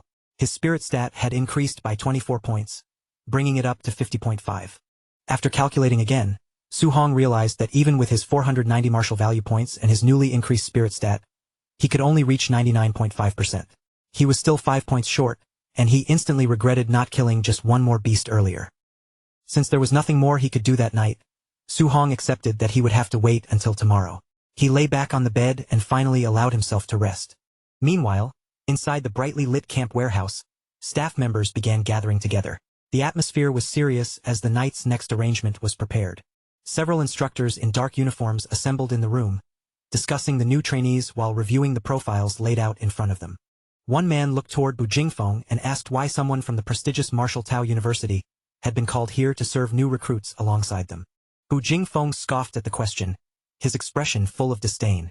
He called the recruits fake geniuses and claimed that they were not even qualified to be sparring partners for him back in high school. The bald instructor laughed, then brought up Wang Tiantuo's profile for him to see. When Bu Jingfeng noticed Wang Tiantuo's vitality was 340, a level even he had never reached back then, surprise flashed across his face. A gray-haired instructor then showed Lin Xinghe's profile, pointing out that his vitality also exceeded 300. Beside him, a mustached instructor added that his own student was a spirit master, making the lineup sound even more impressive. Bu Jingfeng looked down at his assigned target, Su Hong, and frowned in confusion. Seeing only 123 vitality listed, he questioned why he had been given a Tier 1 trainee with such low stats while the others had all received powerful opponents. The other instructors were also puzzled. Since Bu Jingfeng was the strongest among them, they could not understand why he had been assigned such a seemingly weak target, and they began wondering whether Grandmaster Qin Tianli had made a mistake. At that moment, Grandmaster Qin Tianli entered the warehouse with Lin Zi and Bai Mu. His arrival immediately silenced the discussion, and he confirmed that there had been no mistake in the assignment. Bu Jingfeng still complained directly to the Grandmaster, clearly feeling that the arrangement was an insult to him. Qin Tianli calmly clarified that although Su Hong's stats looked low, his combat power already rivaled that of a Tier 1 high-stage martial artist. The sheer force Su Hong displayed left every instructor frozen in place. They could not understand what kind of monster could unleash power like that while supposedly having only 123 points of vitality. Qin Tianli only gave Bu Jingfeng a vague answer, saying some details were confidential and that he would naturally understand once he crossed hands with Su Hong. Bu Jingfeng let out a reluctant sigh, glancing aside as he muttered that with his vitality already close to 500, this almost felt like bullying a junior. That careless remark instantly annoyed Qin Tianli. He raised his hand and smacked Bu Jingfeng on the head, cutting him off before he could keep complaining. Then, in a stern voice, he told him to stop wasting words and focus on the mission. Once the fight started, he wanted Bu Jingfeng to use everything he had and beat Su Hong so hard that the kid began doubting his own life. Bu Jingfeng rubbed the back of his head where he had been hit, looking both wronged and suspicious. He could not help asking whether the Grandmaster had some personal grudge against Su Hong. Then he warned him in advance that if he went too far and accidentally crippled the boy, he would not be taking responsibility for it. Instead of showing the slightest concern, Qin Tianli's expression darkened into a chilling grin. He openly encouraged Bu Jingfeng to beat Su Hong as ruthlessly as possible, even promising that rewards would still be waiting if the boy ended up crippled. Seeing that cruel smile, Bu Jingfeng suddenly felt a wave of pity for Su Hong. With the order finally given, Qin Tianli commanded the operation to begin. In the next instant, the instructors moved out like shadows, rushing from their positions to carry out the sudden nighttime ambush. Deep into the night, the training camp sat in heavy silence beneath a thin layer of snow. The buildings were quiet, the air was cold, and from the outside, everything looked perfectly still. But that silence shattered without warning. Inside the dormitory area, masked instructors burst through doors one after another, forcing their way into the rooms and launching a brutal surprise attack on the sleeping trainees. In an instant, terrified cries rang through the dorms. Half-awake trainees shouted in confusion, some screaming for help, while others panicked and begged for even a few seconds to put on their clothes. Su Hong was jolted awake by the sudden commotion outside. He sat up sharply in bed, his eyes focusing at once, and from the noise spreading through the building, he quickly realized the camp had been hit by a sneak attack. His gaze locked onto the closed door in front of him. A heartbeat later, two huge slash marks ripped across the wooden surface from the outside, carving through it with terrifying force. The damaged door exploded inward, sending splinters flying across the room. Bu Jingfeng stepped through the wreckage with a confident smirk, gripping a sword wrapped in thick purple energy that shimmered like a dangerous flame. Without giving Su Hong any time to question him, Bu Jingfeng swung his blade and released a cross-shaped strike. The attack tore into the floor with violent force, but Su Hong reacted the moment it came, springing backward and narrowly avoiding the blow. Broken debris scattered through the air as the room shook from the impact. While retreating, Su Hong immediately remembered the rumors about assassins, and could not help wondering whether this masked attacker had been sent by that hostile faction. The moment his feet touched down safely, Su Hong reached out and seized his newly obtained spear. The weapon settled into his grip as his expression turned cold and focused. Standing in the middle of the ruined dorm room, Su Hong raised his spear and took a defensive stance. The attacker's face was hidden, and for the moment he had no way to accurately judge just how strong this masked assailant really was. Bu Jingfeng did not slow down. He kicked off the ground and leaped into the air, lifting his sword high as a massive arc of purple energy gathered above him. Full of confidence, Bu Jingfeng looked down at Su Hong and mocked him without hesitation, calling him an unlucky Tier 1 brat who had run into the wrong opponent. But the instant Su Hong heard him speak and felt the aura coming from his body, his thoughts shifted. This was not an alien assassin at all. The intruder was clearly human, and more importantly, he was a Tier 1 martial artist. Once Su Hong realized that, the tension in his face faded. A confident smile slowly appeared at the corner of his mouth, as if this dangerous ambush had suddenly turned into unexpected good fortune. In that brief moment, Su Hong made a quick calculation. If he could defeat this opponent, he would gain exactly the 5 martial value points he still needed to break through and become a spirit master. Still suspended in midair, Bu Jingfeng's eyes suddenly widened. To his shock, Su Hong was not backing away from the descending attack. Instead, the trainee stepped forward, raising his spear as if he intended to meet the strike head-on. Their weapons crashed together in a blinding burst of light. Su Hong's spear slammed into Bu Jingfeng's purple energy blade, and the violent collision filled the room with a sharp, explosive shockwave. Bu Jingfeng's arms strained as he pressed down with his sword, sweat forming on his forehead. Only then did he realize Qin Tianli had not exaggerated. The boy's strength truly could rival a high-stage Tier 1 martial artist. As the deadlock continued, panic crept into the instructor's eyes. The pressure coming from Su Hong's spear was far beyond what a normal Tier 1 martial artist should be capable of producing. Su Hong, however, remained completely steady. A red aura spread across his body as he drove his spear forward, his movements firm and controlled. After all, he was already used to clashing with high-stage Tier 1 enemies. Then, with a sharp battle cry, Su Hong released the full weight of his terrifying physical power. His aura surged, and the force behind his spear rose violently. He swept the spear upward in one explosive motion, smashing through Bu Jingfeng's defense. The impact sent the stunned instructor flying back across the wrecked room like he had been struck by a charging beast. Bu Jingfeng skidded backward before barely managing to stop himself. His hands trembled around the sword hilt, and his face tightened with fear as the same thought flashed through his mind. Was this trainee even human, or was he some kind of monster? After forcing himself to regain his footing, Bu Jingfeng poured purple fire into his blade. The flames crawled along the sword as he declared that battles were not decided by brute strength alone, preparing to reveal his elemental martial skills. Su Hong watched the glowing blade with clear interest. It was his first time seeing a fire attribute art used in battle, and as he studied it, golden lightning began crackling around the length of his spear. The purple flames around Bu Jingfeng's sword burned even brighter. Power gathered rapidly around the blade, thickening until the entire weapon seemed wrapped in a dangerous, blazing aura. Bu Jingfeng sprang high into the air, and a radiant purple cross formed around his sword. Looking down from above, he taunted Su Hong again, challenging him to see whether he could withstand a true B-rank martial art. With a loud shout, Bu Jingfeng swung his weapon down.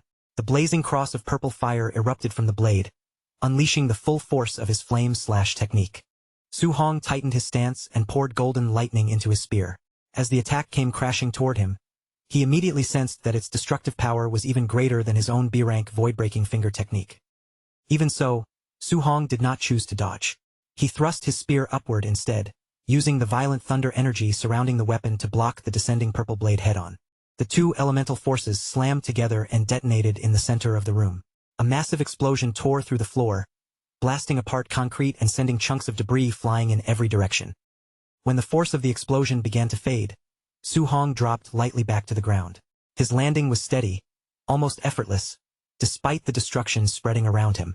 As the smoke slowly cleared, Su Hong stood unharmed in the ruined dormitory, spear still in hand.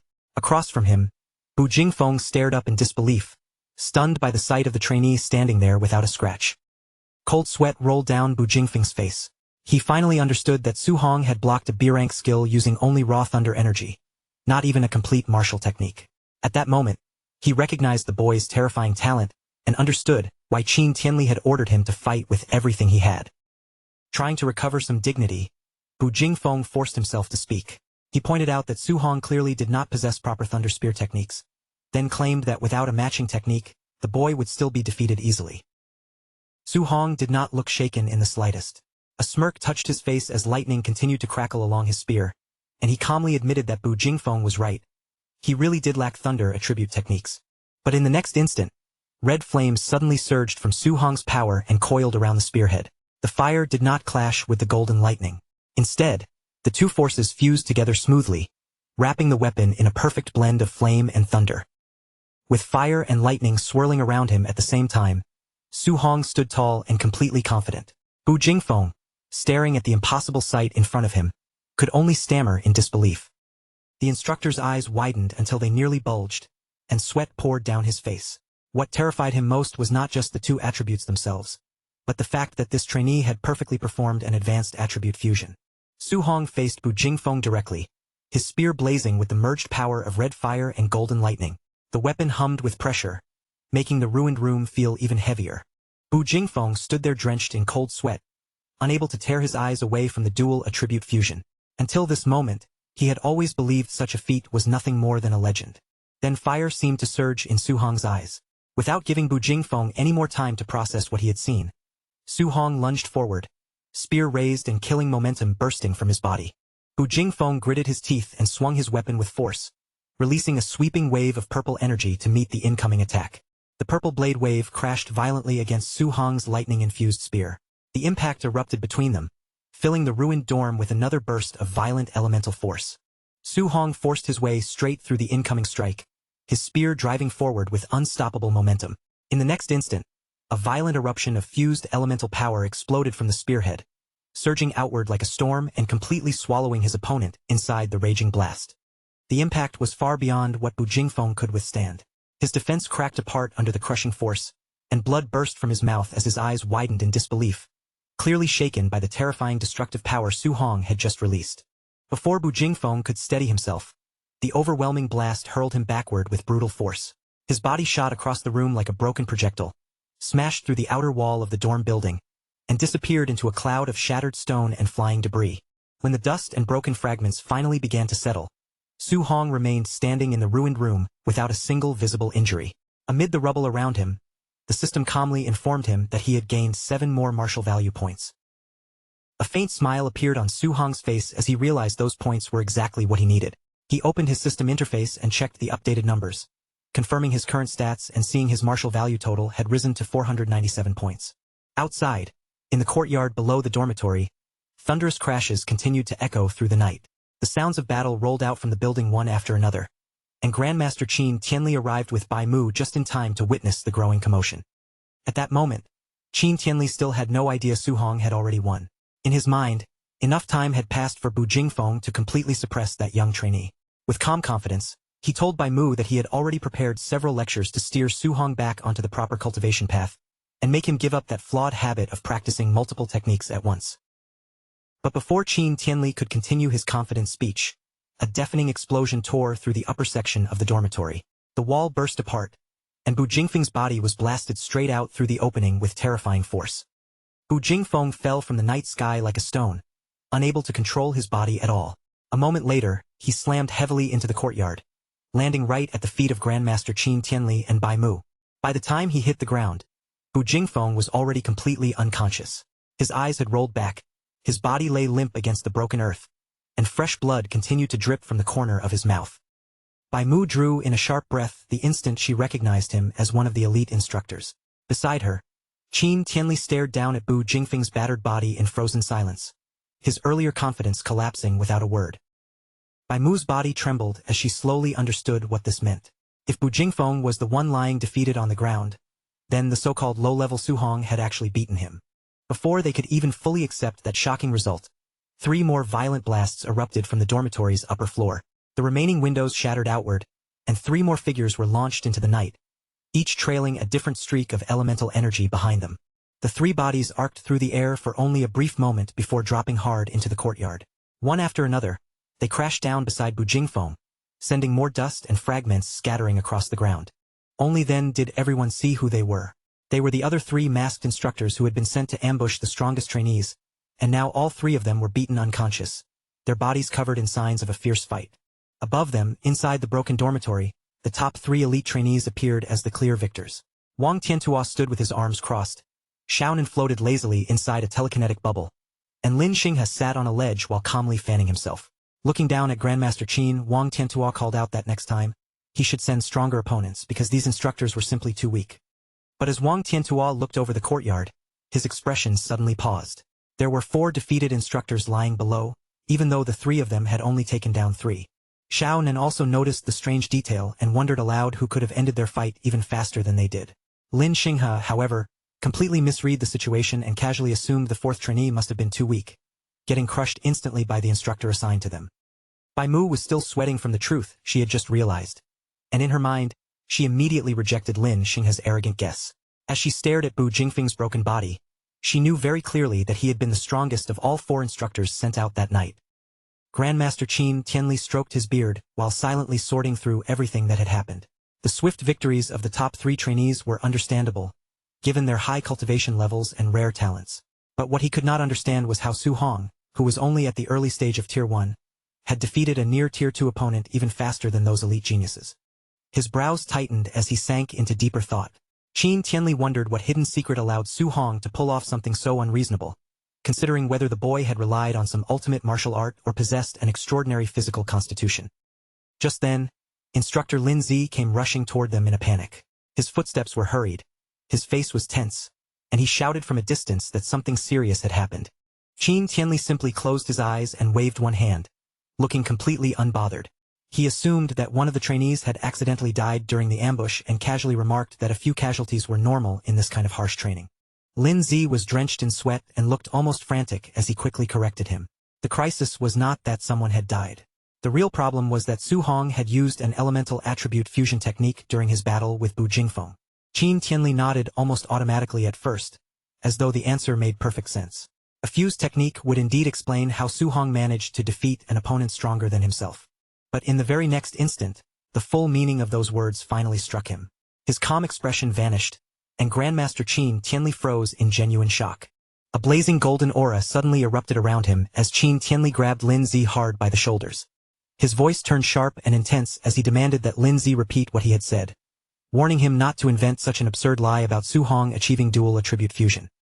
Lin Zi stiffened nervously under his grip but quickly defended himself. He said he had clearly seen the monitor footage, where Su Hong held a spear wrapped in both fire and lightning, and if the Grandmaster still doubted him, he could ask Bu Jingfeng directly. Qin Tianli slowly looked down at the unconscious Bu Jingfeng again.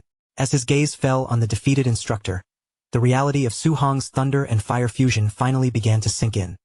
Then Qin Tianli shook Lin Zi with wild, barely contained excitement. He pointed out that the only human genius in history who had ever successfully researched dual attribute fusion had spent more than 10 years achieving it. Yet according to Star City's records, Su Hong had been practicing his guiding techniques for less than a month. Qin Tianli burst into ecstatic laughter, praising Su Hong as a prodigy sent by the heavens and a true dragon among men. In his excitement, he completely ignored the exhausted Lin Zi, who nearly collapsed on the spot and had to be awkwardly held up by Bai Mu.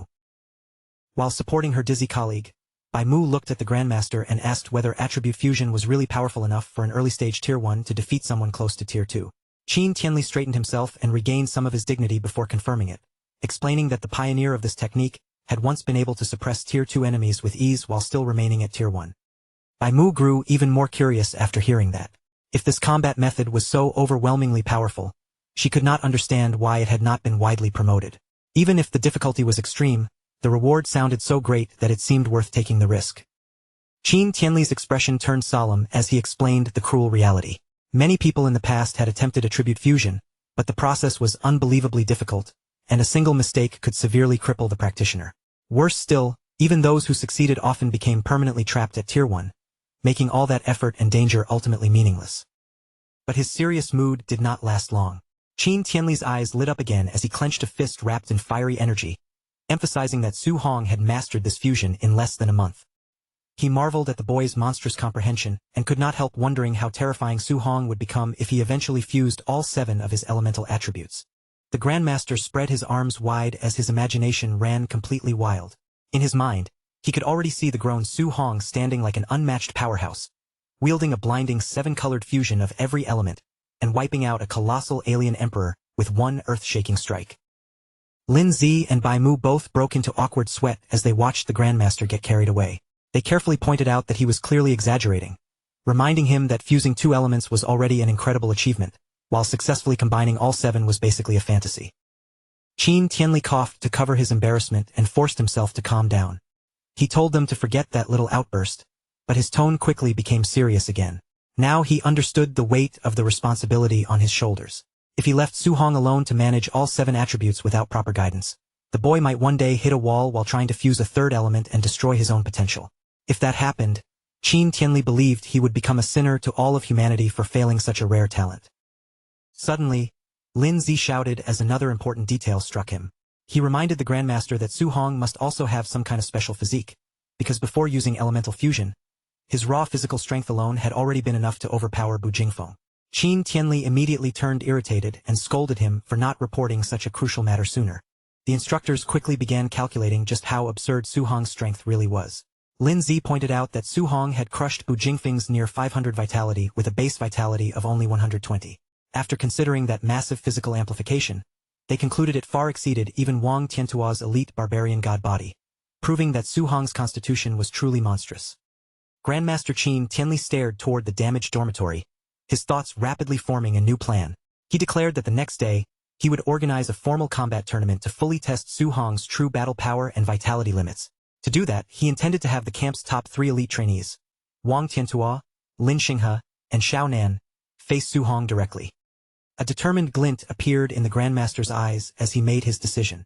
He wanted to see with his own eyes what would happen when an unprecedented monster like Su Hong collided head-on with the strongest geniuses the training camp had to offer. Meanwhile, Su Hong sat quietly inside the ruined room, surrounded by broken debris and shattered walls. Even after such a chaotic battle, his posture remained steady as he entered meditation. The crowd gathering outside did not disturb him in the slightest. Su Hong shut out everything beyond the room and focused completely on his own advancement. With his goal finally within reach, Su Hong opened his system interface once more. Without hesitation, he poured all of his available martial value directly into his spirit stat. A radiant blue aura immediately wrapped around his body, flowing over him like pure spiritual energy. At that moment, Su Hong finally crossed the threshold and became a spirit master. He slowly closed his eyes, feeling the newly awakened power moving through him. The sensation was fresh, unfamiliar, and deeply satisfying, as though an entirely new part of himself had just come alive. To test this new ability, Su Hong raised his focus and formed a glowing phantom fist in the air. Controlling it through telekinesis felt strange at first, almost like he had suddenly grown a 3rd arm and had to learn how to move it naturally. A faint bead of sweat appeared as he checked his interface again. The numbers confirmed it clearly. His spirit stat had finally broken past the 100% threshold. Wanting to see how this power worked outside the system, Su Hong turned his attention toward the bed in the room. With only a single thought, he lifted it smoothly into the air, and excitement surged through him as the bed floated effortlessly before his eyes. Su Hong lifted off the ground together with his spear, his body hovering lightly in the air as if gravity had loosened its hold on him. A surge of excitement rose in his chest as he realized he could finally walk through the air and launch telekinetic attacks just like Xiao Nan. Now that he had officially become a spirit master, Su Hong's goal became even clearer. He silently made up his mind that he would copy Xiao Nan's A-rank spirit martial art, and while he was at it, he would also take Wang Tiantuo's offensive technique for himself.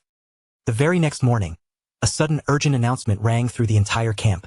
Every trainee was ordered to gather immediately within 1 minute, and anyone who failed to arrive on time would have contribution points deducted without mercy. In an instant, the dormitory exploded into chaos. Trainees rushed downstairs in a panic, some still half awake, their footsteps pounding through the corridors as they scrambled toward the assembly point. As they ran, many of them could not hold back their complaints. They had already survived the entry assessment, endured exhausting heavy training, and been dragged through a brutal night raid all in a single day. So to them, the camp schedule was simply outrageous. Before long, the trainees gathered into a dense crowd in the courtyard. One group after another hurried into place, filling the open space with tired faces, messy clothing, and restless murmurs. Su Hong arrived much more casually than the others. He stretched his arms as he walked in, his expression relaxed and steady, looking as if the fierce battle from the previous night had barely affected him at all. Instructor Lin Zi stood at the front of the crowd, looking over the trainees one by one. Seeing that everyone had managed to arrive on time, he seemed genuinely pleased that no one had been late for the sudden assembly. With a bright, almost cheerful smile, Lin Zi admitted that he had expected quite a few students to be too injured to even stand. Instead, seeing them all gathered there, he praised their toughness and resilience after such a rough night. The rugged student immediately voiced his frustration, insisting that he had only lost because the attack had been dirty and unfair. He complained that he had not even been given time to put on his underwear, and worse, the attacker had gone straight for his crotch. Lin Zi looked at him with dry sarcasm and asked whether a real alien assassin would politely wait for him to get dressed before launching an ambush. The question instantly cut through the rugged student's complaint. His friend burst out laughing from the side, clearly enjoying his embarrassment. With a teasing grin, he called the rugged guy Bro Underpants, making the moment even more humiliating for him. Standing among the crowd, Su Hong quietly observed everything and agreed with Lin Zi's point about real combat. Still, after everything they had been forced through, he could also understand why the other trainees were so exhausted and dissatisfied. Noticing the frustration spreading through the group, Lin Zi raised his voice and announced that they would now undergo a comprehensive test. This would give every trainee a fair chance to prove what they were truly capable of. He explained that an automated testing system would evaluate every important aspect of their ability, including vitality, combat power, spirit, strength, speed, and martial skills. Nothing would be judged by guesswork or favoritism. As the top 3 elites, Wang Tiantua, Xiao Nan, and Lin Xinghe, listened with calm confidence, Lin Zi continued by revealing that a combat ranking would follow afterward. The students who placed in the top 10 would receive daily contribution points based on their final rank. The atmosphere in the courtyard changed immediately.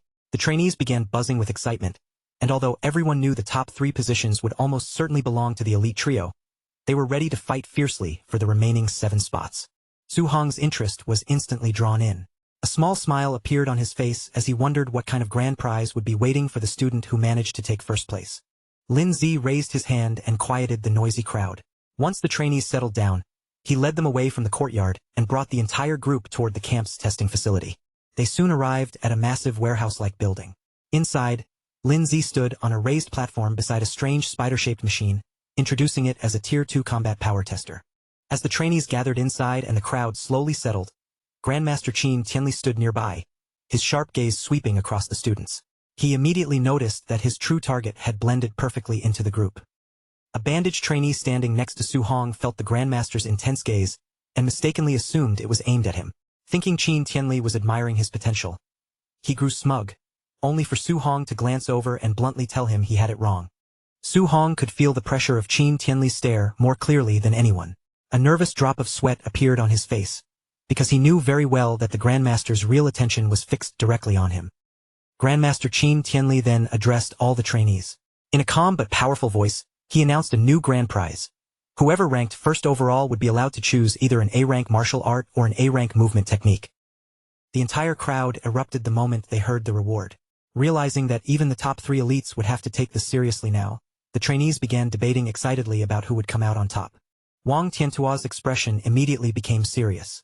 He understood better than most just how rare A-rank martial arts were, because even his powerful family only possessed a small number of them. Xiao Nan's lips curled into a confident smile. The thought of obtaining such a high-level skill clearly excited her, and she looked ready to compete for it without holding anything back. Lin Xinghe quietly hid the lower half of his face behind his fan, but his eyes had already sharpened with ambition. If he could win an A-rank technique here, it would be the perfect way to prove his family wrong for doubting his focus on speed. Su Hong's eyes also lit up with fierce determination. Another A-rank technique was far too tempting to ignore, and in that moment, he firmly resolved to give everything he had and take the prize for himself. While the trainees grew heated with excitement, Qin Tianli watched them carefully with narrowed eyes. His real reason for arranging this test was not the reward itself, but to finally force out Su Hong's absolute limits and reveal his true strength. With his plan now in motion, the Grandmaster announced the testing order. Lin Xinghe would go first, Xiao Nan would follow second, and Wang Tiantua would take the third position. The trainees immediately began whispering among themselves, intimidated by such an explosive opening lineup. With the 3 strongest elites placed right at the front, everyone wondered who would be unlucky enough to test forth and stand under that crushing pressure. Qin Tianli calmly announced the 4th name, Su Hong. The moment those words came out, the surrounding trainees stared in shock, while Su Hong remained composed, quietly confirming his suspicion that he was being deliberately targeted. His former schoolmates, Chun Shan and Li Tu, looked at him with pity from the crowd. Remembering how Su Hong had finished last during the entry assessment, they could not help wondering whether he had somehow offended the Grandmaster. Other students began whispering as well, quickly reaching their own conclusion. In their eyes, the Grandmaster must have placed the weakest student right after the top 3 elites on purpose, creating a humiliating contrast to push the lower-ranked trainees harder. Qin Tianli ignored the gossip completely and instructed everyone that the first part of the test would measure raw physical combat power, followed by martial skill performance. Lin Xinghe stepped forward first, casually remarking that raw strength was not exactly his strong point. Lin Xinghe suddenly lunged toward the machine. His body moved with sharp precision, and in the next instant, he drove a heavy punch straight into the combat power tester. The machine's screen flashed brightly from the impact. A moment later, the numbers appeared clearly on the display, showing a score of 4,013. The crowd was instantly dumbfounded. For someone who claimed raw strength was his weakness, a punch exceeding 4,000 was already frighteningly high. Another trainee quickly pointed out that compared to Lin Xinghe's terrifying A-rank speed, strength was only considered his weaker side in a technical sense. Su Hong watched the result calmly and immediately understood that Lin Xinghe's physical foundation had to be strong enough to support an A-rank movement technique. At the same time, Su Hong prepared his system, waiting for the martial art Lin Xinghe would reveal next. Lin Xinghe raised his fist again, and swirling green wind energy began gathering around it. The air around his arm twisted into a vortex, growing denser with every passing second. Then he unleashed the cloud-hiding gale fist. A concentrated burst of wind power slammed into the machine along with his strike, making the entire tester absorb the force head-on. The combat power tester trembled under the impact, its mechanical frame vibrating visibly. Soon after, the display refreshed and revealed a far higher score, 5642. The trainees gasped in shock. A combat power score above 5,600 had already reached the standard of a Tier 2 martial artist, and everyone marveled at how terrifying Lin Xinghe's B-rank technique truly was. At that same moment, Su Hong successfully copied the wind attribute cloud-hiding gale fist. Green energy began swirling faintly around his own hand as he studied the numbers, but he found the result a little underwhelming, since the B-rank art had only raised Lin Xinghe's base score by around 1,600 points. Lin Xinghe stepped back down with a smug expression, clearly satisfied with his display. Xiao Nan immediately scoffed and called his result average, while Lin Xinghe remained completely unbothered and simply challenged her to do better.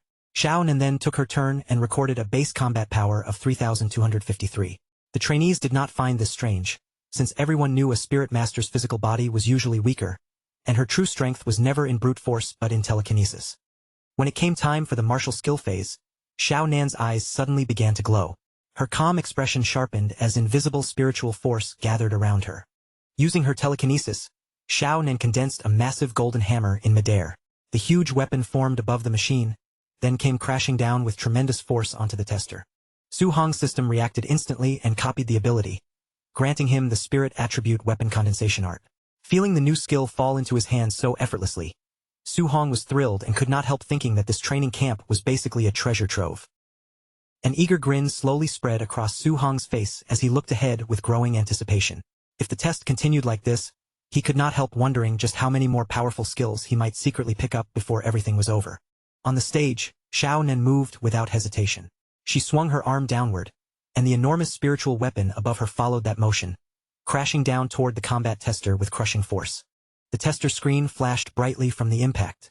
A moment later, the numbers stabilized, revealing an impressive score of 5,942. The trainees immediately burst into amazed chatter. Not only had Xiao Nan's results surpassed Lin Xinghe's score, it had nearly doubled her own base combat power, making everyone marvel at the explosive battle potential of a true spirit master. Within the crowd, Su Hong quietly reflected on what he had just seen. Spiritual power was far more useful in combat than he had first imagined, allowing someone to walk through the air, manipulate objects, and strike from unexpected angles. He tried practicing the weapon condensation art inside his mind right away.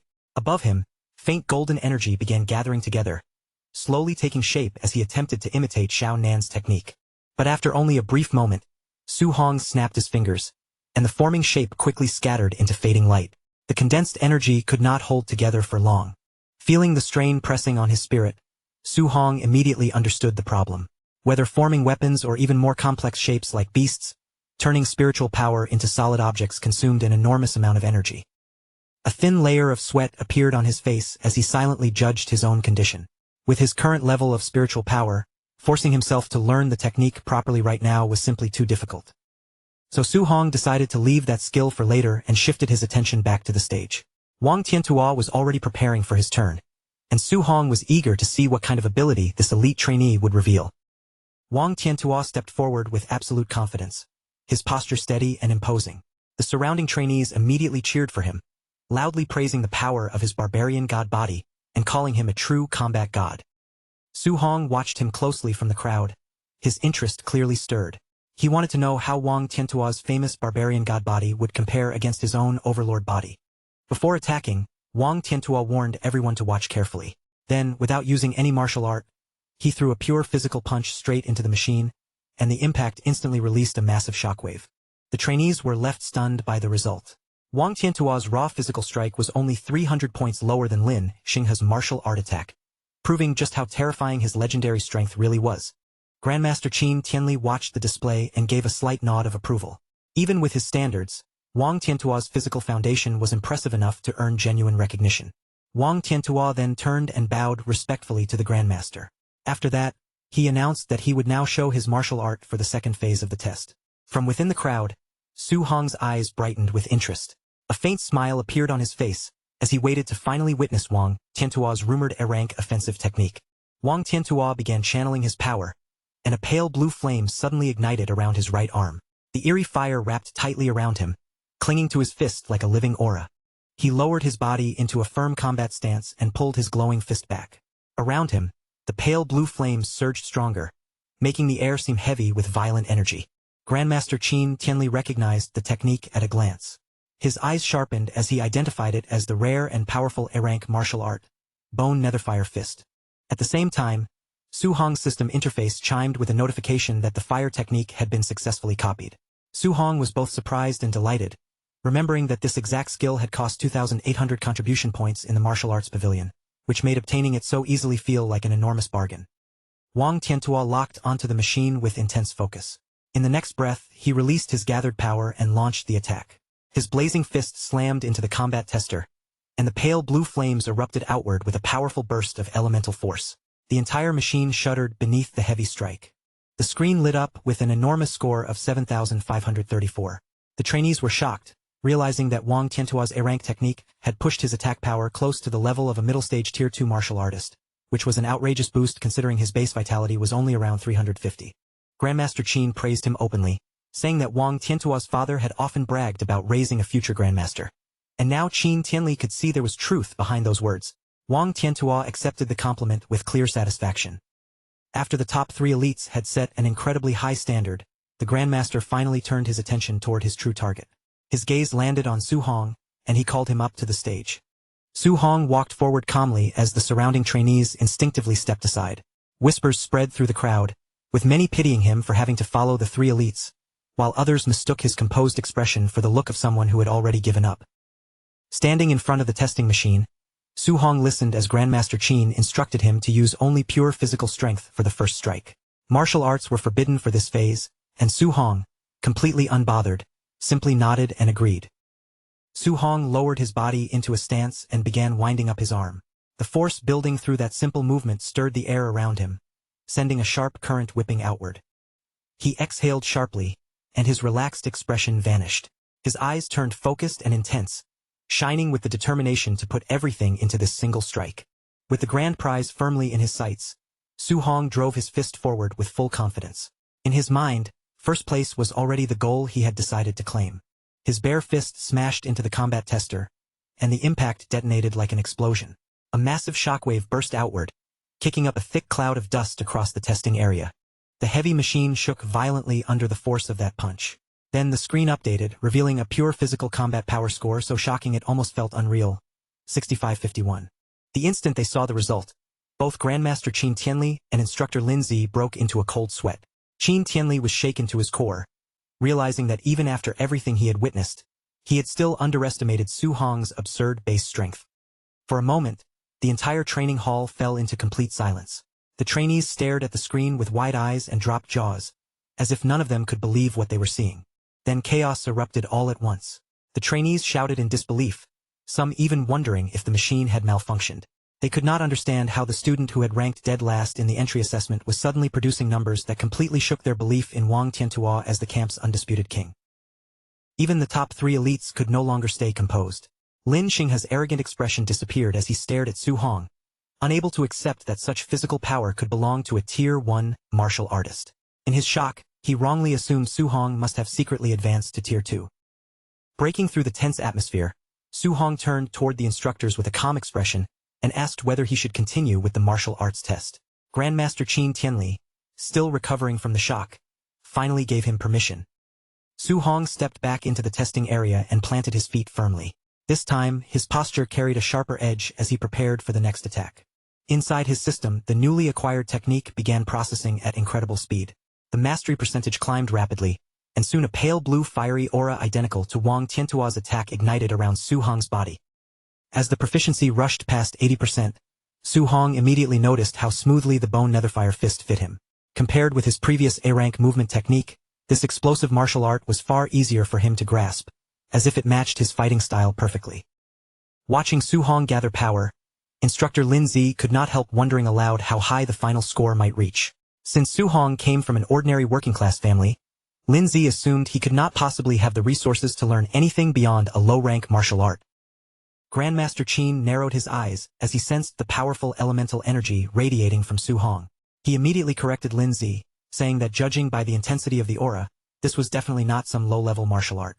Right then, Su Hong's system chimed again as his understanding of Bone Netherfire Fist reached 100%. The technique was officially mastered, and a bright flash of energy passed through his eyes as the process completed. Su Hong casually summoned the pale blue flames around his fist, making the eerie fire coil over his arm. The crowd recognized the aura at once and went completely wild, unable to understand how he had somehow learned Wang Tiantuo's exclusive martial art in secret. Eager to test the full power of his newly mastered A-rank attack, Su Hong lowered himself into a fierce combat stance. The flames around his fist burned brighter as his focus locked onto the machine. Then he launched forward and drove his blazing fist into the combat tester. The impact landed with overwhelming force, sending the pale blue flames erupting violently across the machine. The explosion was far greater than anyone expected. A powerful shockwave blasted outward and forced the trainees backward, and as they struggled against the violent wind, they screamed in alarm after realizing the strike was much stronger than Wang Tiantuo's. When the dust finally began to clear, the screen revealed an unbelievable score of 9,013. The crowd completely lost control, because everyone knew that breaking 9,000 points had already reached the standard of a high-stage Tier 2 martial artist. Instructor Lin Zi was drenched in sweat, unable to understand how a Tier 1 student with only 123 base vitality could produce such terrifying numbers. He even began to suspect the machine was broken. While beside him, Grandmaster Qin Tianli stared at Su Hong and admitted that this young man was a true monster. Desperate to find a reasonable explanation, Xiaonan finally decided that Su Hong had to be hiding his real stats. In her mind, there was no other way. His vitality must have already passed 500. When Wang Tiantuo heard that, his tense expression eased slightly as he comforted himself, thinking it was not humiliating to lose to someone secretly that strong, especially when his own vitality had not even reached 400. To end all the arguing, Su Hong stepped forward and took a proper vitality test. But instead of clearing things up, the result only made the crowd even more confused, because the machine displayed his vitality as just 137. The trainees immediately shouted that there had to be something wrong with the tester. Su Hong sat calmly inside the glowing testing pod, looking completely unbothered as the light scanned over him. Outside the pod, the screen confirmed the number once again, 137. And even the highly experienced Grandmaster Qin Tianli could not help muttering that this whole situation was completely insane. The trainees were almost panicking now, half joking and half terrified as they said the machine must have forgotten to add another zero. If Su Hong really was only a Tier 1 martial artist, then producing over 9,000 points of combat output was not just shocking, it was a miracle that shattered common sense. As the pod opened with a soft hiss, Su Hong stepped out under everyone's stunned gaze. Grandmaster Qin Tianli stared at him with unusual intensity, his eyes sharp and probing, clearly becoming even more curious about the secrets hidden inside this young man. After regaining control of the chaotic atmosphere, Grandmaster Qin Tianli ordered the stunned trainees to move away from the testing machines. Then, in a firm voice, he announced that the final phase would begin, the practical combat tournament.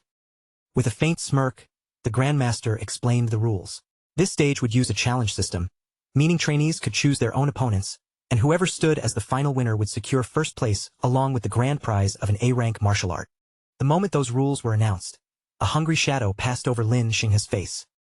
His eyes sharpened with interest as he suddenly called out to the Grandmaster from among the trainees. Holding his closed folding fan in one hand, Lin Xinghe stepped forward with calm confidence. Then he raised his finger and pointed directly at Su Hong, openly declaring that he wanted to challenge him first. Lin Xinghe looked smug, as if he had already seen through Su Hong's weakness. Even though Su Hong's combat output was monstrous, his vitality was still frighteningly low, so Lin Xinghe planned to rely on his superior movement technique, avoid direct clashes, and slowly exhaust him. But before Lin Xinghe's confidence could settle, Grandmaster Qin Tianli immediately rejected the one-on-one challenge. The refusal caught Lin Xinghe completely off guard. Instead, Qin Tianli made an even more shocking proposal. He wanted the top 3 elites to fight Su Hong together at the same time. The 3 elites were instantly offended by the arrangement. Wang Tiantuo's face darkened, feeling as though he had been underestimated. Xiao Nan scoffed at the idea that Su Hong was worthy of their combined attack, and Lin Xinghe frowned, worrying that if all 3 of them attacked together, they might cripple a lower-tier trainee. Grandmaster Qin Tianli ignored their complaints and turned directly to Su Hong, asking for his opinion instead. Su Hong remained perfectly calm, and without the slightest hesitation, agreed to face all 3 of them at once. The 3 elites immediately fixed sharp glares on Su Hong, irritated by what they saw as arrogance. Wang Tiantuo, in particular, believed he alone was already more than enough to defeat Su Hong. With both sides decided, Grandmaster Qin Tianli announced the start of the match. Inside the testing facility, the 3 elite trainees squared off against Su Hong, and the tense atmosphere instantly tightened. The instant the battle began, Wang Tiantuo and Xiao Nan rushed forward at the same time. Meanwhile, Lin Xinghe did the opposite, leaping backward to open up distance and prepare his own approach. Lin Xinghe's plan was simple. He intended to stay back while Su Hong became occupied with the other 2, then use his high-speed movement technique to launch a devastating sneak attack at the perfect moment. But that plan shattered almost immediately. Before Lin Xinghe could make his move, Xiao Nan and Wang Tiantuo suddenly shouted in panic, warning him to dodge. Lin Xinghe turned in shock, but Su Hong was already moving with blinding speed. In a smooth, almost effortless motion, Su Hong slipped past his line of sight and appeared directly behind him. A glowing blue light gathered around Su Hong's fist as he raised his hand calmly. Facing Lin Xinghe's back, he spoke as if ending the fight right there and bid him farewell. Just before the punch landed, the crushing blow suddenly stopped. Su Hong's fist froze only inches away from Lin Xinghe's face, halted at the last possible moment. That tiny opening was enough for Lin Xinghe. Terrified by how close he had come to being hit, he frantically kicked off the ground and leaped backward to escape. After landing safely at a distance, Lin Xinghe quickly thanked Xiao Nan for using telekinesis to save him. Still shaken, he warned his teammates that Su Hong's speed was dangerously unnatural and far beyond what they had expected. Su Hong looked down at his own hand, which was still restrained by a faint telekinetic aura. Rather than panic, he seemed mildly intrigued, remarking that this was his first time feeling spiritual telekinesis in actual combat and that having his movements controlled like this felt strangely unfamiliar. Realizing that Xiao Nan's spiritual control was the biggest obstacle, Su Hong immediately shifted his target. With an explosive burst of speed, he shattered the floor beneath his feet and rushed straight toward her. Xiao Nan's eyes widened the moment she saw his movement. She recognized it instantly. Su Hong was perfectly executing the elite flying swan's startling cloud step. Lin Xinghe and Wang Tiantuo rushed in to intercept him at once. Lin Xinghe was completely baffled that a fire attribute user could perform his wind-based movement technique, and in the confusion, he concluded that Su Hong must have dual attributes before shouting for Wang Tiantuo to stop him. Wang Tiantuo stepped directly into Su Hong's path, his arm bursting to life with a blazing aura. He told Xiao Nan to focus entirely on maintaining her spiritual control, while he would take the front and physically block Su Hong's advance. Without holding back, Wang Tiantuo unleashed his A-rank bone netherfire fist. Pale flames surged around his arm as he drove the attack forward. But instead of dodging, Su Hong met him head-on. His own fist erupted with the exact same pale blue flames, mirroring Wang Tiantuo's attack so perfectly that it looked like the technique had belonged to him all along. Before the 2 fists could collide, Xiao Nan suddenly strengthened her telekinetic hold. The invisible force clamped down harder, freezing Su Hong in place right where he stood. Su Hong strained against the pressure, and the concrete beneath his feet began to crack from the force. He narrowed his eyes slightly, realizing that Xiao Nan's spiritual control was more troublesome than he had expected.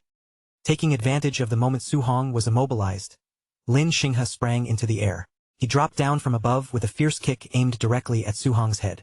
From the sidelines, Grandmaster Qin Tianli watched the situation unfold, and quietly considered that perhaps letting Su Hong fight all 3 at once had been too early.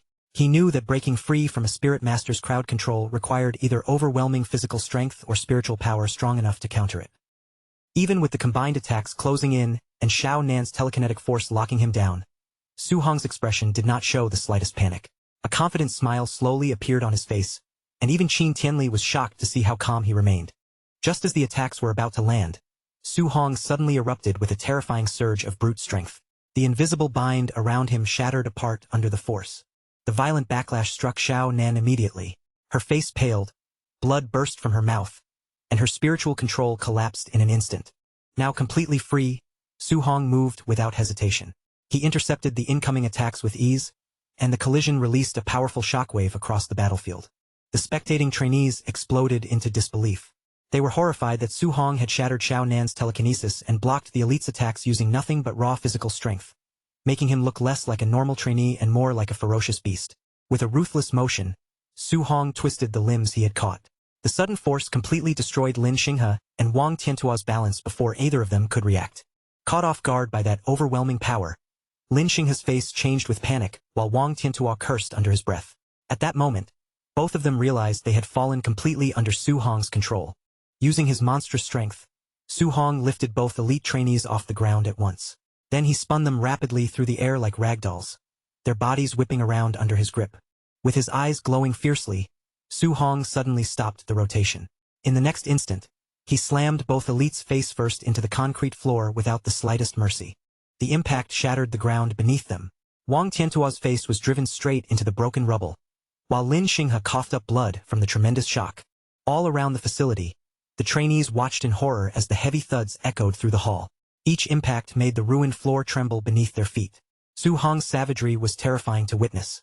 He lifted the two elites again and again, smashing them repeatedly into the ruined floor in a relentless blur of motion that left everyone frozen. Only after the brutal beating ended did Su Hong finally release his grip. The two once proud elites collapsed motionless on the ground, completely unconscious from the savage assault. Su Hong stood tall in the middle of the settling dust, his figure steady and imposing. With Wang Tiantuo and Lin Xinghe defeated, he had completely dominated the match. Still surrounded by a fierce battle aura, Su Hong slowly turned his gaze toward the last opponent remaining. His intense stare locked onto her, making the pressure in the testing facility rise all over again. The moment Xiao Nan met Su Hong's terrifying stare, whatever fighting spirit she had left vanished on the spot. Her body trembled as she hurriedly raised both hands and backed away, loudly surrendering while begging him not to take another step toward her. The watching trainees instantly erupted into a storm of shocked admiration. None of them could stay calm after seeing Su Hong crush the camp's strongest trio by himself, and in their eyes, his status as an unmatched monster had been completely cemented. Grandmaster Qin Tianli stepped forward and silenced the chaotic crowd with his presence. Sweeping his gaze across the trainees, he asked whether anyone else still dared to challenge Su Hong, making it clear that if no one spoke up, Su Hong would officially take first place. The trainees nearly stumbled over each other as they rushed to forfeit. After watching what happened to the top three elites, no one wanted to suffer the same brutal fate, and they all admitted Su Hong was the undisputed number one now. Only an idiot would challenge him. With no one raising an objection, Grandmaster Qin Tianli formally declared Su Hong the winner. After that, he turned to instructor Lin Zi and ordered him to arrange the remaining matches so the secondary rankings could be decided. After acknowledging Su Hong's overwhelming victory, Grandmaster Qin Tianli told him to come along. It was time for Su Hong to claim his grand prize and personally select a new A-rank martial art. A satisfied smile appeared on Su Hong's face.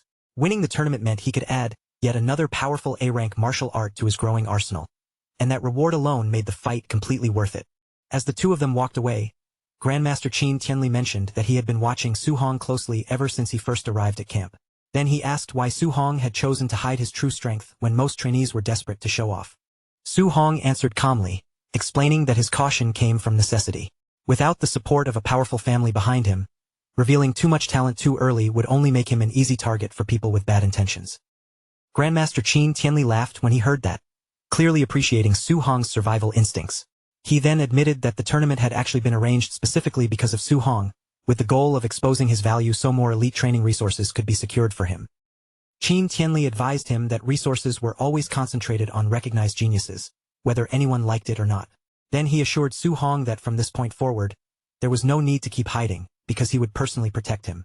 Su Hong accepted the backing with gratitude and thanked the Grandmaster.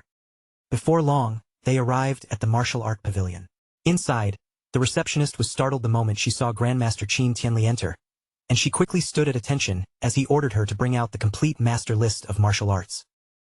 While flipping through the catalog, Qin Tianli told Su Hong to ask directly if anything needed clarification. Since he had a true expert beside him, Su Hong took the opportunity and asked what kind of martial art would best help his future progression.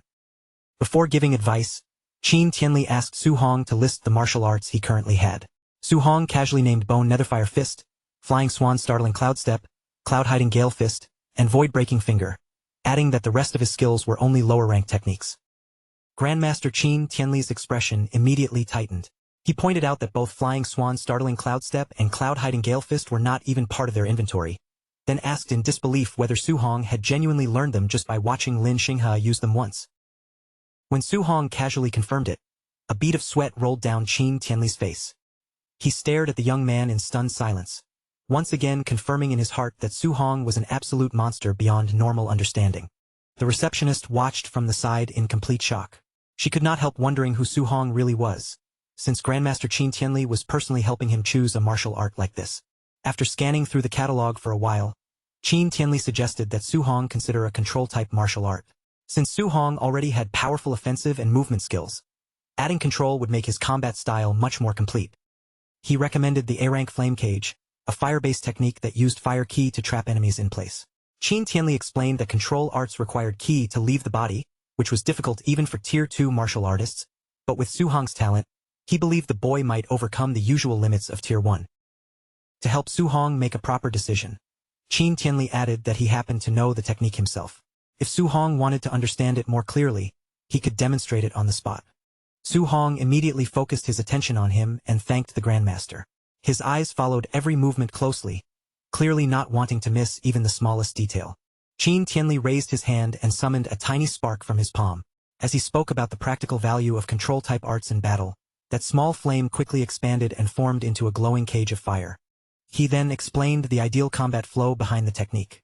First, the enemy would be trapped inside the flame cage, and while they were restrained, the user could immediately follow up with another attack, such as an energy arrow, to finish the fight quickly. However, Qin Tianli also warned Su Hong about the technique's true difficulty. Maintaining the cage while launching another attack was impossible for Su Hong at his current level, and Qin admitted that he himself had only reached that degree of control after entering Tier 3. The moment Su Hong heard that, he shook his head without hesitation. Since the technique would not be practical for him right now, he immediately gave up on choosing it as his official reward. Qin Tianli was slightly surprised by how quickly Su Hong let it go, but inwardly, he praised the boy even more. Unlike arrogant geniuses who refused to listen, Su Hong could accept sound advice, which made his potential even more valuable. Secretly, however, Su Hong was smiling to himself. His system had already confirmed that he learned Fire Flame Cage just by watching the demonstration, so after getting the skill for free, he politely asked Qin Tianli to recommend something else. Qin Tianli agreed to shift direction and began flipping through the catalog again. This time, he suggested that Su Hong look into defensive martial arts, since strengthening his defense would help balance out his already aggressive skill set. He soon recommended the A-rank Thick Earth Armor, an earth attribute skill that formed a powerful defensive layer of ki over the user's body. Su Hong listened carefully and began weighing the value of the technique. After thinking it through, Su Hong realized that combining a strong defensive art with his already powerful body would produce excellent results. With that in mind, he gladly accepted Qin Tianli's recommendation.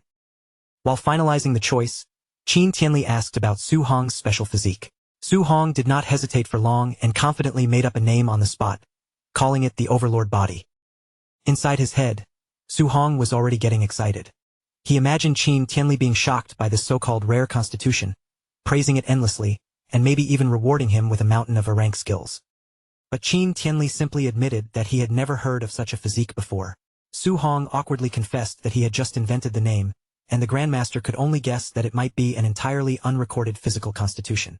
Even if the name was fake, Qin Tianli still took the strength boost seriously. He pointed out that Su Hong had easily blocked a full power strike from Wang Tiantuo's famous barbarian god body, and even he had never seen a Tier 1 fighter with such absurd raw power. Their conversation was suddenly interrupted by a phone call. Qin Tianli answered, clearly intending to say he was busy, but before he could dismiss it, Instructor Bai Mu urgently reported that there was an error in the system. Bai Mu quickly revealed the problem. According to the point system, Su Hong had been wearing his training weight vest throughout the entire tournament. Qin Tianli was shocked and immediately asked whether Su Hong had really fought the top 3 elites while wearing that heavy vest. Su Hong casually confirmed it, explaining that he had kept it on because he wanted to keep earning passive points. Hearing that, Qin Tianli clutched his chest as though trying to keep himself calm. He had no choice but to accept once again that this boy was a complete monster who defied normal logic. After forcing himself to settle down, Qin Tianli ordered Su Hong to take off the vest immediately. He promised that once Su Hong challenged the training camp later, there would be plenty of rewards waiting for him, so he no longer needed to care about those minor points. Su Hong agreed without argument. Su Hong then removed the black vest from his body. Seeing this, the receptionist cheerfully stepped forward and offered to return it to the warehouse for him. But as he handed it over, Su Hong calmly warned her that it was a little heavy. The receptionist responded with confidence, proudly stating that she was a Tier 2 martial artist. In her mind, carrying a trainee's weight vest should not be difficult at all. But the instant the vest landed in her hands, her eyes widened in complete shock. The weight was nothing like what she had expected. Unable to hold it for even a moment, she lost her grip and dropped the vest. It smashed down hard, instantly shattering the wooden floorboards beneath it with its terrifying weight. Staring at the broken floor in disbelief, the stunned receptionist asked just how heavy the vest was. Su Hong answered casually that it weighed 5 tons, while Qin Tianli watched him with nervous sweat, amazed that a beginner Tier 1 trainee had been carrying 5 tons while beating 3 late-stage geniuses. Deeply impressed, Qin Tianli suddenly put an arm around Su Hong's shoulder. Calling him a little monster, he excitedly said that another A-rank martial art had just come to mind, and it might be perfect for him. Su Hong's curiosity was immediately stirred, and he asked what martial art Qin Tianli meant. Qin Tianli recalled that Su Hong seemed to like using the spear, then brought up a man named Grandmaster Zhang Lin from Yang City, a famous spear master. Qin Tianli explained that Zhang Lin possessed an A-rank thunder spear art with incredible destructive power. Then, with a sly smile, he proposed a plan. He would take Su Hong to Yang City to fight Zhang Lin's student, and use that duel to trick his old rival into handing over the prize technique. Su Hong pointed out that tricking someone like that did not sound very nice. Qin Tianli immediately grew irritated and brought up his old grudge, complaining that Zhang Lin had repeatedly called the Star City camp trash, so he wanted to use Su Hong to humiliate his rival properly. After making up his mind, Qin Tianli told Su Hong to rest well, because they would leave early the next morning. Su Hong nodded and agreed to the arrangement. That night, after everything was settled, Su Hong returned to his room. He was relieved to see that the damage from last night's attack had already been dealt with. The staff had not only repaired everything, but had scrubbed the place clean until there was barely a trace left of the chaos. Su Hong sat cross-legged on his bed and immediately settled into training. Inside his system, 3 new skills had appeared: Fire Scorch 4 Fields, Soul Capture Art, and Thick Earth Armor. With his mind fixed on progress, he pushed himself through the entire night, determined to bring all 3 techniques to basic mastery before the sun came up. At the same time, Grandmaster Qin Tianli was speaking over the phone with his old rival. His tone was full of confidence as he told Zhang Lin to get his Thunder Spear art ready, because tomorrow he would personally bring his student over to challenge the Yang City camp. Over in Yang City, Grandmaster Zhang Lin listened with a smug expression and dismissed the challenge like it was nothing. He bragged that his own camp had recently uncovered an extremely rare with spirit body genius, and that this student had already stepped into the level of a Tier 2 fighter.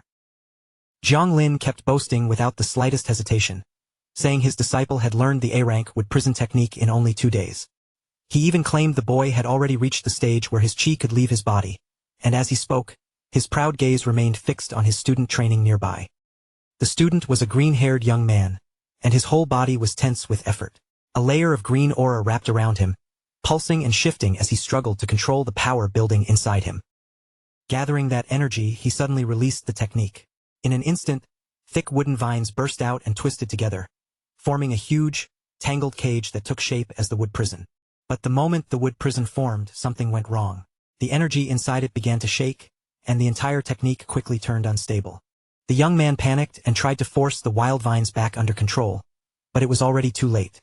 Instead of fading away smoothly, the prison exploded apart, scattering into bright green fragments that burst through the air. Breathing hard, the student lowered his head and let out a frustrated sigh after yet another failed attempt. Zhang Lin called him by name, Lin Chunfeng, and sharply scolded him for being too impatient, reminding him that a control-type martial art could not be mastered through willpower alone. Even after being corrected, Lin Chunfeng refused to back down. His eyes stayed firm as he promised with confidence that within 1 month, he would absolutely reach the basic level.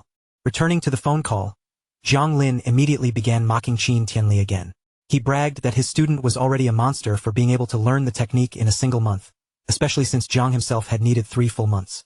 Then he insulted the Star City camp once more, claiming Lin Chunfeng would easily crush Qin's so-called trash student. Qin Tianli's temper exploded the moment he heard that insult. But before he could properly fire back, Jiang Lin cut the call and hung up on him.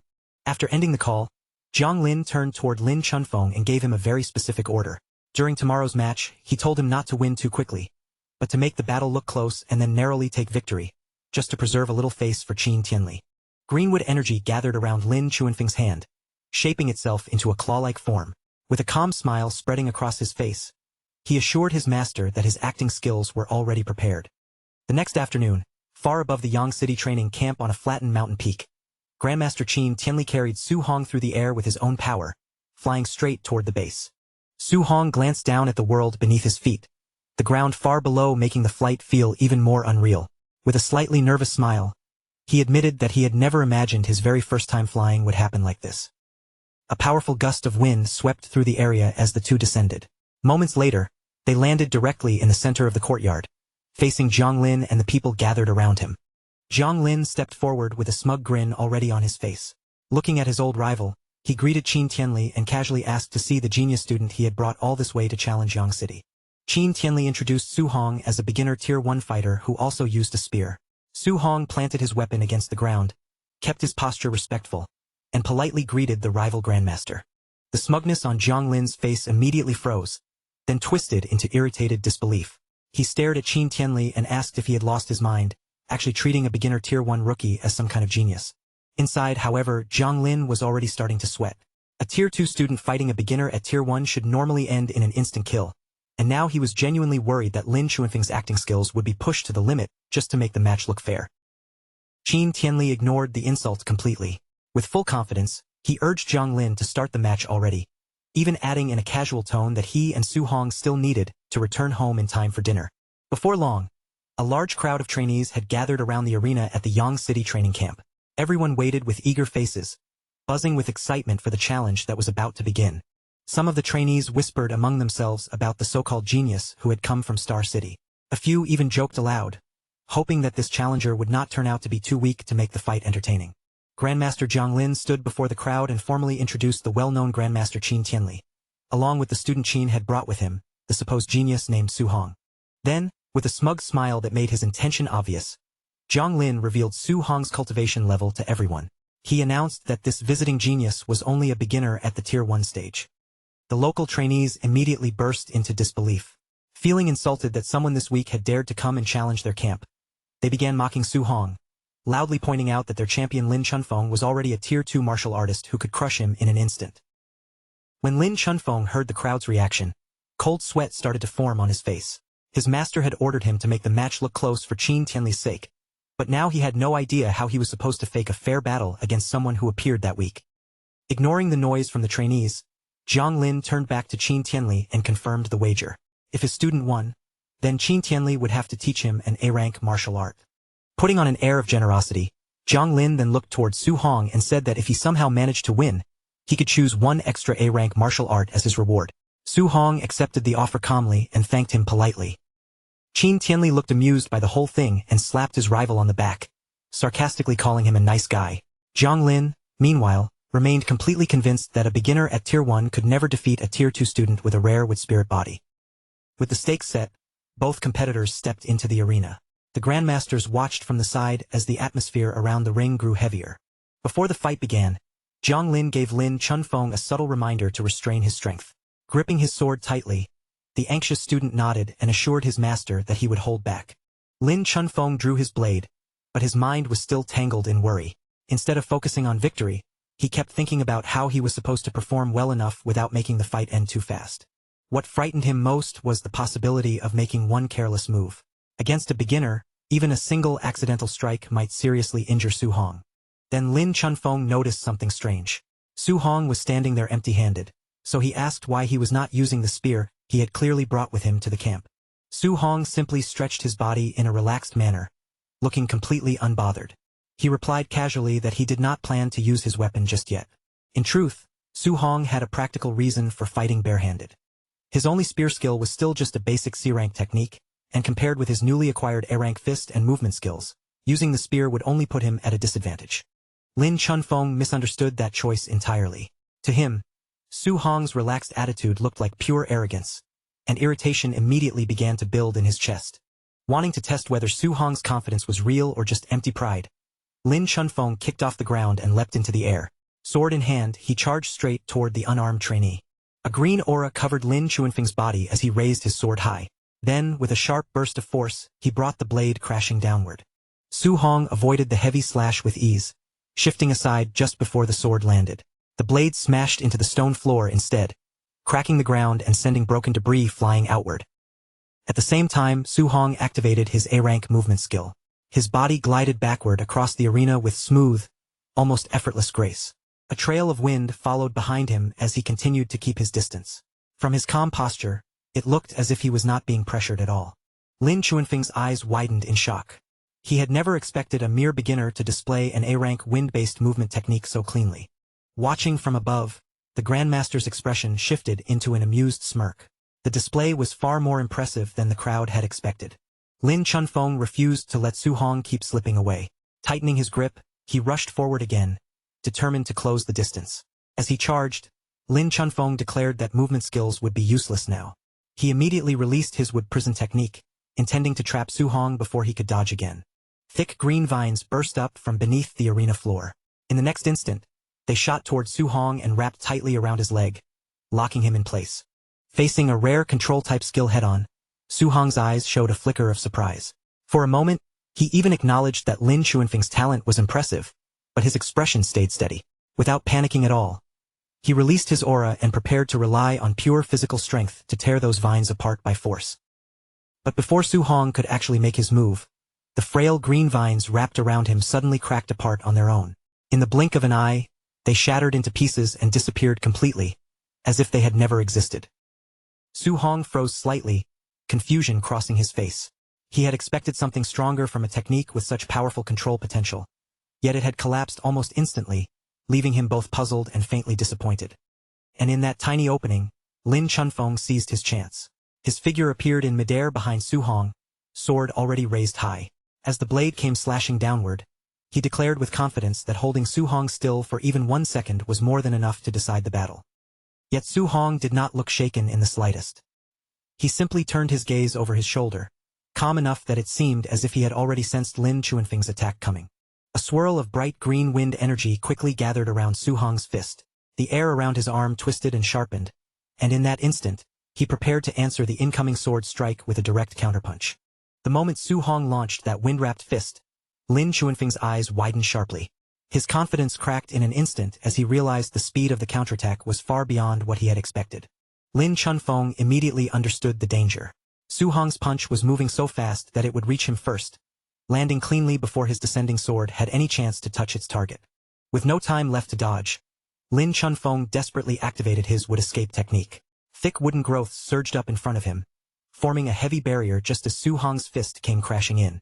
But that defense meant nothing. Su Hong's punch smashed into the wooden shield with brutal force, exploding it into flying splinters and sending Lin Chunfeng hurtling backward like he had been struck by a charging monster. Lin Chunfeng flew through the air in a battered state, his body twisting from the impact. Even as he struggled to steady himself, he could not understand how a lower-level beginner could possess such terrifying physical strength. The local trainees watching from the side were just as stunned. They had seen Lin Chunfeng's A-rank defense broken apart like rotten wood, and a chill ran through them as they realized this beginner's raw power was even more savage than a wild beast's. High above the arena, Grandmaster Qin burst into loud laughter, clearly enjoying the sudden reversal. He could not resist teasing his rival, while Grandmaster Jiang Lin wiped away sweat and stubbornly argued back, insisting that brute strength alone would never be enough to defeat his genius student and telling Qin to keep watching. Su Hong did not give Lin Chunfeng any breathing room. The instant he gained the upper hand, he kicked off the ground and shot forward at high speed, chasing after Lin Chunfeng as the distance between them rapidly closed. Su Hong swung out a fierce kick, aiming to strike Lin Chunfeng down, but his leg passed straight through the figure in front of him, and the target broke apart into scattered shadows. In that split second, Su Hong immediately understood what had happened. The body he had struck was not Lin Chunfeng at all, but only an afterimage left behind by his movement technique. Using his own A-rank movement skill, Lin Chunfeng slipped around Su Hong's attack and reappeared directly behind him, positioning himself perfectly for a counterattack. Lin Chunfeng boasted about his superior footwork as he swung his sword in an explosive slash. The blade tore through the air with frightening speed, but Su Hong reacted cleanly and dodged the attack without much effort. When the dust finally began to settle, Lin Chunfeng stood across from Su Hong, breathing heavily. He admitted that Su Hong's strength was truly overwhelming, then urged him to surrender, even conceding that if they were at the same level, he would undoubtedly be the one to lose. That sudden change in attitude caught Lin Chunfeng off guard. He watched closely as Su Hong lowered himself, kneeling slightly while extending one hand forward toward him. In the next moment, violent orange flames burst out from Su Hong's fist. The fire roared upward with a fierce glow, instantly changing the entire pressure around the arena. Before Lin Chunfeng could even question why Su Hong was using a new element, a massive cage of fire erupted around him. The blazing walls rose up with a roar, trapping him inside a fiery control skill before he had time to react. Standing inside the burning cage, Lin Chunfeng began to sweat from the intense heat pressing in around him. Although he was shocked that a mere beginner had mastered such a skill, he quickly reasoned that Su Hong's energy could not last long, so he decided to remain inside and wait for the flames to collapse on their own. Up on the platform, Qin Tianli completely lost his composure. His eyes widened in disbelief as he realized Su Hong had already mastered the flame cage technique. Jiang Lin noticed Qin Tianli's reaction and immediately looked confused. He questioned why Qin Tianli seemed so shocked by a technique he had supposedly taught his own student, leaving Qin Tianli awkwardly stammering as he tried to come up with an excuse. Then Jiang Lin pressed further, demanding to know how a wind attribute student had suddenly started using fire. Qin Tianli, trying to hide the fact that even he did not fully understand Su Hong's abilities, coughed lightly and casually claimed that having multiple elements was nothing worth making a fuss about. Desperate to shift the conversation away from himself, Qin Tianli quickly pointed back toward the battlefield. He loudly questioned why the flame cage still had not collapsed, then drew attention to the strange new glow gathering around Su Hong's hand. Outside the burning cage, Su Hong stood perfectly calm. Around his fist, a pale aura began to swirl and condense, growing brighter as he quietly prepared his next attack. Inside the cage, Lin Chunfeng stared at him in horror. He realized Su Hong was not only maintaining the fiery prison, but also gathering energy for another strike at the same time, something incredibly difficult even for fighters far beyond the beginner level. Then Su Hong confirmed Lin Chunfeng's worst fear. He suddenly launched himself forward, driving his glowing fist straight through the wall of flames and aiming directly at the trapped student inside. As the attack closed in, panic flashed across Lin Chunfeng's face. He hurriedly activated his would escape once again, forcing thick wooden roots to surge up and form a protective shield in front of his body. But this defense was just as useless as the last one. Su Hong's glowing fist drilled straight through the wooden barrier and slammed heavily into Lin Chunfeng's stomach. Lin Chunfeng coughed up blood as the impact blasted through him and sent him flying backward. In pain and disbelief, he cursed the absurdity of Su Hong's power, unable to accept that a beginner could hit this hard. Su Hong's fist smashed brutally into Lin Chunfeng's chest, and blood sprayed into the air from the sheer force of the blow. The massive impact hurled Lin Chunfeng backward until his body crashed hard against the scorching wall of the flame cage. The burning fire seared across his exposed back, leaving him badly burned in an instant. But almost immediately, bright green energy flared over the injured skin. The burns began healing at visible speed, restoring the damaged flesh before the flames could fully cripple him. With a confident smirk returning to his face, Lin Chunfeng warned Su Hong not to underestimate the recovery ability of a Tier 2 wood spirit body. His tone made it clear that he still believed his healing could carry him through the fight. Su Hong remained completely unmoved. He stared at Lin Chunfeng with cold eyes, silently deciding that if a single punch was not enough to keep him down, then he would simply hit him again and again. Su Hong rushed forward without hesitation and unleashed a rapid barrage of glowing punches. Each strike came relentlessly, one after another, as if he refused to believe Lin Chunfeng's healing could continue forever. Even while absorbing those heavy blows, Lin Chunfeng forced himself to endure and taunted Su Hong through the pain. He insisted that the effort was pointless, because a Tier 1 fighter stamina could never possibly outlast someone at Tier 2. As he spoke, Lin Chunfeng gathered a dense sphere of green energy in his free hand. He openly challenged Su Hong, eager to see whether the flame cage would break first or whether Su Hong's energy would run dry before that happened. Su Hong felt his fire energy dropping to a dangerous level. Recognizing the problem immediately, he suddenly stopped his attack instead of wasting any more strength. He knew that if the cage collapsed on its own, the momentum of the fight could shift against him. So before that could happen, Su Hong chose to cancel the fiery prison himself. As the flames vanished around him, Lin Chunfeng burst into triumphant laughter. Believing Su Hong had finally reached his limit, He declared that it was now his turn to attack and that Su Hong's defeat was already certain. But that arrogant smile did not last for long. In the next instant, the confidence on Lin Chuanfeng's face began to crumble. Terror replaced it completely as Su Hong raised his hand and gathered a crackling mass of golden lightning mixed with fire. With terrifying calm, Su Hong casually mentioned that he had not intended to use this move because it consumed too much energy. Lin Chunfeng stared at the violent energy pulsing in Su Hong's hand, cold sweat breaking across his face. He could not believe that someone at Tier 1 could unleash such monstrous power. Panic surged through Lin Chunfeng as he realized he absolutely could not allow Su Hong to get close. He slammed both glowing green hands onto the stone floor and poured every bit of his remaining energy into his next defense. With a desperate roar, Lin Chunfeng called out the name of his defensive technique. Massive wooden pillars erupted from the floor one after another, forming a thick, towering wall meant to block Su Hong's terrifying attack. Su Hong's eyes suddenly blazed with intense golden light, and the pressure around him sharpened as if the next strike was about to tear through everything in front of him. Su Hong stepped right up to the towering wooden wall without the slightest hesitation. As he drew his fist back, raw lightning surged wildly around his knuckles, snapping and crackling so violently that the air around his arm seemed to tremble. Then, with crushing force, Su Hong drove his blazing fist forward. Fire and lightning fused together around the strike, and the moment it moved, the air in front of him twisted under the pressure like space itself was being bent by the impact. The thick wooden defense that Lin Chunfeng had poured everything into could not stop it at all. Su Hong's punch tore straight through the wall as easily as if those massive pillars were nothing more than thin paper. The fist continued forward and smashed directly into Lin Chuanfeng's face. The force blasted him backward in an instant, knocking him unconscious before his body slammed heavily onto the stone floor. As the flames and broken debris slowly faded around him, Su Hong stood in place with a calm expression. He lowered his gaze and looked down at Lin Chunfeng, who had been completely defeated beneath him. For a brief moment, the entire arena seemed to lose its voice.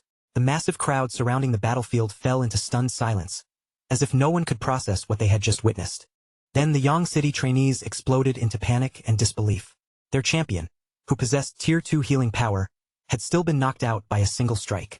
And when they sensed that the punch carried power close to a legendary S-rank move, they could hardly believe Su Hong was still only an early Tier 1 fighter. Grandmaster Zhang Lin broke out in a cold sweat as he stared at the arena in total shock. Slowly turning toward his old rival, he demanded to know what kind of monster Qin Tianli had brought into the training camp. Zhang Lin's hand trembled as he pointed toward the battlefield. He had realized that Su Hong had used element fusion to create that terrifying level of destruction, and the thought of a young Tier 1 fighter already mastering such an advanced method nearly shattered his understanding. Qin Tianli calmly sipped his tea as if none of this had anything to do with him. Then he casually said he definitely would not tell Zhang Lin that Su Hong had mastered dual element fusion in just 1 month. Zhang Lin stared at him in disbelief, but Qin Tianli only looked away and continued showing off, adding that if Zhang Lin knew Su Hong had perfect compatibility with all 7 elements and was training 7 techniques at the same time, he might be scared to death on the spot. Those words left Zhang Lin completely frozen. Qin Tianli then put on a clumsy, innocent act and cheerfully apologized for accidentally letting the secret slip, but the smug expression on his face made it obvious that he had no regret at all. Meanwhile, Zhang Lin stood there like his soul had left his body. His mind struggled to process how a student could accomplish so many outrageous feats in only 1 month. Taking full advantage of Zhang Lin's dazed state, Qin Tianli wrapped an arm around his old rival and immediately brought up their bet.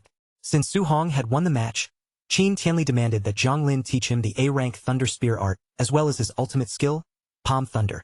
Still overwhelmed by shock, Zhang Lin agreed almost without thinking.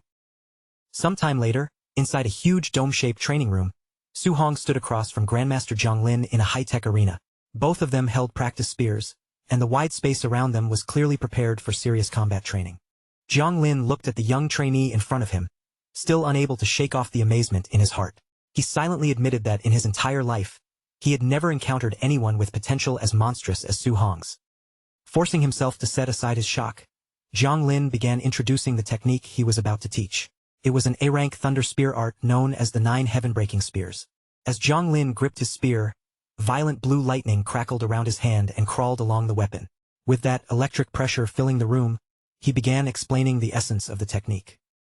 The spear art contained 3 stances, and each stance held 3 unique moves of its own. Zhang Lin warned Su Hong that with every stance, both the destructive force and the difficulty would rise sharply. Zhang Lin emphasized just how hard the technique was to master. Under normal circumstances, he would never teach it to anyone below Tier 4, but because Su Hong's talent was so rare, he believed the boy should be able to grasp the first stance without much trouble. Then Jiang Lin told Su Hong to watch carefully. The next instant, electricity flashed through his eyes, and the aura around him became sharp and overwhelming. He unleashed the first stance, river overturning. A massive wave of pure lightning came crashing down vertically through the arena, splitting the air with terrifying force. Without breaking his flow, Jiang Lin smoothly transitioned into the next attack and announced the second stance, sea inverting. With one sweeping motion of his spear, he summoned a huge wave of lightning that surged across the arena like a raging ocean, rolling forward with unstoppable pressure. Su Hong tightened his grip around his own weapon as he watched the incredible display unfold before him. Standing inside that simulated storm, he felt as small as a lonely boat caught in a violent sea, knowing that even one stray bolt could completely wipe him out. Jiang Lin did not pause for even a moment. He leaped high into the air, raising his spear as he prepared to perform the third stance, heaven-breaking. Then he drove the spear downward. A piercing blast of lightning descended from above and struck the center of the training room with explosive power.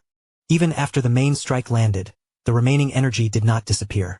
It twisted together into a massive tornado of electricity, spinning violently through the room with a terrifying roar.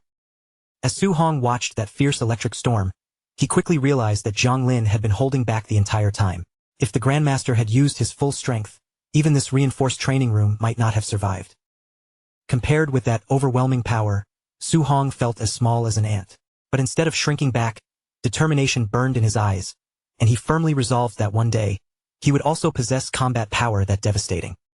When the storm finally faded away, Jiang Lin handed Su Hong a small manual containing the details of the 9 heaven-breaking spears.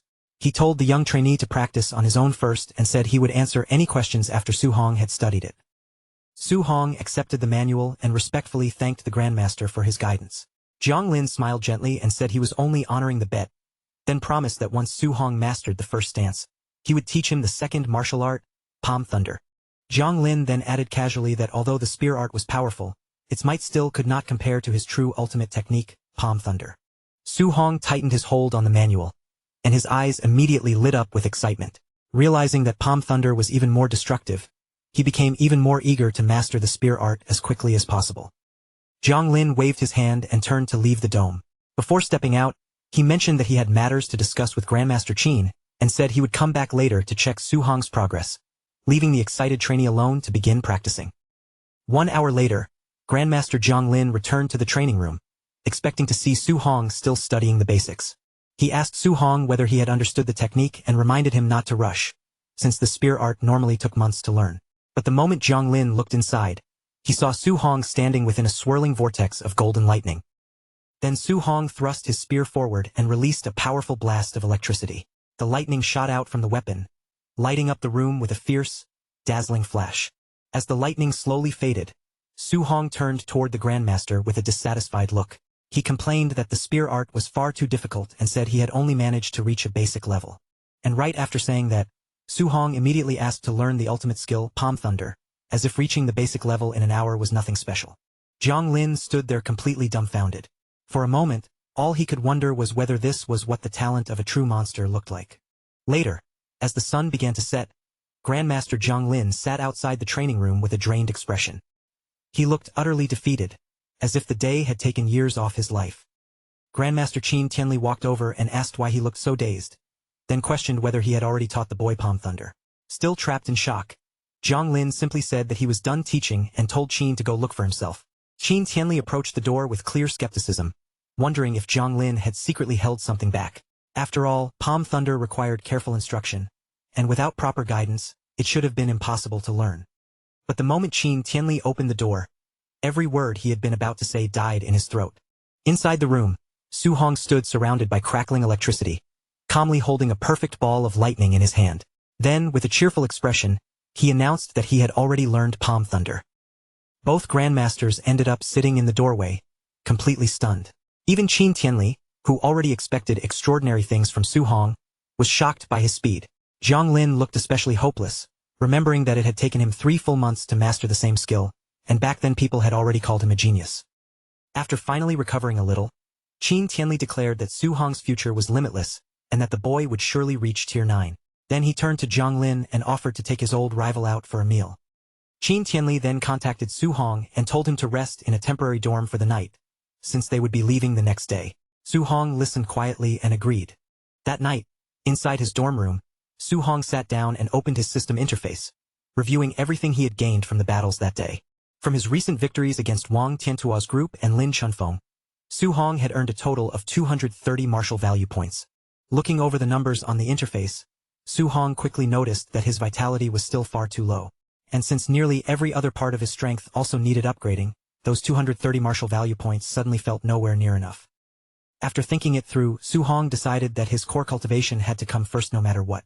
Without hesitation, he poured every new point he had just earned into raising his vitality. Once the points were spent, Su Hong understood the problem even more clearly. He needed far more martial value, but after what had happened today, no trainee would willingly spar with him anymore, which meant his only real option was to enter the ferocious beast room and hunt monsters. At the same time, far away from Su Hong's dorm, the two grandmasters were sitting together and drinking. Jiang Lin was still grumbling non-stop, accusing Qin Tianli of tricking him out of 2 A-rank martial arts. But Qin only waved it off with a tired expression, saying Jiang Lin had already complained about the same thing 100 times. Their drinking was suddenly interrupted when a staff member hurried over. The man reported that the camp's night raid event was ready to begin and was only waiting for Grandmaster Zhang's command. Jiang Lin approved it casually, barely thinking as he told the staff not to show mercy to the trainees. The staff member immediately passed down the order, and just like that, the night raid officially began. Qin Tianli sobered up almost instantly. His expression changed as panic flashed across his face, and he quickly reminded Jiang Lin that Su Hong was currently staying in those dorms. Only then did Jiang Lin realize what they had just done. The alcohol cleared from his mind at once, and he tried to stop the raid immediately, but it was already too late. The instructors had already set out. Outside the dorm area, a team of instructors had already gathered. Bu Jingfeng, who had once been humiliated by Su Hong, glanced at his older brother Bu Jinglong and asked why a high-level Tier 2 fighter was being sent on such a basic raid. Bu Jinglong explained that Grandmaster Zhang had assigned him specifically to handle a tough trainee with a resilient spirit body. Bu Jingfeng muttered that going after a low-level Tier 2 trainee like that felt a little too much like bullying. But right after saying it, he suddenly paused, struck by a strange sense that he had heard this kind of situation before. Bu Jinglong gave a mocking smirk and brought up how his brother had once been beaten by a trainee in Star City. Bu Jingfeng immediately grew flustered, insisting that he had only lost because he underestimated his opponent, and swore that if he ran into Su Hong again, he would take him out for sure. Bu Jinglong sneered and asked whether defeating a mere Tier 1 trainee was really something worth bragging about. Then he warned Bu Jingfeng not to underestimate the wood spirit body trainee, though Bu Jingfeng only scoffed, confident that he would not make the same mistake twice. After that, Bu Jinglong's expression turned serious. He gave the order for the entire squad to put on their masks and prepare for the raid. With one final shout, the masked instructors charged toward the dorm building, moving quickly through the darkness as the ambush began. The quiet dormitory was shattered in an instant. Doors were kicked open, startled screams rang through the halls, and the masked instructors stormed in, launching their surprise attack on the sleeping trainees. The sudden chaos immediately alerted Su Hong. He opened his door and peeked out into the hallway, quickly realizing that the camp's night raid had already started. Nearby, one student angrily shouted at an instructor for having no martial virtue.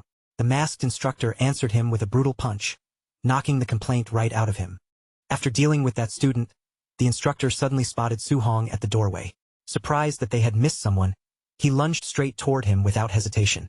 But before the instructor could even react properly, Su Hong's uppercut came blasting upward. The blow sent him flying straight into the ceiling, smashing him into it with ridiculous force. With the instructor stuck awkwardly in the ceiling above him, Su Hong looked more annoyed than afraid. A flame ignited in his hand as he complained that, as a guest of the camp, he really should not be getting attacked like this. Then Su Hong's gaze shifted to the instructor's mask and uniform. Looking at the disguise hanging right in front of him, a new idea suddenly formed in his mind. If he stole the outfit and blended in with the raiders, he could attack students during the night raid without being blamed. And more importantly, he could earn martial value points openly. As that thought settled in, a sly smile slowly spread across Su Hong's face. Farther down the hallway, a half-dressed student was pleading with a masked instructor, begging for just a moment to put on his boxers. The raider only laughed at him and told him to stop struggling and accept being knocked out. At that exact moment, Su Hong burst into the area wearing the stolen disguise. He appeared like another masked raider and loudly announced that he had come to help. The real instructor turned around in confusion, clearly not understanding what was happening. He asked why some newcomer was interfering in his assigned area. Su Hong did not bother answering. He simply stepped in and punched the instructor so hard that the man went flying straight through the concrete wall.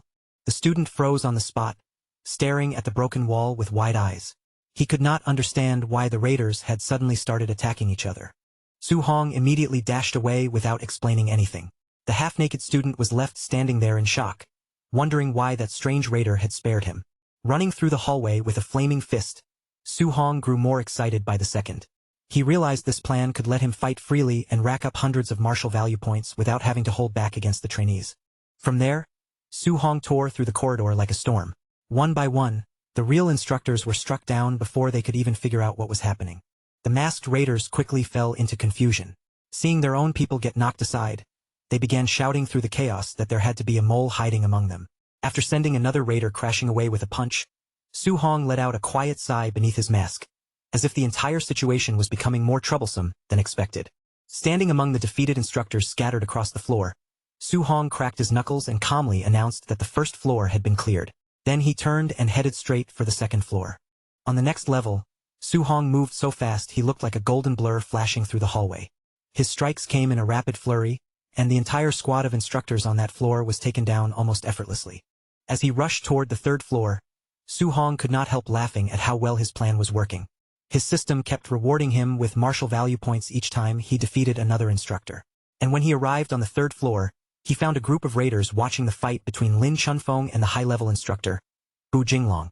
The watching instructors were clearly impressed by Lin Chunfeng's resilience. They commented that his recovery ability was no joke and that it might even become troublesome for Bu Jinglong if the battle dragged on. Inside the room, Lin Chunfeng stood wrapped in a green healing aura, his body constantly recovering as he faced the masked instructor before him. Across from him, Bu Jinglong radiated fierce fire energy, making the air around him feel heavy and dangerous. Su Hong walked up to the spectating raiders as if he belonged there and asked why they were all just standing around. Not realizing he was an imposter, they casually invited him to watch, saying the wood spirit body trainee's recovery ability was incredibly impressive. Instead of staying back with them, Su Hong stepped forward. Golden energy began to ignite around his fist, spreading over his hand with a sharp, dangerous glow. He said there was no need to keep watching.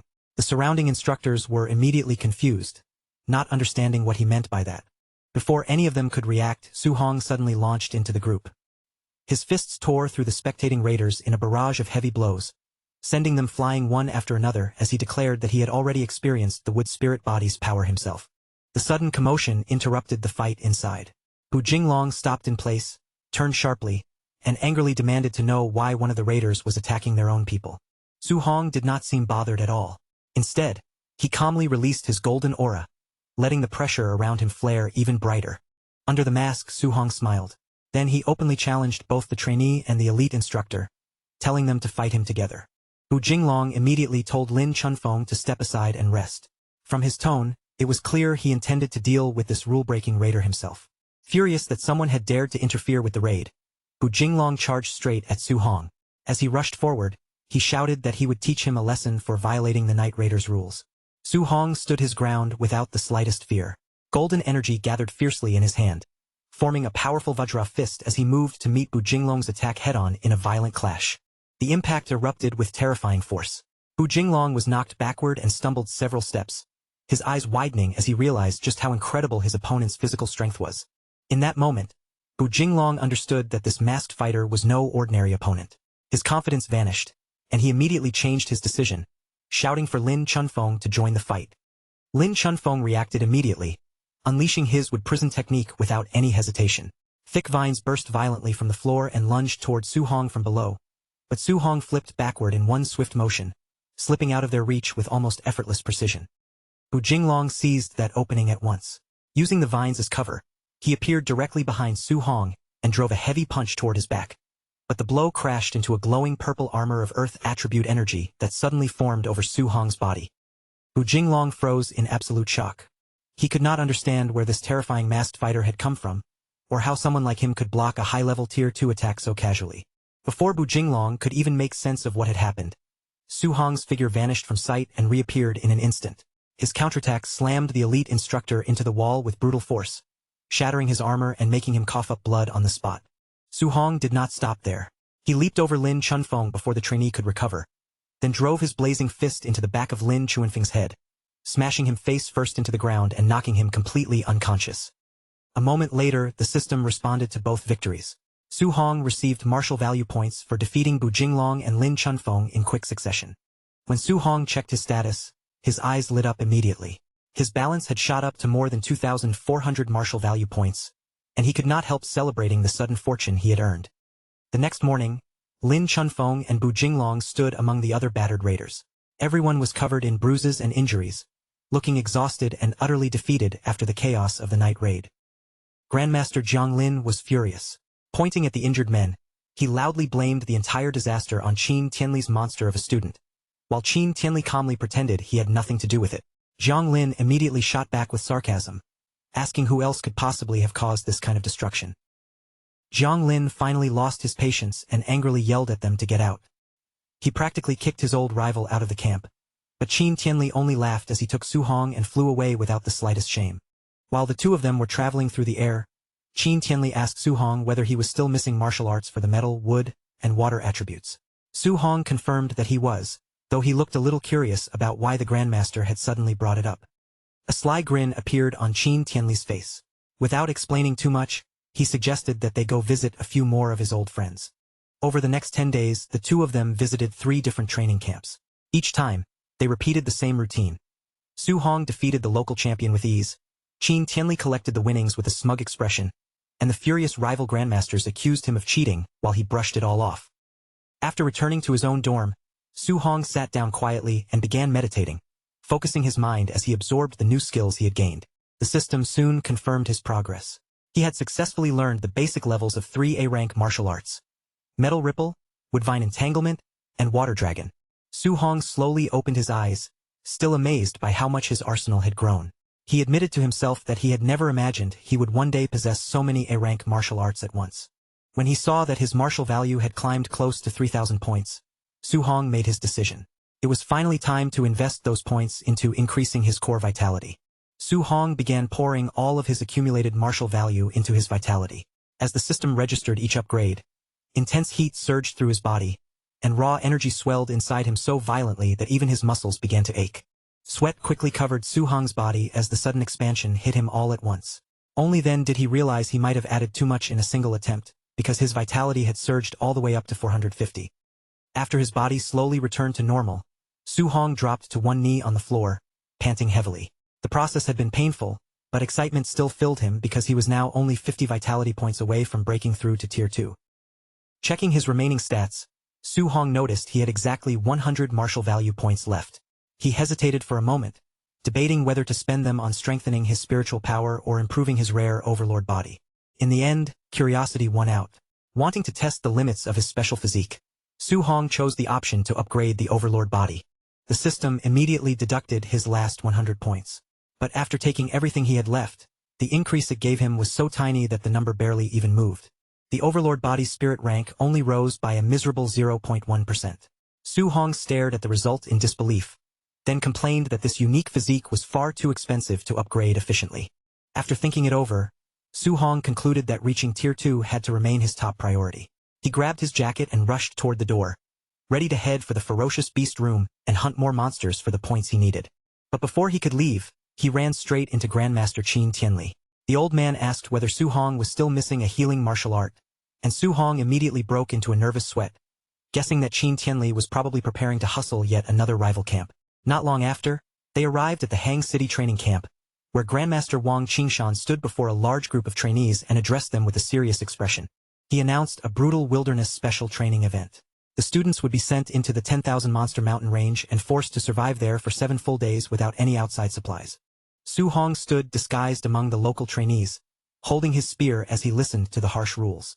He silently noted that Hang City was a provincial capital after all, so its camp was filled with genuine geniuses and was far tougher than Star City, especially since these trainees could only earn points by killing beasts at or above their own level. When Grandmaster Wang Qingshan officially declared the start of the training, Su Hong leaped into the dangerous mountain range alongside the rest of the Hang City trainees. As the students disappeared into the wilderness, Wang Qingshan looked toward Qin Tianli and questioned where his confidence came from, pointing out that Su Hong had not even reached Tier 2 yet. Qin Tianli only confirmed the terms of their bet. If Su Hong won the survival challenge, Wang Qingshan would have to teach him an A-rank healing art. In return, Qin Tianli arrogantly promised to teach an A-rank martial art to every Hang City student who managed to beat Su Hong. Wang Qingshan found that amusing and questioned whether Qin could really afford to make such a promise, reminding him that half of the students were already Tier 2. Qin Tianli brushed off the danger, claiming that facing fierce beasts early would be good for the boy.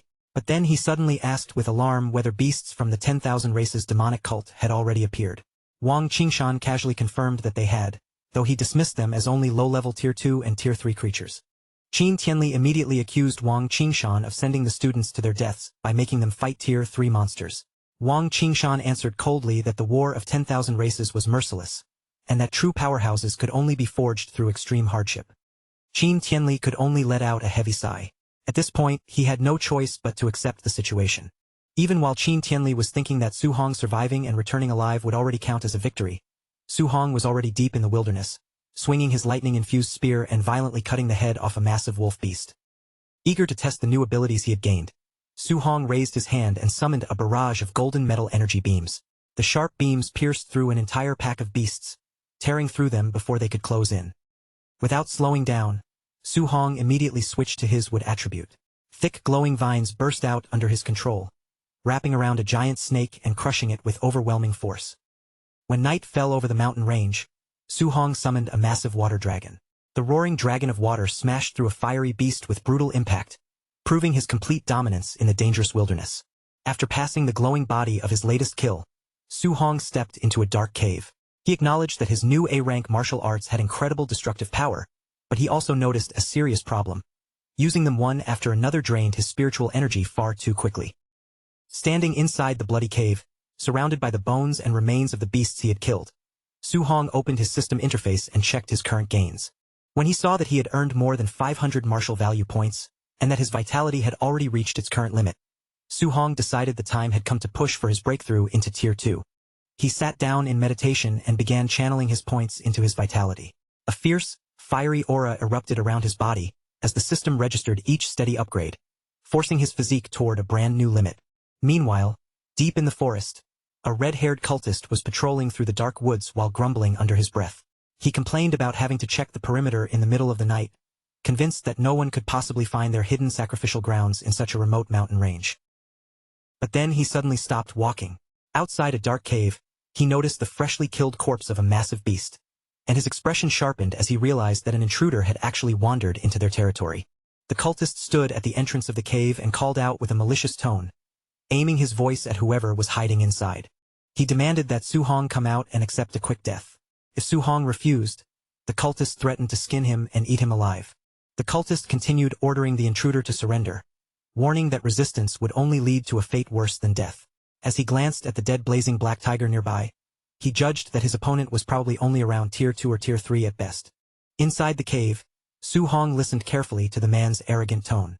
Since the cultist spoke of Tier 3 martial artists with such contempt, Su Hong suspected that this enemy might be a formidable Tier 4 expert.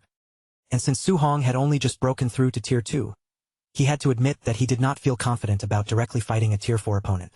After weighing the situation, Su Hong decided that escaping was the safest move for now.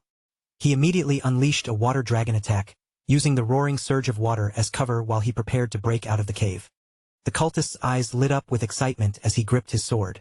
With one casual slash, he shattered the watery beast apart, then mocked the attack coldly, saying it only carried the pitiful strength of someone at the early stage of Tier 2. The moment he noticed Su Hong trying to slip away, the cultist's expression sharpened. Without giving him any space, he immediately rushed after him in pursuit. As he chased, the cultist even praised Su Hong's talent, admitting that killing such a beast at such a low level was impressive.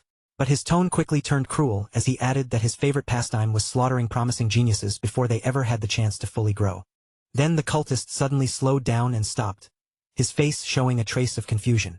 He looked toward Su Hong and asked why he had stopped running. Su Hong turned around to face him directly, his expression calm now. Based on the energy the man had just revealed, Su Hong realized he was not a Tier 4 expert at all, but only an early-stage Tier 3 fighter, far weaker than what he had originally feared. As Su Hong studied him more closely, his gaze landed on a distinct tattoo marked on the man's neck. In that instant, he recognized the symbol as belonging to the 10,000 Races demonic cult. Su Hong immediately remembered what that cult represented.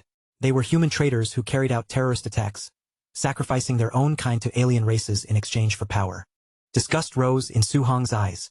Golden aura flared around his body as he looked at the cultist and declared that scum who betrayed humanity like him deserved to die. The cultist only smirked at those words.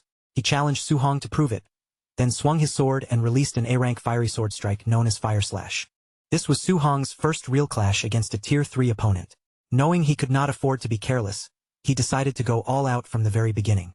Su-hong unleashed C-inverting, sending a massive wave of golden lightning surging forward.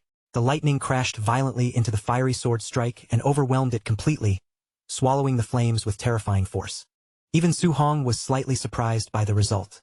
He could not help wondering how a Tier 3 martial artist's technique had been blown away so easily by his own attack. The cultist began to panic. He could not understand how he was losing to someone a full major realm below him, especially while using an A-rank martial art. What baffled him even more was that Su-hong had already shown both water and lightning attributes. Fueled by rage and humiliation, the cultist swung his sword wildly, unleashing a frantic storm of slashes. But Su-hong moved with ease, dodging every single strike as if he had already read the attack pattern. Then Su-hong used his rapid movement technique. His figure vanished from the cultist's sight and reappeared in an instant, directly behind him. Without giving the cultist time to turn around, Su-hong unleashed another devastating blast of golden lightning, the energy roaring forward from close range. The cultist's face changed the moment he sensed its power. Realizing that this attack far surpassed his own fire slash, he was terrified and immediately tried to retreat. But before he could escape, thick green vines suddenly erupted from the ground. They wrapped tightly around his leg, locking him in place and cutting off his retreat. The cultist stared down in disbelief.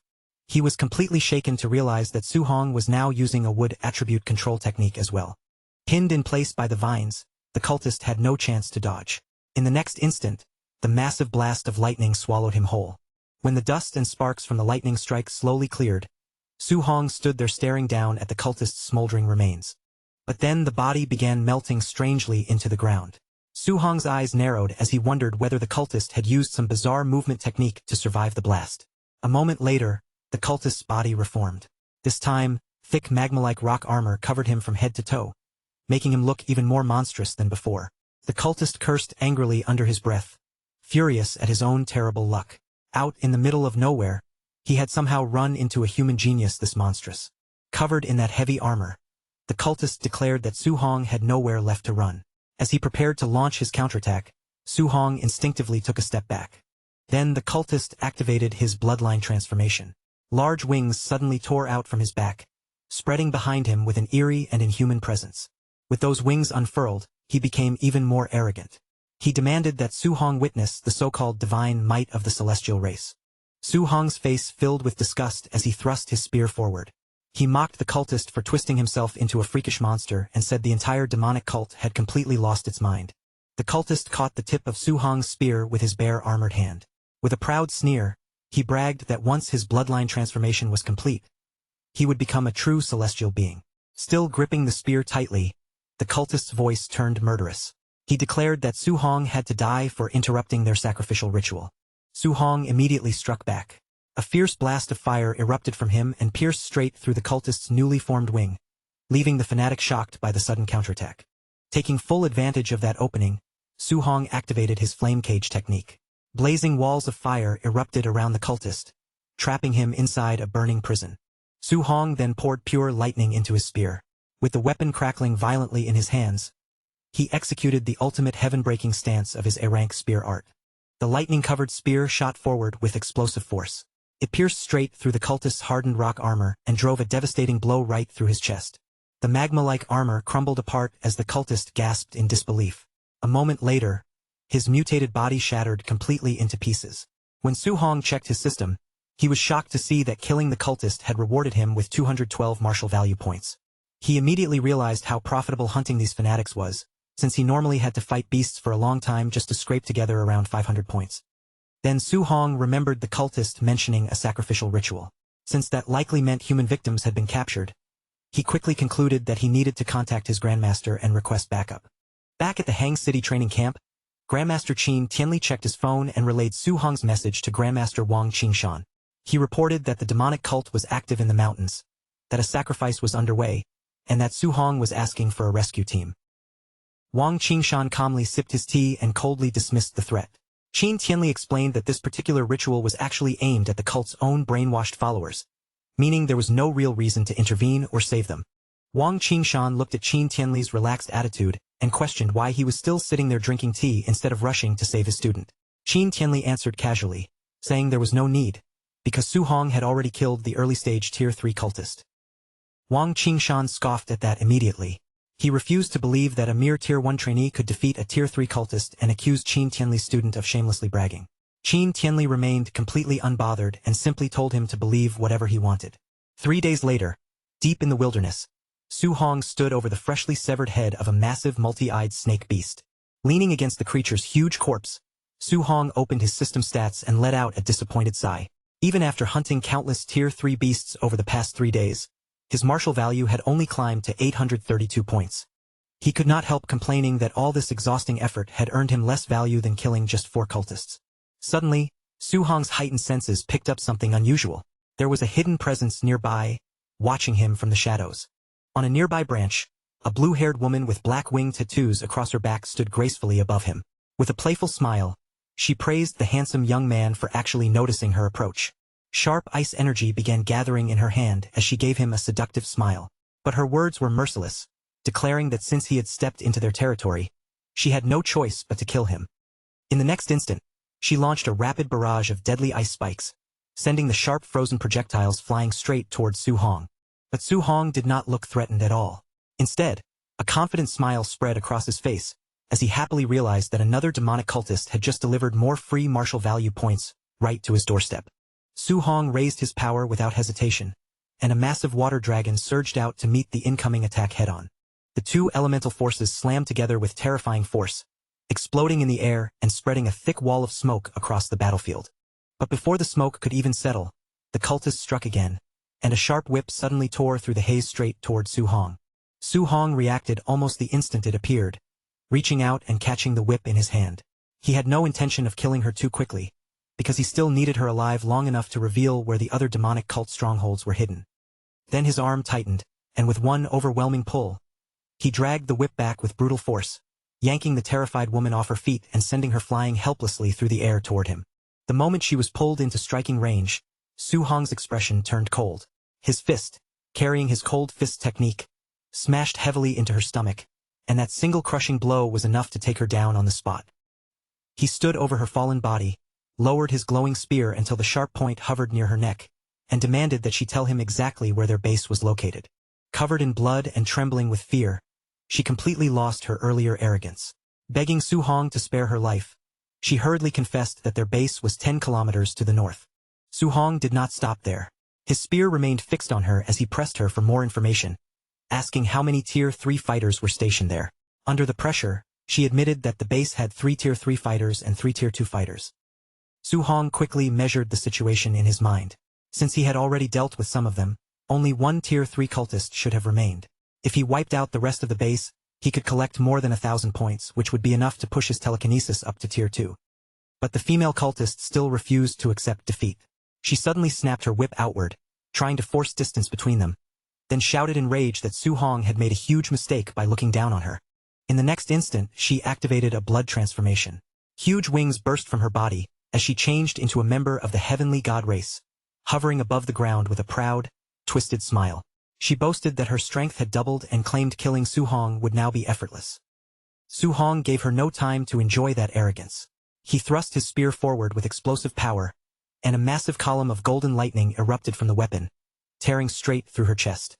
As the transformation faded from her body, she began to fall from the air.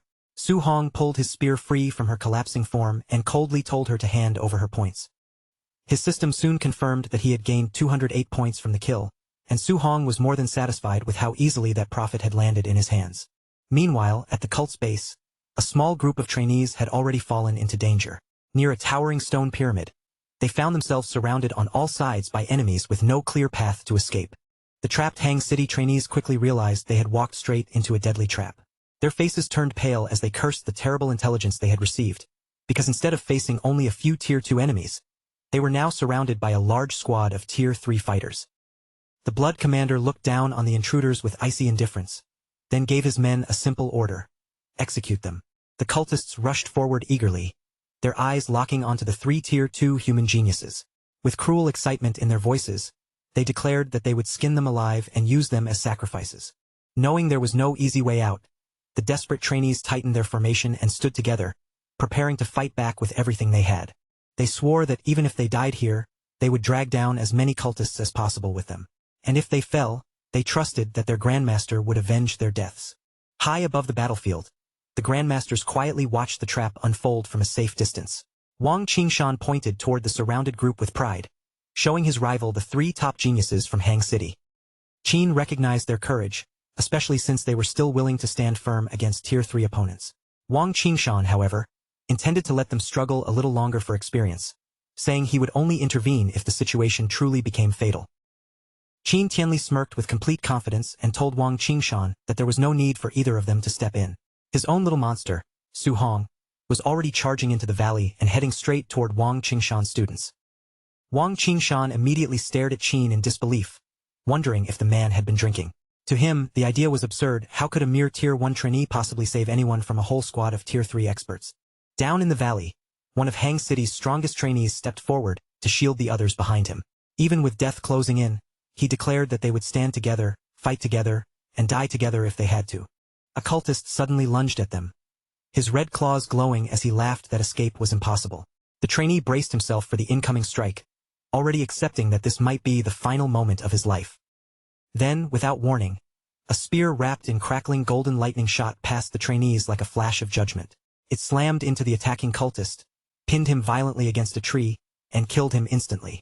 The other cultists froze where they stood, their expressions twisted with anger as they shouted into the valley, demanding to know who had dared to interfere. A streak of lightning flashed across the battlefield, and Su Hong appeared directly in front of them. Moving with the speed of his lightning skill, Su Hong grabbed 2 cultists by the head before they could react, then smashed them together with terrifying force. He spun around without slowing down, gathered power through his body, and unleashed a blinding storm of lightning-charged punches. In only a few breaths, several more enemies around him were blasted down. Standing amid the fallen cultists, Su Hong quietly suppressed his aura and turned toward the stunned trainees. In a calm voice, he asked whether they were all right. The Hang City geniuses stared at him in complete shock. They quickly recognized him as Su Hong from Star City, but what truly stunned them was his monstrous strength, because he had just killed multiple Tier 3 experts as if it were nothing. From the cliff above, Wang Qingshan broke into a nervous sweat. He demanded to know how Qin's student could use a lightning skill when he was supposedly focused on a healing art. And seeing Su Hong unleash such a high-level skill without showing any fatigue, Wang Qingshan began to suspect that the boy had already stepped into Tier 2. Qin Tianli looked calm on the surface, but inside, he was just as shaken. The moment he realized Su Hong had gone from Tier 1 to Tier 2 in only a few days, even he felt a wave of panic at how unreasonable the boy's growth speed had become. Back in the valley, Su Hong told the Hang City trainees to retreat while he stayed behind to cover them. Still dazed by the strength they had just witnessed, they quickly warned him to be careful before turning and running from the battlefield. Once they were gone, Su Hong's calm expression shifted, and a greedy grin slowly spread across his face. The female cultist had lied about the base's strength. There were not just a few Tier 3 fighters here, there were more than a dozen. To Su Hong, that was not bad news at all. At 200 points for each kill, every remaining cultist in front of him had become valuable prey. At that moment, a huge cultist charged straight at Su Hong, roaring that he would crush him into pieces. Su Hong did not even look shaken. He slipped past the brute's guard with ease, stepped into close range, and drove a heavy punch into the man's stomach, sending that massive body crashing hard to the ground. Lightning gathered once more around Su Hong's hands as he turned his gaze toward the remaining enemies. His voice stayed calm as he told them that now, it was their turn. The surviving cultists lost all their earlier cruelty. Faced with Su Hong's overwhelming power, they began backing away in fear, their formation breaking apart step by step. At the same time, a man slowly climbed the steps of the pyramid, while the terrified cultists cried out below, screaming that Su Hong was a monster and begging their commander to save them. When the man reached the top of the pyramid, he took a deep breath and looked down over the bodies of the dead cultists. Instead of anger, a wild joy spread across his face. He happily declared that their deaths had been worthwhile, and that every one of their sacrifices would be remembered. Su Hong suddenly paused, his eyes narrowing as he noticed something strange. The blood from the fallen enemies began to defy gravity, rising from the ground and streaming upward toward the peak of the pyramid. A massive amount of blood gathered and swirled around the man's body like a living vortex. Watching the ritual take shape, Su-hong finally understood that this was the cult's true purpose all along. Then the gathered blood erupted with blinding golden light. Within that radiance, the man's body transformed into a blonde figure with huge white wings spreading out behind him. Looking down from above, he arrogantly called them lowly humans and demanded to know why they were not kneeling before a noble of the heavenly god race. Above the altar, the winged man hung in the air with a proud, untouchable expression, his gaze sweeping coldly over the battlefield below. But instead of fear, Su-hong tightened his grip around his spear, and an eager smirk slowly crept across his face. In Su-hong's mind, the calculation was already clear. If killing one mutated cultist had rewarded him with such a huge payout, then taking down a pure-blooded member of this race might bring in an amount of points far beyond anything he had imagined. The heavenly god race member lowered his eyes with open arrogance, staring at Su-hong as though he were nothing more than an insect crawling beneath him. In a chilling voice, he demanded to know who had given a mere ant the right to raise his head and look up. The winged man's expression turned murderous as he swore that Su-hong would pay for that insolence with his life. The next instant, his figure vanished from sight, only to appear directly behind Su-hong without warning. Su-hong's eyes widened sharply as danger erupted behind him. For the first time, panic flashed across his face, because that terrifying speed had completely caught him off guard. At the very last moment, Su-hong forced his spear into position and barely managed to block the strike. But the impact was so heavy that the ground beneath his feet cracked apart and caved in under the force. The winged man looked down at Su-hong with a faint smirk, clearly entertained by what he had just discovered. He had not expected the younger generation of humans to produce someone with this level of combat ability. Su-hong staggered back, raised a hand, and wiped the blood from the corner of his mouth. Only then did he fully understand just how overwhelming the raw strength of the heavenly god race truly was. Hovering in the air above him, the possessed cultist spoke with cold indifference, admitting that he had only planned to slaughter a few weak humans during this ritual. But after seeing Su-hong's terrifying talent, he recognized him as a monster-level genius and decided he had to erase him immediately, before he could ever become a future threat. Just then, a sharp cracking sound came from the man's arm as the flesh began to split under the pressure. His expression twisted with irritation, and he muttered that this host body had not even reached Tier 4 vitality, yet it was already collapsing under the strain of his divine power. Even with such an unreliable vessel, he remained completely confident.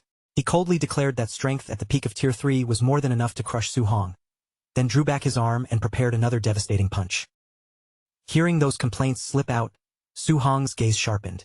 He suddenly understood that the enemy in front of him was not a true heavenly god in his original body, but only a possessed human whose fragile flesh was already breaking apart. Golden lightning surged around Su-hong's body as he gathered it into his thunder rush fist. With renewed confidence, he declared that the result was no longer set in stone, then kicked off the ground and charged straight at his opponent. The two figures slammed into each other with violent force, fists and weapons clashing in a furious storm of attacks. Each exchange sent shockwaves through the air, and the entire valley seemed to tremble beneath their battle. From the cliff above, Qin Tianli watched the fight unfold with a relaxed expression. He casually praised the heavenly god race's physical strength, noting that it was impressive for the enemy to keep up with his student.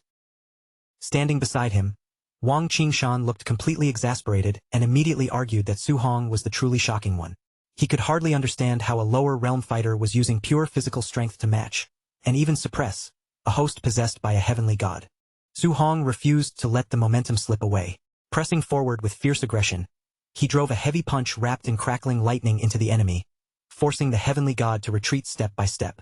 Now battered and bleeding, the heavenly god stared at Su-hong in disbelief and demanded to know what kind of monstrous physique he possessed. He admitted that even when facing the greatest chosen ones on the all-heavens battlefield, he had never lost in a clash of pure strength, yet now a mere human was forcing him back. Su-hong, however, looked completely at ease. With a relaxed smirk on his face, he taunted his opponent and told him to keep going if he still had the strength to fight. A fierce, fiery aura flared around Su-hong as the thrill of battle surged through him. Ever since awakening his overlord body, he had been afraid of accidentally beating ordinary opponents to death, but now he could finally unleash everything he had with only one goal in mind: killing the enemy in front of him. Su-hong even said openly that he wished the heavenly god's true body were here. To him, the frail human host was a disappointment, because it kept this battle from becoming the truly satisfying fight he wanted. Those words struck the heavenly god's pride like a blade. Enraged by the humiliation of being looked down on by a human ant, he screamed in fury, and unleashed his ultimate technique, tearing open a massive golden portal to summon his divine arsenal. From within those glowing portals, countless radiant spears slowly emerged, their golden tips shining like weapons forged from divine light. Hovering above the battlefield, the heavenly god looked down with a grim, murderous expression and declared that Su Hong was the first person who had ever forced him to use this move. Su Hong immediately sensed the terrifying power hidden inside each golden spear. Any one of them seemed strong enough to obliterate a Tier 3 martial artist, making him wonder what kind of technique this was. Then his system suddenly chimed, informing him that this particular martial art could not be learned, leaving him surprised that there were actually skills even the system could not copy. On the cliff, Wang Qingshan instantly recognized the attack as divine arsenal, an innate martial art that belonged only to heavenly gods with exceptionally pure bloodlines. Realizing what that meant, Qin Tianli narrowed his eyes and wondered whether the entity possessing the cultist might actually be a high-ranking alien noble. Wang Qingshan's face changed with panic, and he urged Qin Tianli to step in immediately, unwilling to watch such a precious human treasure die here. But Qin Tianli calmly stopped him, telling him to be patient because Su Hong still had not used his ultimate move. With a smug look, Qin Tianli revealed that Su Hong had perfect compatibility with all 7 elements.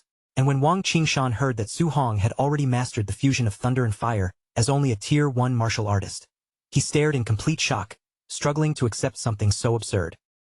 The heavenly god also understood just how monstrous Su Hong's potential was. He admitted that if this boy were allowed to keep growing, he would one day become an enormous threat to the heavenly god race. Declaring that this human had to die today, the heavenly god unleashed divine arsenal in full force. In an instant, a vast barrage of glowing golden spears rained down from above, all aimed directly at Su Hong. Su Hong did not flinch. Instead, he smirked and calmly shot back that the heavenly god was also the first opponent who had ever forced him to use his full strength. Lightning roared violently into Su Hong's spear as he poured his power into the weapon. Then he activated the ultimate third stance of his 9 heaven-breaking spears. With a fierce shout, Su Hong thrust his spear toward the sky, releasing a colossal blast of raw lightning. The thunderous attack surged upward and effortlessly shattered the descending golden spears one after another. The heavenly god froze in midair, staring at the scene in pure disbelief. As the overwhelming lightning blast rushed straight toward him, he could only scream that it was impossible. The next moment, Su Hong's devastating strike erupted in a massive explosion. The heavenly god's borrowed body was instantly carbonized, then shattered apart into pieces under the terrifying force. But the power of Su Hong's attack still did not end there. The remaining force tore forward and completely cleaved the cult's enormous stone pyramid in half. Standing in front of the ruined base, Su Hong's body trembled from exhaustion, but a grin still spread across his face. When his system confirmed a massive reward of 843 martial value points, he knew this brutal fight had been completely worth it. A moment later, Grandmaster Wang Qingshan landed beside Su Hong with excitement written all over his face. He praised him again and again, calling him a precious treasure and a true great genius. Wang Qingshan even grabbed Su Hong's bewildered face as if checking whether he was real. He admitted that if he had not personally witnessed it, he never would have believed a Tier 2 martial artist could defeat a heavenly god. But even after receiving such high praise, Su Hong did not let himself get carried away. He understood that if an ordinary member of a top 10 ranked race could force him to use his ultimate move, then the true geniuses of those races had to be terrifying. Wang Qingshan quickly reached the same conclusion and calmed himself down. After all, defeating a mere small fry was not something worth getting too excited about. 4 days later, the wilderness survival training finally came to an official end at the Hang City camp. When the final scoreboard appeared, Su Hong stood firmly in first place with a staggering 17,210 points, completely overshadowing second place's 4,700. Some trainees immediately shouted that he must have cheated, refusing to believe that a lower-tier fighter could possibly earn such an outrageous score. But the Hang City geniuses Su Hong had saved quickly shut down those rumors. They declared that Su Hong's strength was simply beyond common sense, and that he had easily killed Tier 3 demonic cultists in a single strike. When the other students eagerly asked where they could find Su Hong and request guidance from him, they soon learned that Grandmaster Wang Qingshan was personally teaching him an A-rank martial art. After leaving the training hall, Wang Qingshan looked utterly bewildered as he complained to Qin Tianli that the little monster had learned his healing art in only half a day. Qin Tianli merely laughed and told his old rival to start getting used to it. Inside the training room, Su Hong sat quietly in meditation, circulating the energy of the new technique he had just acquired. As the healing martial art took effect, Su Hong could not help but marvel at its power. This A-rank technique was incredibly effective, flawlessly erasing the deep, old scars that had remained hidden in his body for so long. When Su Hong checked his interface, he was highly satisfied to see that the wilderness hunt had pushed his martial value above 4,800 points. With that huge haul, he calculated that he could raise his spiritual power to 500 points and officially become a Tier 2 Spirit Master, while still having enough left over to greatly increase his vitality. At the same time, far away on the planet of the Heavenly God race, an important meeting was being held inside the Grand Heavenly God Palace. Inside the Grand Heavenly God Palace, the statue's voice thundered with fury as it questioned the clansmen beneath it. It could not accept that one of their own had lost to a human who was an entire realm lower, especially after already unleashing the divine arsenal. Tianming lowered his head respectfully and confirmed the shameful defeat without trying to hide it. In a solemn voice, he admitted to his lord that the human they had encountered was not ordinary at all, but an unprecedented monster-level genius. The statue's gaze shifted, and it summoned another member of the race by name. Tianshang immediately stepped forward from the side, standing straight as he waited for the statue's command. Understanding how dangerous that boy could become in the future, the statue gave the order without hesitation. An official Heavenly God race kill order was issued, demanding that Su Hong be eliminated as soon as possible. Tianshang accepted the assassination mission at once. A dark, confident smile spread across his face, as though killing this human genius was already settled in his mind. After that, the statue turned to another matter and asked about the divine object fragments hidden within human territory. Tianshang reported that they had not secured any fragments yet, but they had recently intercepted some promising information. The statue ordered them to keep searching in secret no matter the cost. Its warning was strict and cold. The human race could not be allowed to notice their movements. Meanwhile, at the Star City training camp, the trainees gathered around a live feed and watched Wang Tiantua in battle.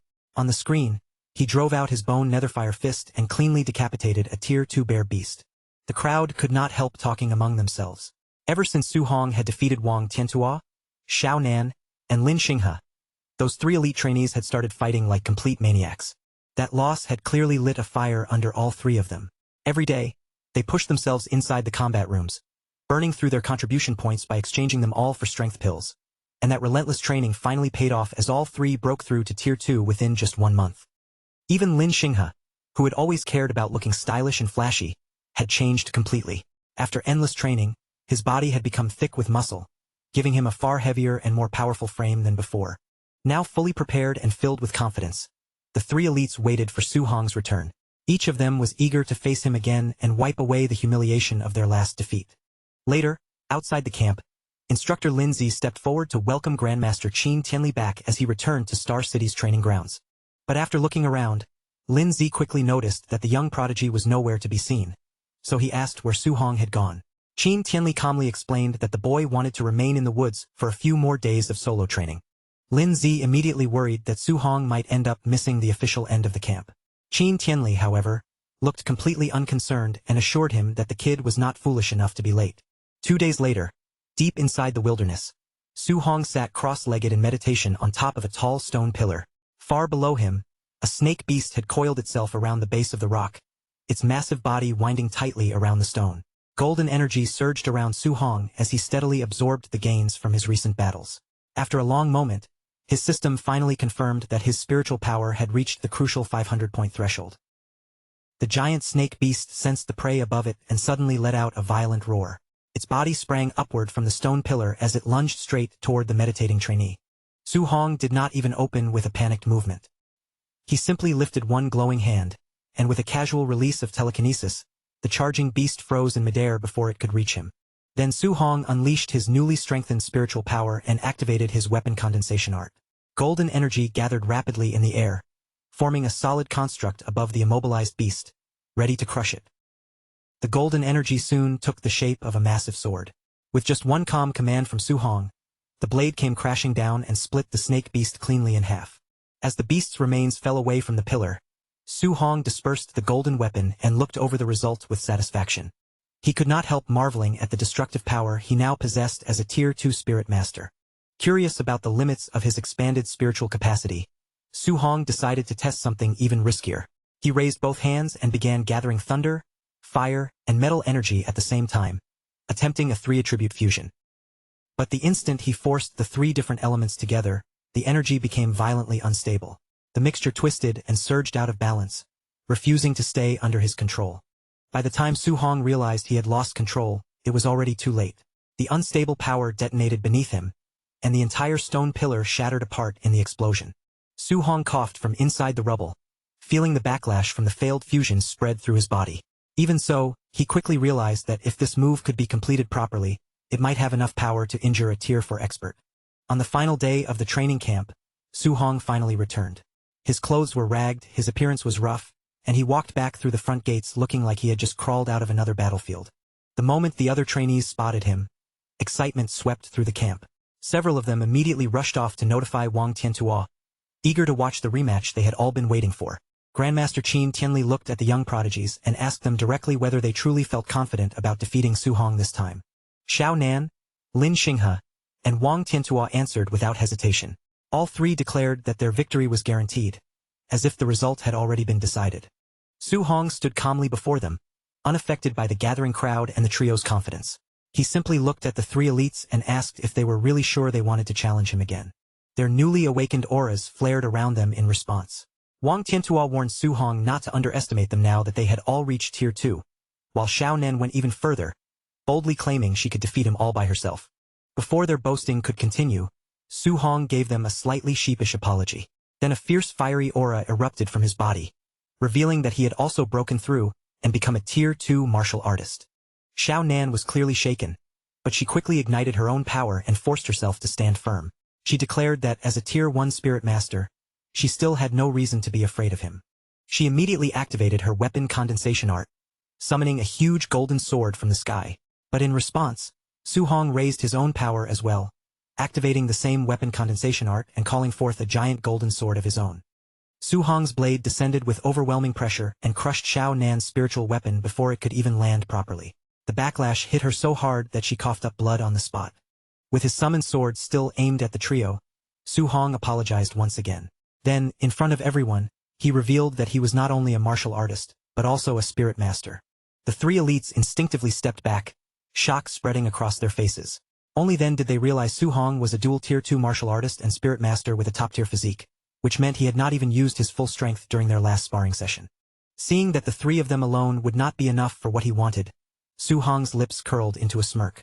He turned his gaze toward the entire camp and invited everyone to attack him at once, eager to harvest more martial value points from the crowd. Then Su Hong swept his sharp glare across the surrounding trainees. That single look carried enough pressure to crush their fighting spirit before the battle even began. The crowd immediately broke into panic. Trainees shouted their surrender one after another, begging Su Hong to leave them out of it and stick to fighting the elites instead. From the sidelines, instructors Bai Mu and Lin Zi turned toward Grandmaster Qin Tianli with wounded expressions. They complained that he had kept Su Hong's spirit master status hidden from them all this time. But Qin Tianli himself was sweating and speechless. All he could do was mutter in shock, because even he had been completely blindsided by the fact that his student had already reached Tier 2 as a spirit master. Once Bai Mu and Lin Zi realized that even the Grandmaster had been kept in the dark, they watched Qin Tianli suddenly throw his head back and burst into laughter. He proudly declared that Su Hong was a once-in-a-millennium monster, a genius who might one day save the human race. As Su Hong continued beating down the crowd of trainees, Bai Mu watched the one-sided chaos unfold and asked whether they should step in to stop it. Lin Zi only laughed and waved the concern aside. To him, this was nothing more than the restless energy of young people spilling over in a rough training camp brawl. But at that moment, Grandmaster Qin Tianli's expression suddenly turned cold and serious. He sensed a heavy presence approaching from above. A fiery great rock descended from the sky, its massive body casting pressure over the camp. It ordered the humans to leave its territory immediately, reminding them that their 30 days were already over. Standing victorious above a pile of unconscious trainees, Su Hong lifted his head and looked toward the sky. The moment he saw the enormous beast, he recognized it at once. Qin Tianli, however, was immediately irritated by the creature's arrogance. His immense aura erupted outward as he declared that he had tolerated this bird for long enough, mocking its attempt to intimidate him and making it clear who truly held dominance here. Before the giant beast could even understand what was happening, Qin Tianli moved first. His fists erupted forward in a violent barrage, each punch crashing into the enormous bird's body like blazing meteors slamming from the sky. Down below, Su Hong stared upward without blinking, completely drawn in by the terrifying heat rolling off Qin Tianli's flames. To him, the battle no longer looked like ordinary martial artists clashing, but more like immortal beings tearing the heavens apart. Qin Tianli soon stood firmly on top of the battered bird's head, looking utterly unimpressed by its miserable cries for mercy. When the beast desperately warned that it had someone powerful behind it, the Grandmaster simply challenged it to call that backer over, so he could beat him up as well. But the moment a booming voice rang out and ordered him to stop, Qin Tianli's fearless expression froze. The confidence on his face disappeared almost instantly. The sky above suddenly darkened, as if a massive shadow had swallowed the clouds. Behind that gloom, a terrifying entity slowly took shape, its red eyes glowing like blood as its gaze swept over the entire region.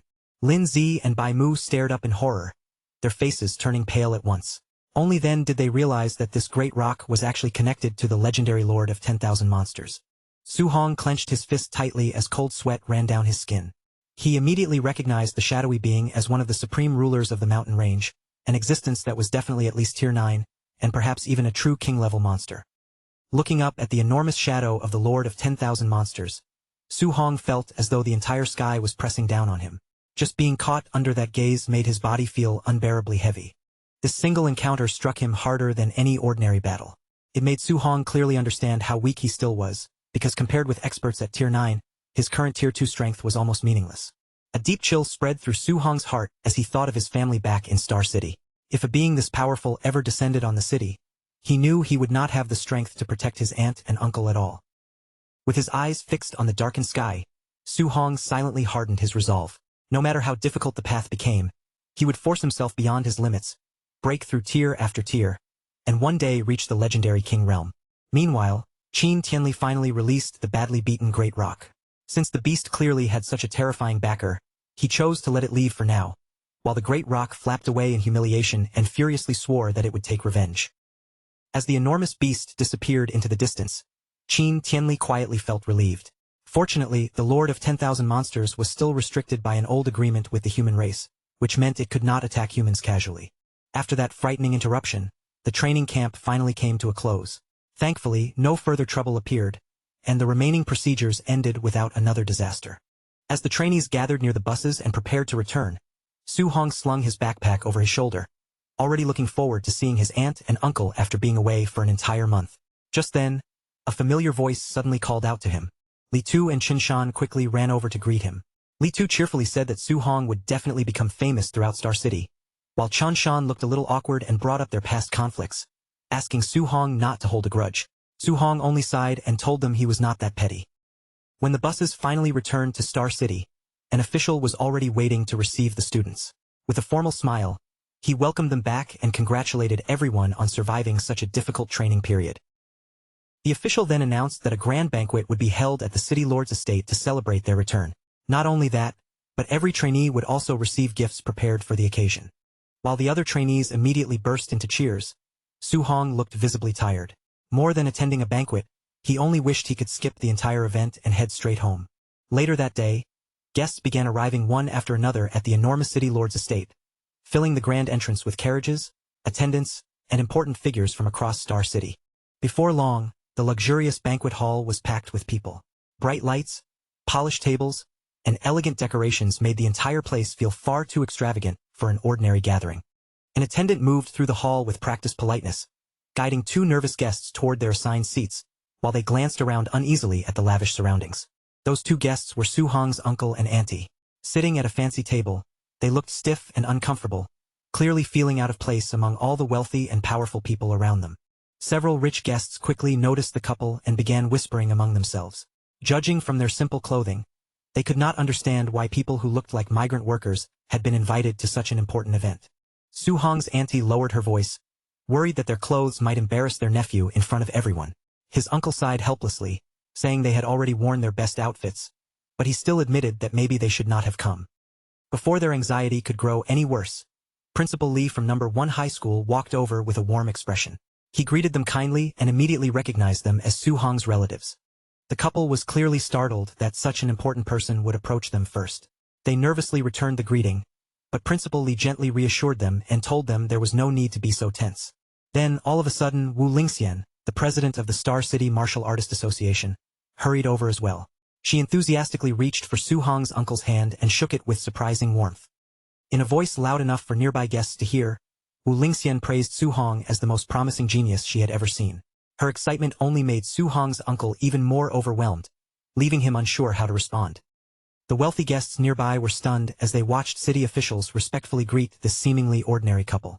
Their earlier contempt vanished, and they began wondering just who this Su Hong really was. At the same time, seated around the central table of the banquet hall, Star City's most powerful leaders had already gathered together. Lin Xinghe's father spoke first with a polite smile, complimenting the city lord while casually assuming that his son, Wang Tiantua, must have easily taken first place in the training results. The city lord responded with practiced humility, brushing off the praise and instead complimenting the children of the other families, keeping the conversation polite on the surface. But Xiao Nan's father immediately joined in with full confidence, arguing that his daughter had the advantage as a spirit master. In his eyes, Xiao Nan was the one most likely to claim first place. Lin Xinghe's father scoffed at that, clearly unconvinced. He insisted that his son's speed was enough to surpass both of their children. That single remark instantly ignited a heated argument between the three fathers. Wang and I slammed the table in anger and declared that his son's attack power alone guaranteed first place. The other two patriarchs refused to back down, immediately firing back with their own claims. Each of them stubbornly bragged that their own child was unbeatable, and none of them wanted to yield even half a step. Watching the noisy argument from a distance, Principal Li turned to Wu Lingxian and asked if she planned to step in. Wu Lingxian refused at once, joking that if she had to keep listening to them boast, she might end up beating them up herself. Then she added with complete confidence that there was no need to stop them anyway, because once Su Hong arrived, those fathers would naturally fall silent. Principal Li looked doubtful, but Wu Lingxian only smirked and said it was a woman's intuition. At that moment, a guard suddenly rushed in and announced urgently that the trainee's bus had arrived. Eager to see his son return in glory, the city lord immediately stood up and proudly invited everyone outside. He wanted the entire banquet to welcome back the pride of Star City together. The three fathers stood confidently by the red carpet, each expecting to see his child step down like a champion. But the moment their children appeared from the bus, the proud smiles on their faces vanished. Instead of looking like winners, the three elites were wrapped in bandages and covered in bruises. Their fathers were horrified and rushed forward at once, crowding around their injured children in panic.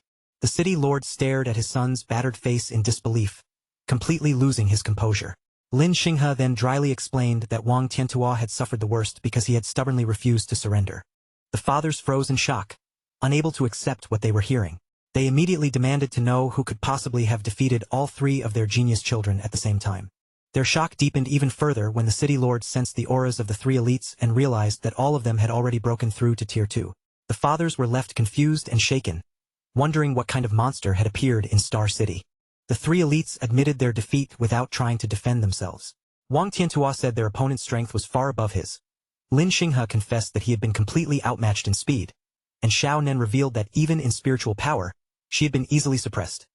Still visibly traumatized, the trio warned their fathers that the person who took first place was an absolute monster. Then, with tense expressions, they told everyone to look toward the bus. As footsteps sounded from inside, the rest of the returning trainees stepped down one after another.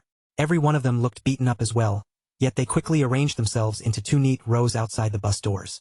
Then Su Hong casually stepped onto the red carpet, holding his spear at his side. Unlike everyone else, he looked completely unharmed, walking forward with a calm expression as all eyes locked onto him. Seeing the other trainees line up so dramatically just to make way for him, Su Hong felt a wave of awkwardness wash over him. More than enjoying the attention, he honestly wished he could slip away from the red carpet and go home. Then Su Hong spotted his aunt and uncle among the crowd, and his expression immediately softened as he called out to them. The surrounding elites were stunned when they realized that this astonishing genius, who had crushed the entire camp, actually came from such an ordinary commoner family. As people shifted around in the packed crowd, Su Hong's aunt suddenly lost her footing and stumbled forward. But before she could hit the ground, a gentle glow of spiritual energy wrapped around her body and stopped her fall in midair. Su Hong rushed over at once, using his telekinesis to carefully lower his aunt back onto the ground. He quickly looked both her and his uncle over, asking if they were hurt, while his uncle stared in amazement at the strange technique and his aunt hurriedly reassured him that she was fine. Only after seeing that she was unharmed did his uncle finally breathe out in relief. He admitted that they had been worried sick the whole time, and Su Hong simply smiled, gently comforting them so they would not keep frightening themselves. That small display of power left the city lord and Xiao Nan's father completely stunned. Once Xiao Nan's father realized Su Hong was already a Tier 2 spirit master, he finally understood why his daughter had lost so miserably. Not far away, Principal Li and President Wu Lingxian suddenly turned on each other in fury. Both of them pointed accusingly, each demanding to know why the other had hidden the fact that Su-hong was a spirit master. But after a brief moment of shouting, both of them froze at the same time. Only then did they realize that neither of them had known this secret either. President Wu recovered almost immediately and began gloating, saying that now no one would dare challenge her position. Principal Li was just as delighted, cheering that number 1 high school was about to dominate the entire city. The moment Su-hong's true strength became clear, the wealthy guests fell into a frenzy. Desperate to form a connection with him, they pulled out their phones, searched for his background, ordered expensive gifts, and even called their daughters to hurry over to the estate, all hoping to secure him as a future son-in-law. Seeing the situation turn in Su-hong's favor, the city lord immediately seized the opportunity. He quietly signaled an attendant, who quickly brought over a premium bank card along with several property deeds. The city lord then approached Su-hong with a bright public smile, loudly praising him as a dragon among men. In front of everyone, he offered Su-hong a luxury villa and 3 million in cash, claiming these were the official rewards for taking first place. The other fathers silently cursed the city lord in their hearts. They could all see that this so-called reward had been made up on the spot, and that the sly old fox was using it to buy Su-hong's loyalty before anyone else could act. With everyone watching, the city lord extended his hand toward Su-hong. His tone was warm as he promised that, from this day forward, he would fully support Su-hong's future development. Su-hong's thoughts moved quickly as he weighed the offer. He knew very well that the city lord was trying to win him over in public, and if he refused, he would offend a powerful figure, but if he accepted, he would owe the man a favor and might not be able to reject future requests easily. After thinking it through, Su-hong decided that offending the city lord was not worth the risk. More importantly, accepting his protection would help keep his family safe, allowing Su-hong to train in the wilderness without constantly worrying about his aunt and uncle. Besides, Su-hong was not standing alone. With Grandmaster Qin, President Wu, and Principal Li all backing him, he knew the city lord would not be able to casually force him into any unfair situation later. So Su-hong politely accepted the offer, reaching out to shake Wang Ni's hand and thanking him in front of the crowd. Wang and I looked pleased by his decision and immediately told Su-hong that if he had any other requests, he should speak freely. Su-hong did not hesitate for long. Instead of asking for something for himself, he asked whether the city lord could help find a cure for his aunt's rare illness. His aunt and uncle were instantly moved, their eyes filling with tears. Even at a moment like this, Su-hong's first thought was still their health and safety, not his own benefits. Wang and I immediately turned toward his helper and gave a firm order. He demanded that the matter be handled personally, and that the best medical resources available be secured to treat Su-hong's aunt. Still eager to please this young genius, the city lord asked Su-hong to name anything else he wanted. Su-hong thought for a moment, then admitted that what he needed most right now was a better, higher quality weapon. Wang and I laughed heartily and invited Su-hong to follow him to his personal armory, telling him to choose any weapon he liked. As Su-hong thanked him, the city lord secretly felt pleased, knowing that every favor Su-hong accepted would pull him a little closer to the Wang family. Before leaving, Su-hong turned to his aunt and uncle and asked them to wait for him there. At the same time, Wang and I instructed his son, Wang Tiantua, to host the banquet while he personally took Su-hong to the armory. Wang Tiantua politely guided Su-hong's aunt and uncle to a more comfortable area, treating them with obvious respect. Around them, the crowd whispered in awe, amazed at how quickly this humble family had risen to such high status because of Su-hong. Wang and I led Su-hong into a massive armory filled with rows of weapons. As they walked inside, he explained that the weapons here were arranged by grade, from C grade to B grade, while the best A grade alloy weapons were stored deeper in the back. Then Wang and I told Su-hong not to hold back. As long as the weapon suited his element, he could choose any A grade weapon from the collection. Su-hong was genuinely amazed, knowing that an A grade weapon could easily be worth hundreds of millions. But instead of choosing a normal weapon, he asked whether the armory had any multi-attribute alloy weapons, which immediately caught Wang and I off guard and made him ask if Su-hong was actually a multi-attribute martial artist. Su-hong explained that because he trained in multiple elements, Grandmaster Qin valued him highly and had advised him to search for a multi-attribute weapon. To prove it, Su-hong released his energy, and 7 different elemental orbs of light formed around his body, leaving Wang and I staring in shock. Since Su-hong had already accepted the city lord's backing, there was no need to hide this level of talent anymore. Showing his true potential would only make the city lord value him more and protect him more seriously. Wang and I could not help asking how Su-hong's cultivation speed could possibly be so fast. After all, multi-attribute martial artists usually advance slowly, and someone with all 7 elements would normally struggle just to reach Tier 2. The more Wang and I thought about it, the more excited he became. Standing before him was a Tier 2 7-element martial artist, a Tier 2 spirit master, and the owner of a unique physique even stronger than the barbarian god body, making him feel as if a legendary star had truly descended upon Star City. After a moment, Wang and I let out a helpless sigh and said that, as Su Hong's uncle Wang, he suddenly felt rather useless. Su Hong asked what was wrong, and Wang and I explained that multi-attribute weapons were extremely rare, and his armory only held a few dual-attribute pieces. In the end, Wang and I brought out the only 3-attribute weapon part in his entire collection. It was a B-grade dark gold meteorite iron spearhead, heavy, rare, and clearly different from ordinary alloy weapons. Wang and I even offered to dismantle an A-grade alloy shaft so Su Hong could temporarily assemble a complete weapon from it. But Su Hong declined, explaining that he could simply attach the new spearhead to his existing Thunder Fire spear. For Su Hong's current needs, a 3-element spearhead was already more than enough. It would give him the upgrade he wanted without wasting the City Lord's better materials. As Wang and I handed over the prize spearhead, he mentioned that strange phenomena had recently begun appearing around Star City, along with rumors of multi-attribute beasts. He promised to have his men watch for anything useful, which immediately made Su Hong ask what had happened. Wang and I explained that while the trainees were away at camp, unusual phenomena had started appearing all over the world. These changes were producing both multi-attribute beasts and rare treasures that had never been easy to find before. He then shared one particular report, saying an eyewitness had seen a lightning beast touch a strange fragment. After that, the beast somehow gained the ability to spit out both lightning and fire. Wang Ni's expression grew more serious as he added that one of these unusual beasts had already been spotted at Star Viewing Lake, a dangerous area located just outside Star City. Even so, he warned Su Hong not to rush there recklessly. The lake was far too dangerous, and there was no need to risk his life when he would be able to find better weapons after entering Martial Dao University. So Su Hong thanked him for the reminder. A few hours later, a sleek luxury car pulled up outside Su Hong's old apartment building. The expensive vehicle looked completely out of place in the aging neighborhood, and it quickly drew a curious crowd. When the neighbors noticed the government license plate, whispers spread through the crowd at once. They wondered what kind of powerful figure would come all the way to their old residential block. Among the people watching was their landlady, Sister Hong. She stared at the luxury car with envy, thinking that if her own son could ever ride in a car like that, she could die satisfied. At the same time, resentment rose in her heart as she remembered the past. Because Su Hong had refused to give his training camp spot to her son, she had threatened to raise the Su family's rent and even drive them out, always believing that her own child deserved success more. Then the car door opened, and Su Hong stepped out along with his aunt and his uncle, Su Guoming.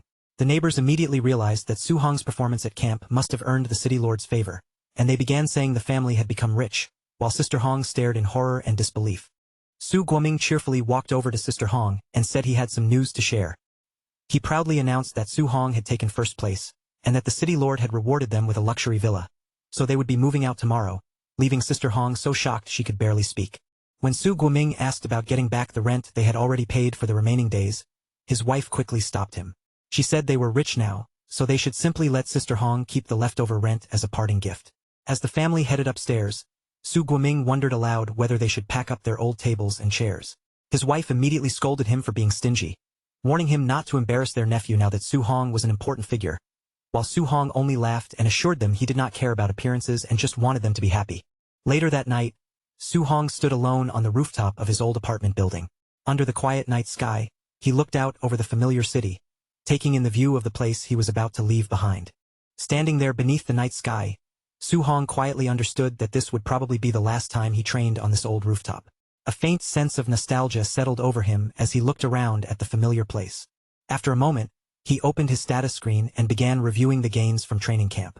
Once his spiritual power upgrade was finished, he still had exactly 1,944 points left, and his current stats showed his vitality sitting at 506. His spiritual power had reached 500, while the progress of his overlord body had only climbed to 1.1%.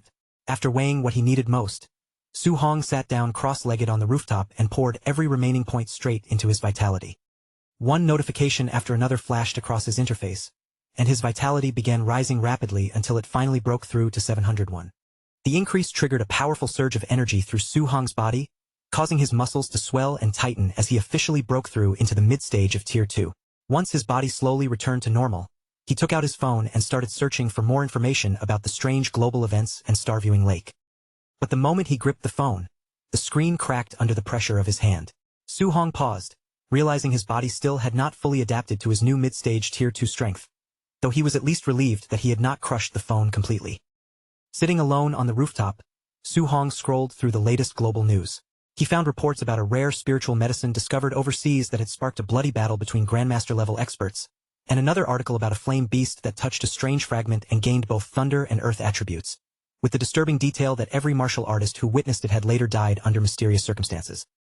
As for Starviewing Lake near Star City, the Tier 2 multi-attribute beast there had already attracted a large number of Tier 3 and Tier 4 hunters. Su-hong knew he could not defeat a Tier 4 fighter head-on right now, but with his speed, he was confident he could escape if things went wrong, so he decided to head to the lake right after moving the next day. The next morning, Su-hong and his family officially moved into their enormous new villa in one of Star City's most prestigious neighborhoods. Their new home was already packed with luxury gifts, sent by wealthy neighbors who wanted to build connections. Faced with this sudden high society treatment, Su Guoming and his wife felt overwhelmed and kept promising that they would never do anything to embarrass their genius nephew. At the same time, a crowd of rich socialites gathered around Su-hong with eager smiles. They invited him to their homes, offered rare treasures, and did everything they could to get on his good side. Su-hong could only keep an awkward, strained smile on his face as he politely waved them off again and again. No matter how carefully he refused, the crowd of social climbers kept pressing closer. By the time he finally collapsed onto the couch, Su-hong let out a long sigh, feeling that dealing with people was somehow more exhausting than fighting monsters. But he still could not truly relax, because he needed to leave for Starviewing Lake that very afternoon. When Su-hong arrived at the local martial artist base, he was surprised to find the courtyard packed with people. Seeing so many fighters lingering around instead of rushing toward the lake's anomaly, he could not help wondering what had stopped them. Soon, Su-hong overheard several lower-tier fighters grumbling nearby. They complained that the area was crawling with Tier 3 and Tier 4 experts, and admitted they were too afraid to leave the base because they might get robbed before even reaching the lake. Meanwhile, on the second floor of the base, Ye stared at a mysterious guest and demanded to know whether Su-hong had truly killed his cultist nephew. The guest answered with complete certainty, confirming that Su-hong was indeed responsible. Before Ye could fully react, the mysterious guest stepped forward. A suffocating pressure burst from him, crashing down so heavily that Ye was instantly forced onto his knees. A terrifying red aura spread around the red-eyed noble as he looked down coldly at Ye.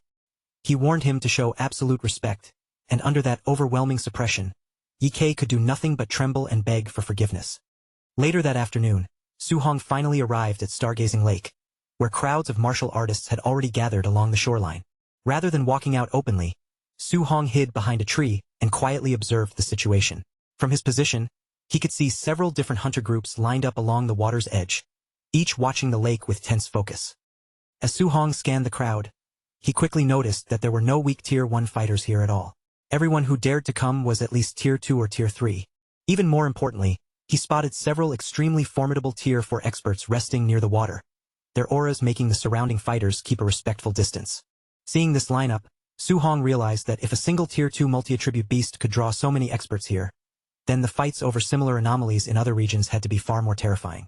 Suddenly, violent bubbles erupted across the lake's surface. The strange movement immediately drew the attention of the hunters nearby, and their gazes snapped toward the water. With a colossal splash, a massive dragon-like creature burst out from the depths of the lake. The moment it appeared, the nearby hunters panicked and recognized it as a Tier 3 star-spotted giant fish. The giant beast opened its massive jaws and let out a furious roar. In the next breath, a huge ball of dual-attribute energy began gathering inside its mouth, glowing with terrifying destructive force. Panic spread instantly as hunters scrambled to escape the attack. But one arrogant Tier 4 fighter refused to move, standing his ground while mockingly asking why everyone was running from a mere fish. Trusting his own strength, the martial artist raised a massive earth barrier in front of him to block the incoming strike. But the beast's devastating beam blasted through the defense in an instant and sent him flying backward like a broken kite. Watching from the sidelines, Su-hong was stunned by the result. That dual-element attack had not only shattered a Tier 4 fighter's defense, it had crippled him completely with a single blow. But before the shock could settle, another expert wrapped in a powerful aura charged straight toward the monster with excitement in his eyes. After waiting half a month for a dual-attribute beast to appear, he was clearly thrilled that his chance had finally arrived. The expert closed in and threw one devastating punch. The force of the strike slammed into the giant beast and drove it violently onto the shore. Once the monster was forced onto land, the greedy crowd could no longer hold back. Martial artists rushed in from every direction, swarming the beast in a chaotic free-for-all. In barely a minute, the mighty Tier 3 beast had been carved into pieces by the crowd. But after tearing it open and finding no treasure hidden inside its stomach, the hunters could only curse in frustration. After witnessing that brutal scene, Su Hong decided there was no point staying here. Competing with those savage Tier 4 experts would only leave him empty-handed, so he quietly slipped away from the lakeside. As he retreated into the woods, Su Hong's heightened senses suddenly screamed danger. At almost the same moment, a masked assassin dropped from the trees above and launched a lethal sneak attack straight at him. But before the assassin's blade could strike, Su Hong activated his telekinesis. The attacker's body froze completely in midair, leaving him suspended there in shock. The assassin quickly broke free from the invisible restraint and swung his sword again. Su Hong reacted just as fast, leaping away to avoid the incoming slash.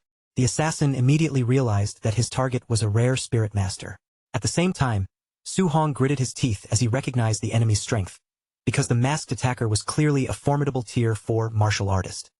Without hesitation, Su Hong activated his flying swan movement technique and dashed away through the forest.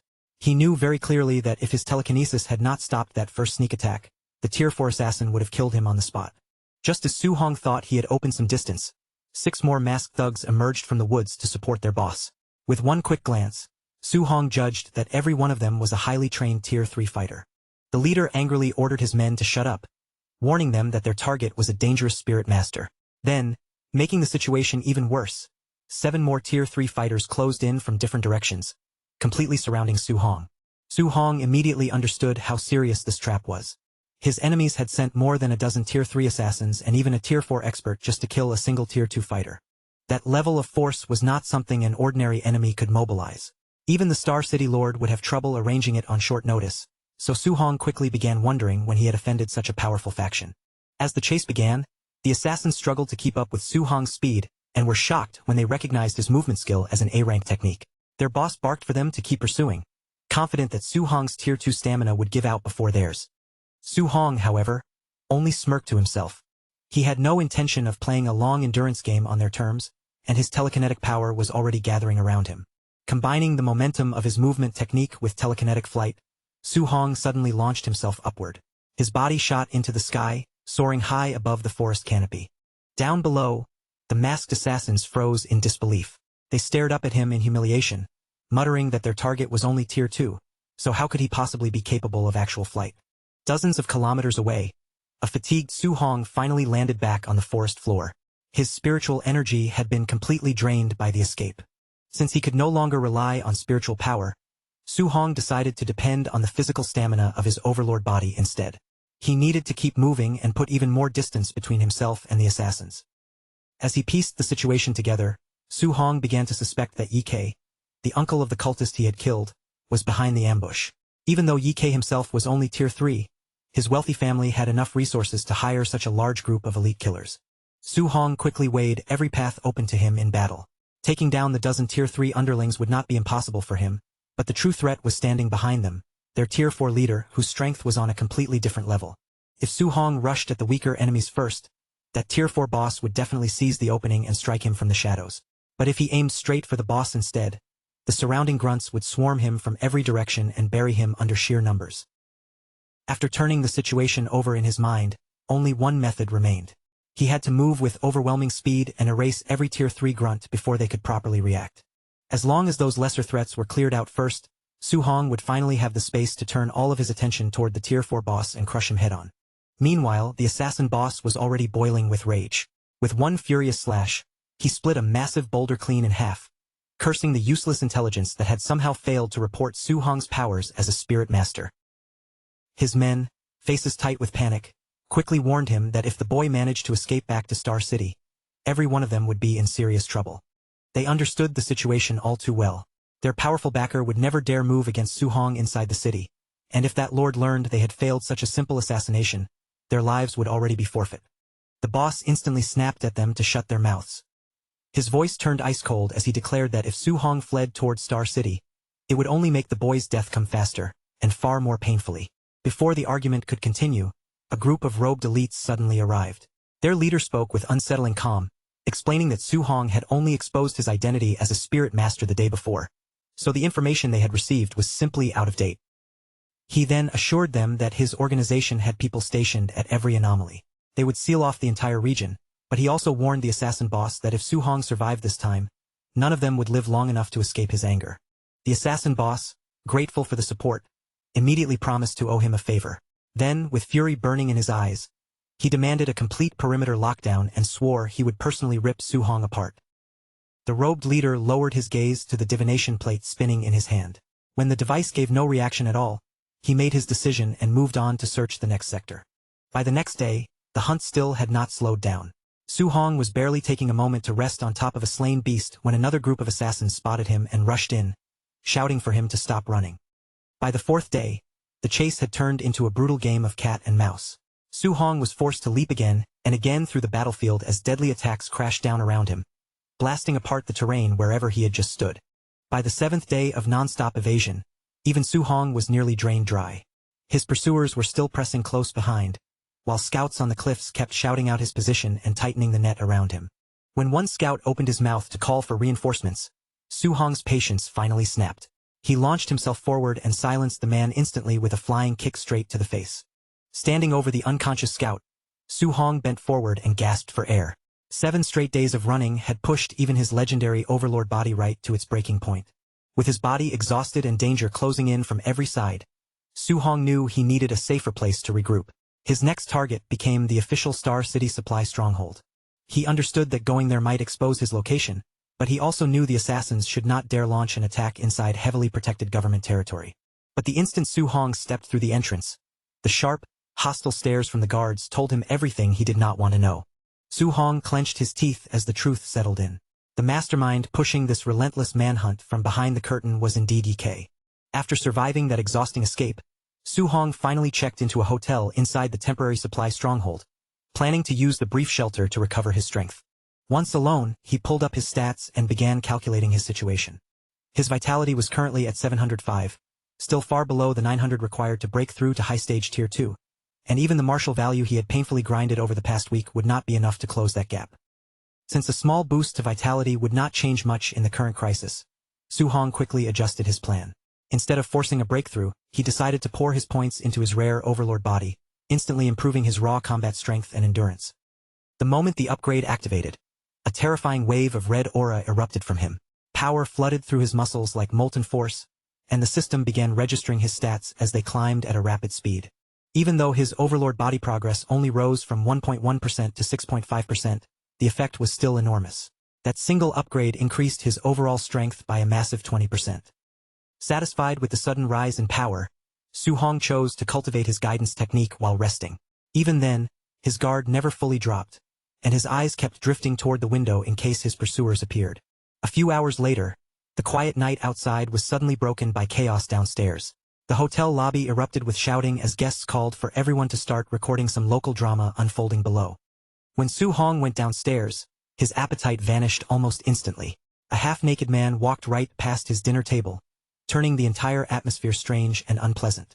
Forcing himself to keep eating, Su-hong quietly noted that his stalkers still had not found him. He guessed they probably did not dare cause trouble inside the protected stronghold and were most likely waiting outside for the perfect ambush. His thoughts were cut short when he overheard several nearby hunters complaining bitterly. They had discovered a rare 3-star patterned dark purple bamboo, only to have it stolen from them by a group of Tier 4 martial artists. Su-hong immediately recognized the treasure they were talking about. The dark purple bamboo was a legendary multi-attribute natural treasure, and every star pattern on it allowed the bamboo to contain one additional type of spiritual chi. Since a 3-star bamboo could store 4 different attributes, Su-hong's interest sharpened at once. It was exactly the kind of catalyst he needed to master his coming 4-element fusion. Su-hong casually struck up a conversation with the hunters, pointing out that taking natural treasures was rarely simple, because localized magnetic fields often protected them. Impressed that he knew this much, one hunter explained that the bamboo was surrounded by a terrifying gravity field, and the pressure increased according to the tier of whoever stepped inside. The hunter then added, with a bit of gleeful satisfaction, that the greedy Tier 4 martial artists who robbed them had been crushed into meat paste the instant they entered the field. The other patrons listening nearby shuddered in fear at the thought. But instead of feeling afraid, Su-hong saw an opportunity. If the gravity pressure scaled with tier, then the field might actually favor him, and he began wondering whether his overlord body was tough enough to withstand it and slip past the Tier 4 experts. Before Su-hong could fully form his next move, a massive red energy slash tore through the stronghold with destructive force. The walls exploded apart, and everyone in the room was caught completely off guard. The attack sliced Su-hong's dining table clean in half. Yet he simply leaned back, still holding his food, and immediately understood that his stalkers had finally made their move. Through the smoking rubble, the masked assassin boss stepped into view with his squad of killers behind him. His voice dripped with mockery as he asked Su Hong why he had finally stopped running. Behind an overturned table, the surviving hunters broke out in cold sweat. They could not understand what kind of disaster a mere Tier 2 kid had caused to make an entire squad of Tier 3 assassins and a Tier 4 leader come after him personally. The assassin boss gave a cold order for everyone else to get lost. In an instant, the remaining patrons screamed and fled from the ruined building, leaving Su Hong completely alone with the killers. As the assassins closed in, they sneered at their target and asked if he had truly believed they would not dare break the peace of the supply stronghold just to kill him. Su Hong remained seated as if none of this had surprised him. With a relaxed smirk, he told them that, in truth, he had been waiting for them to show themselves. The assassin boss immediately burst into laughter, convinced the boy was only pretending to be calm. He mocked Su Hong openly, asking if a single Tier 2 brat really thought he could wipe out their entire squad. Su Hong gave no reply. He simply tightened his grip around his weapon, and in the next moment, a terrifying aura of elemental fire and crackling lightning coiled tightly around his spear. Raising the charged spear, Su Hong pointed its blazing tip straight at his enemies. His voice remained calm as he said the only way to know whether he could defeat them was to try. The assassin boss finally sensed the dreadful energy gathering on the weapon. 3 elements were fusing together on a single spear, and the realization froze him in place before he screamed at his men to retreat. But by then it was already far too late. Su Hong vanished in an instant and reappeared at the center of the surrounding squad, driving his glowing spear straight into the ground. With anger and raw power surging through him, Su Hong forced the unstable energy to detonate. In that split second, the assassin boss could only stare as if his entire life flashed before his eyes. The explosion that followed was absolutely monstrous. The entire hotel was vaporized in a blazing burst, and a colossal shockwave of fire and light ripped through the night sky. The huge explosion lit up the night and left the nearby bystanders frozen in horror. As they stared at the blazing shockwave and collapsing ruins, they could not understand why anyone would unleash such absurd destructive force just to kill a single Tier 2 kid. But when the smoke finally began to thin, the people watching were struck speechless. One after another, the elite assassins collapsed lifelessly into the rubble, and only then did the crowd realize with chilling fear that the Tier 2 kid had been the one who triggered that terrifying blast. When the aftermath fully came into view, the hotel was gone, replaced by a massive smoking crater. Across the shattered ground lay the bodies of the entire Tier 3 hit squad, scattered through the ruins like they had been wiped out in an instant. From beneath the broken debris, the assassin boss dragged his battered body out with difficulty. Covered in wounds and barely steady on his feet, he cursed his employer's useless intelligence for never warning him that Su Hong possessed a 3-attribute martial art. He looked across the battlefield at his crippled subordinates, who were either groaning weakly or lying still in the smoke. Then he reassured himself that if even a Tier 4 expert like him had been injured so badly, a mere Tier 2 target standing at the center of the explosion had to be dead. In his mind, the losses were painful, but the contract had still been completed. After all, failure would have meant certain death at the hands of their terrifying master, Lord Nabu, so surviving with heavy casualties was still better than returning empty-handed. But before he could fully settle into that relief, a towering pillar of energy suddenly erupted from the crater directly in front of him. The violent surge blasted upward through the smoke, instantly cutting off his celebration. Before the assassin boss could even react, a shirtless Su Hong descended from above without a single visible injury. With unstoppable force, he brought down his devastating heaven-breaking spear technique straight toward the stunned enemy. The boss barely managed to raise his weapon and deflect the fatal blow in time.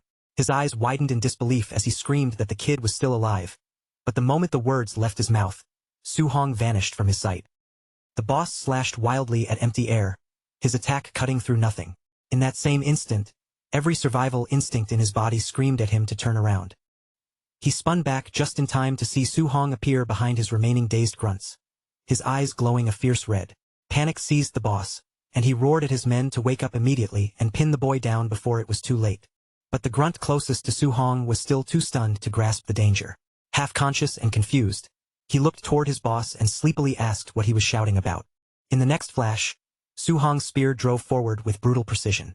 The blade pierced straight through the grunt's chest before he could even understand what had happened. Su Hong lifted the lifeless bodies on his weapon like trophies, his expression cold and mocking. Even if a Tier 4 expert was too durable to kill quickly, he made it clear that the Tier 3 lackeys around him were still perfect prey for harvesting plenty of points. At the same time, Su Hong understood just how dangerous that unstable 3-element fusion had been. If he had not formed his earth armor and strengthened his overlord body at the last possible moment, the backlash from the explosion would have left him completely crippled. He casually flung the skewered corpses aside and rushed past the assassin boss. With the Tier 3 grunts now cleared away, Su-hong knew that all he needed was one successful 3-attribute fusion to finish off the remaining Tier 4 expert.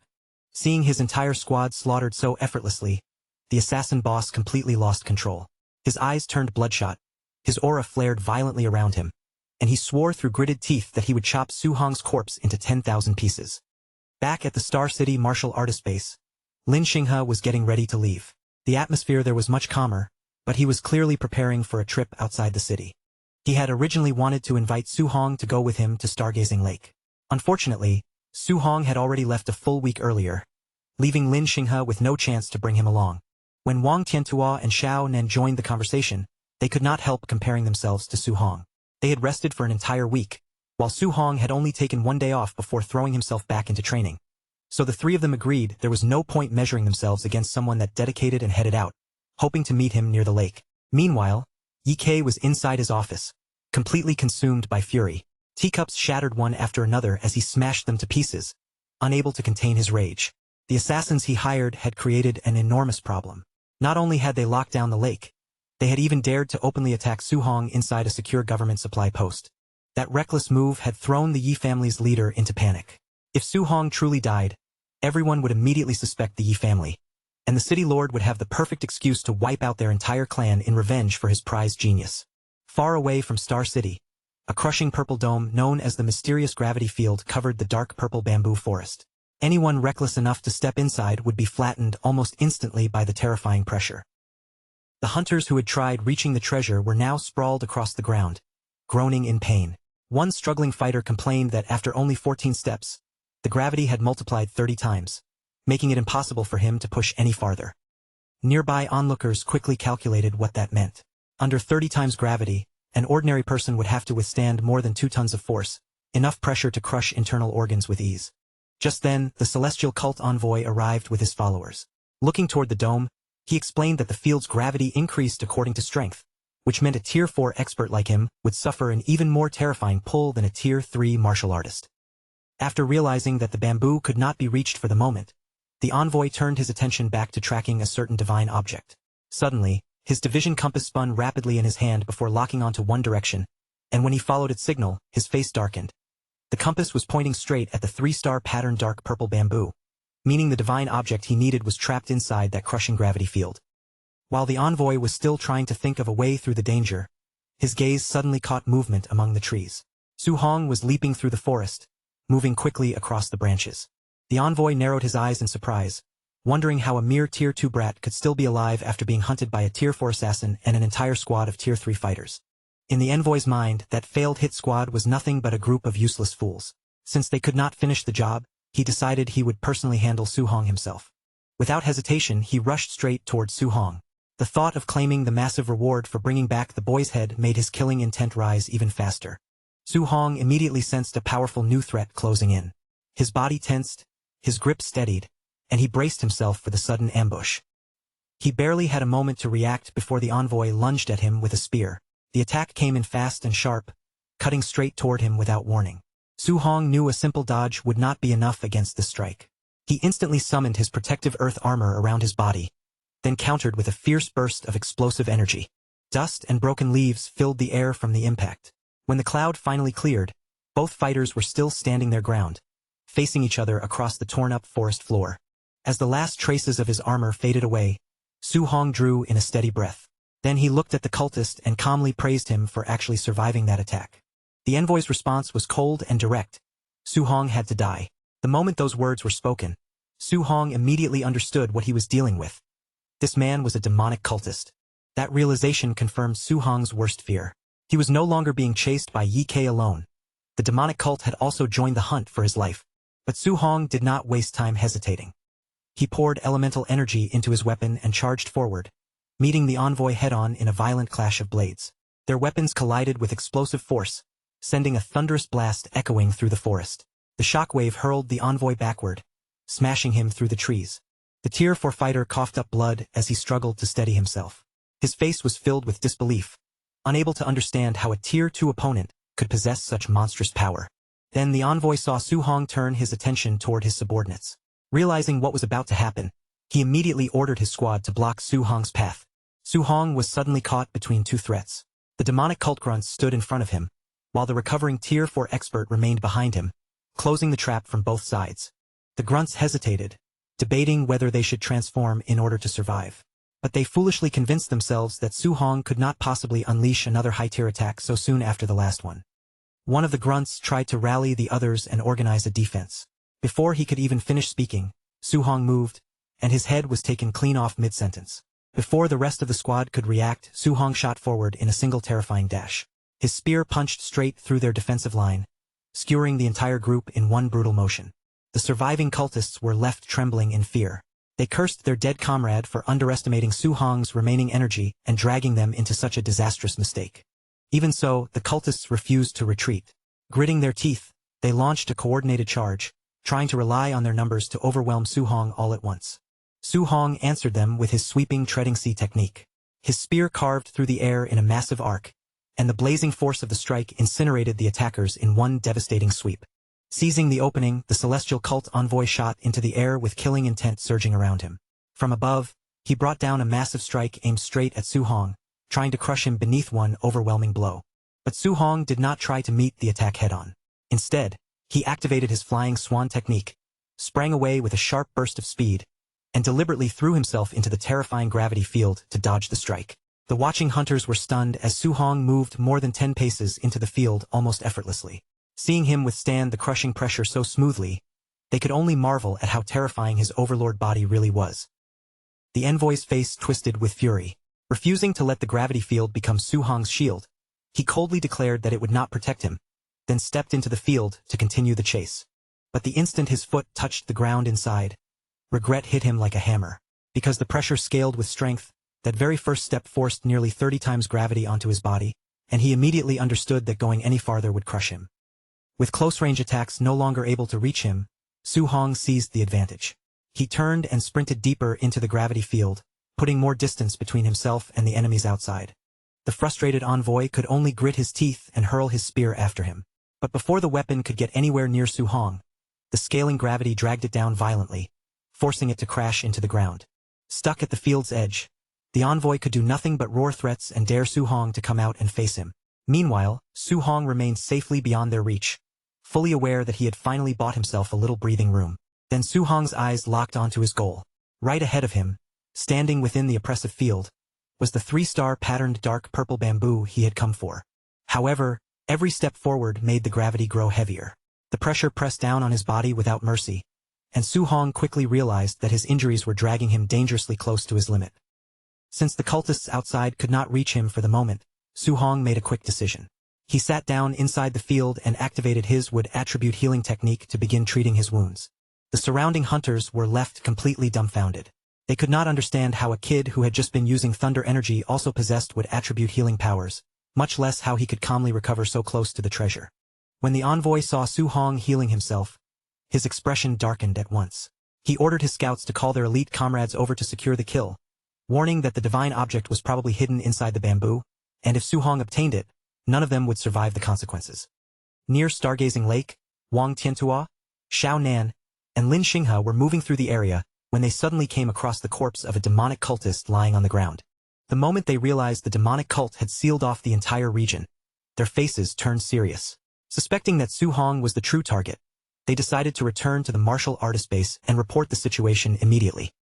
But as they made their way back, the strange silence from the base felt more and more suspicious. The lack of any response made them wonder if the base itself might already be colluding with the cultists. Not wanting to gamble with Su Hong's life, Wang Tiantua quickly contacted his father, the Star City Lord. In a tense voice, he urged him to send forces right away and take control of both the base and Stargazing Lake. At the City Lord's estate, Wang and I received the alarming news. The moment he heard what had happened, the atmosphere around him changed. Wang and I immediately deduced that the cultists were indeed hunting Su Hong. Without hesitation, he began preparing to personally lead a rescue team towards Stargazing Lake.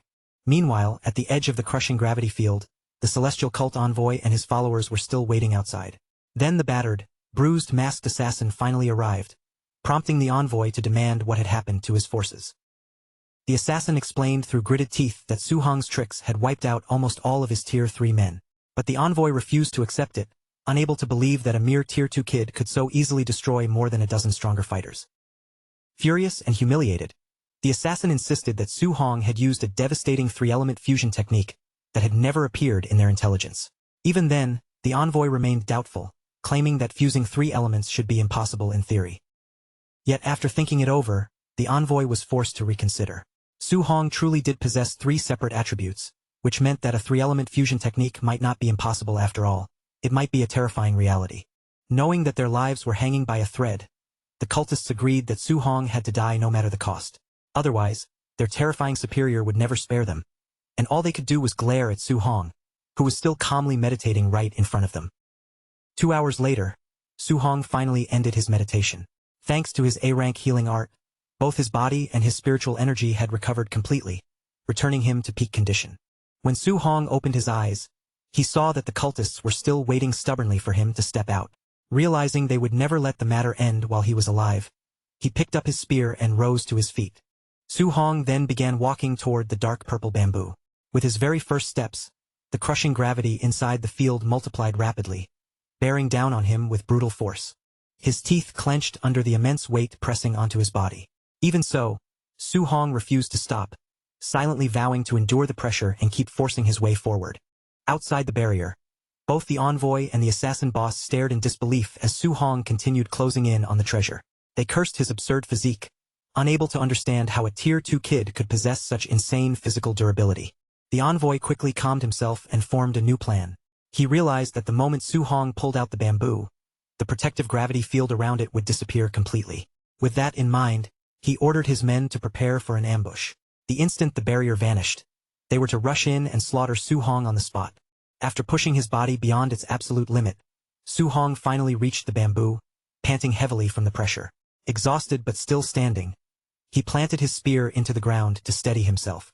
But just as he was about to harvest the treasure, Su Hong noticed something strange on the ground nearby.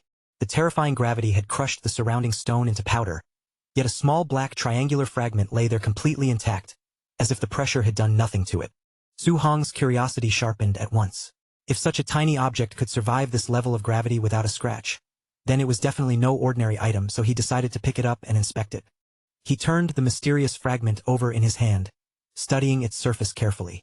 But no matter how he looked at it, he could not identify what kind of material it was made from. To test its toughness, Su Hong used his full physical strength and tried to bend it. Yet the fragment remained completely still, refusing to move even a single millimeter. During the test, the fragment's sharp edge suddenly sliced across his hand. A fresh cut opened in his palm before he could pull away. Before Su Hong even had time to understand what was happening, the black fragment suddenly liquefied. Like living ink, it flowed straight into the wound and absorbed directly into his body. In the next instant, a colossal surge of energy erupted inside him. All 7 of his elemental attributes began skyrocketing at once, and soon the system confirmed his unbelievable luck. He had obtained a legendary 7 Gods Cauldron fragment. Once Su Hong understood what the divine fragment could do, he immediately saw it as the perfect shortcut to supercharge his cultivation. Without wasting a second, he sat down again and began absorbing its energy.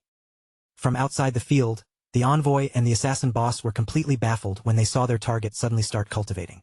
Then the envoy's face changed with panic as he realized Su Hong must have found some legendary hidden treasure.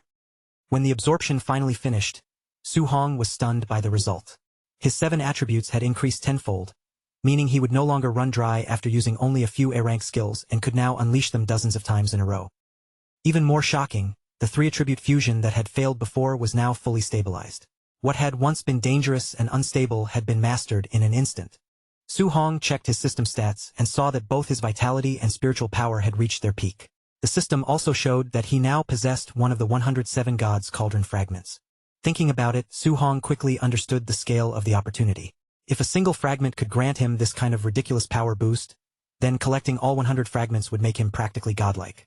With his 3-element fusion now stabilized and his spiritual energy expanded into a massive reservoir, Su Hong realized there was no longer any reason for him to keep running. Seeing Su Hong prepare to act, the envoy immediately shouted for his men to get ready.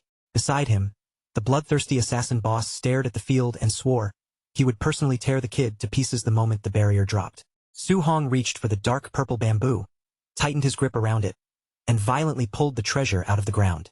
The moment the bamboo was harvested, the terrifying gravity field lost its source. In an instant, the crushing pressure dissolved completely into thin air. The instant the protective barrier vanished, the waiting cultists surged forward together, launching a full-scale charge straight at Su Hong with weapons raised. But Su Hong only let out a cold scoff, tightening his grip around his spear, as if he had already accepted the bloodbath coming toward him. After his power had risen so dramatically, Su Hong wanted to see exactly how far his new strength could go. And since these cultists were rushing in on their own, he decided they would make the perfect test subjects for his newly perfected three-element fusion. The charging cultists suddenly stopped dead in their tracks, their faces twisting with absolute terror. Above their heads, a blinding storm of fire, thunder, and metal energy ignited at once, swelling into a massive force that made the air itself tremble. Su Hong released that terrifying power without hesitation. The fused energy erupted outward in a colossal swirling blast, carrying fire, lightning, and metal force through the forest like an unstoppable storm of elemental fury. The cultists screamed as the wave slammed into them head-on. Their defenses were vaporized almost instantly, and the devastating force tore through their ranks as if their bodies and weapons were nothing more than paper. The explosion's power was so outrageous that it did not simply wipe out the attackers. It carved into the land itself. Trees shattered, earth split apart, and a massive scar of destruction was left stretching across the forest. When the smoke and dust finally began to settle, the battlefield had become a horrifying ruin. All that remained of the cultist squad were charred bones, severed limbs, and scattered remains lying across the scorched ground. The masked assassin boss coughed up blood as he barely dragged his heavily injured body out of the rubble, muttering in disbelief that this level of power was completely ridiculous. Nearby, the wounded envoy finally understood the truth. Su Hong must have absorbed the legendary fragment, and that was why his strength had become so monstrous. But before either of them could even think about escaping, Su Hong suddenly descended right in front of them. His aura pressed down like a storm, terrifying enough to make both wounded leaders freeze where they stood. Su Hong looked at the two battered leaders with a faint smirk, his tone dripping with mockery. He asked whether they had enjoyed hunting him all this time, then calmly declared that from this moment on, it was his turn to slaughter them. Su Hong did not waste time with empty threats. Standing over the two defeated bosses, he demanded a clear answer from them. Reveal the demonic cult's secret stronghold inside Star City, or die right there. After seeing how quickly they had gathered a small army with Ye Kei's help, Su Hong had already pieced together the situation. The cult had not appeared overnight. They had been hiding in Star City's shadows for a very long time. Even with death staring him in the face, the assassin boss refused to open his mouth. His eyes burned with hatred, and he was determined to drag Su Hong down with him if he could. Seeing that the situation was collapsing, the envoy suddenly made his move. He threw a flashbang high into the air, using the blinding distraction to urge the assassin boss into a quick retreat. The flash exploded at just the right moment, swallowing the area in a burst of blinding light. Under that cover, the two wounded leaders managed to slip away and escape from Su Hong's reach. Only after the danger had disappeared did Su Hong's strength finally give out.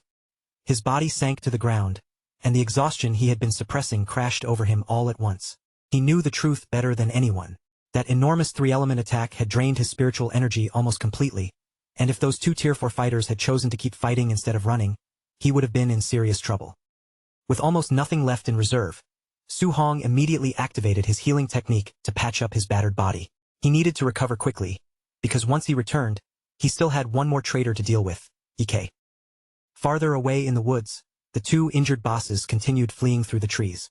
Their steps were uneven, their breathing was heavy, and neither of them looked like victorious hunters anymore.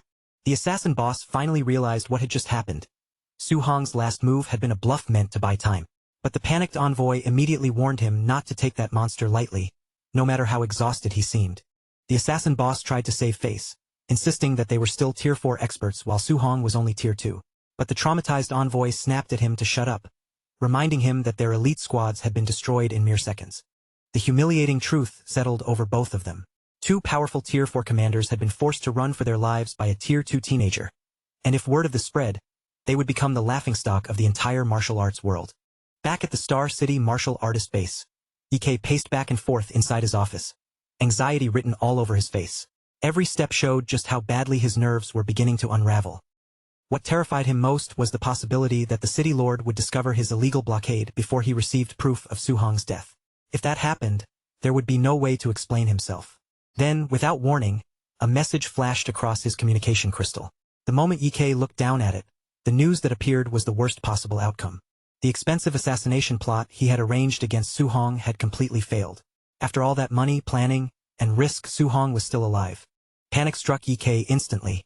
If Su Hong survived and returned, it was only a matter of time before his secret alliance with the demonic cult was exposed to the entire city.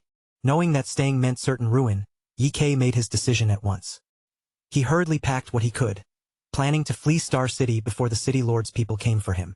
As he rushed toward his SUV, Ye cursed Su Hong under his breath with bitter rage. In his mind, that young genius had destroyed his comfortable life and forced him into becoming a fugitive.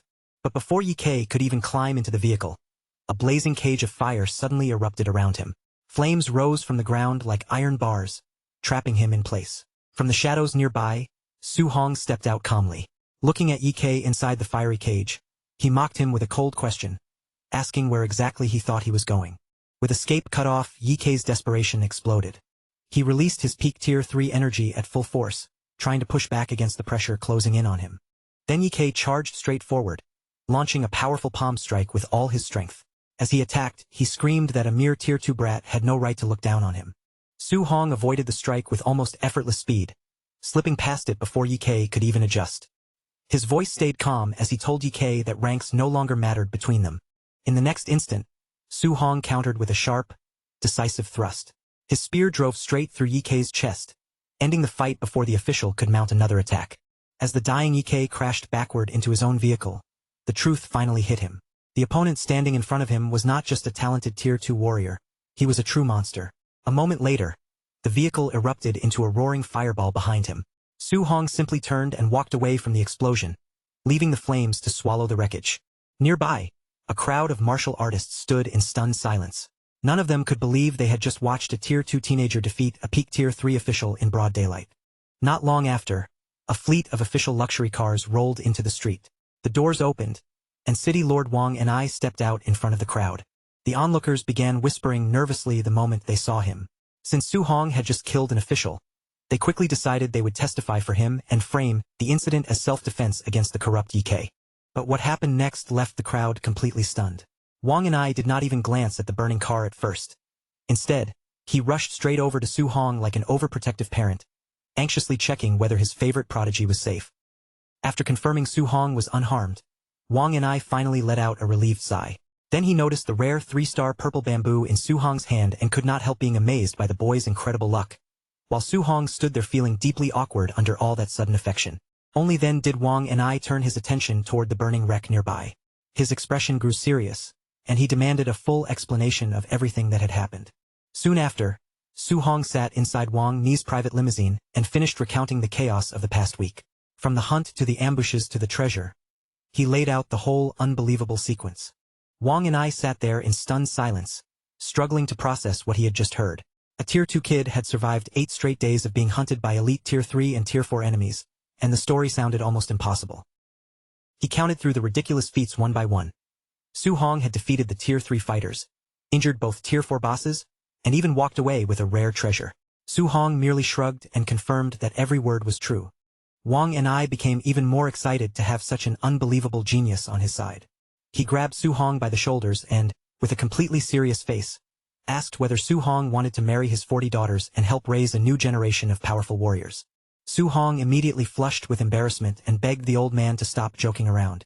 Trying to escape that awkward topic, he quickly redirected the conversation back to the real danger, the demonic mastermind who was probably still hiding somewhere in the city. Wang and I agreed, his tone turning grave as he warned that the cult would not make the same mistake twice. Next time, they might send Tier 6 or even Tier 7 grandmasters, and Star City was now too small to truly protect Su Hong. Wang and I then told him the best path forward was the upcoming college entrance exam. If Su Hong could enter a top academy like Imperial Capital University, even grandmasters would not dare lay a hand on him, and Su Hong firmly vowed that he would succeed. To keep Su Hong safe until the exam arrived, Wang and I made a firm promise. He would dispatch 2 elite squads of martial artists to guard Su Hong's villa day and night, giving him the freedom to shut out every distraction and focus completely on training. When Su Hong finally arrived at his new home, his aunt and uncle immediately panicked at the sight of his blood-stained clothes. Seeing their worried faces, Su Hong quickly laughed it off and reassured them that it was only beast blood, insisting that he himself was perfectly fine. Later that night, Once he was alone in his room and the outside noise had finally faded, Su-hong opened his system stats to take a proper look at his current condition.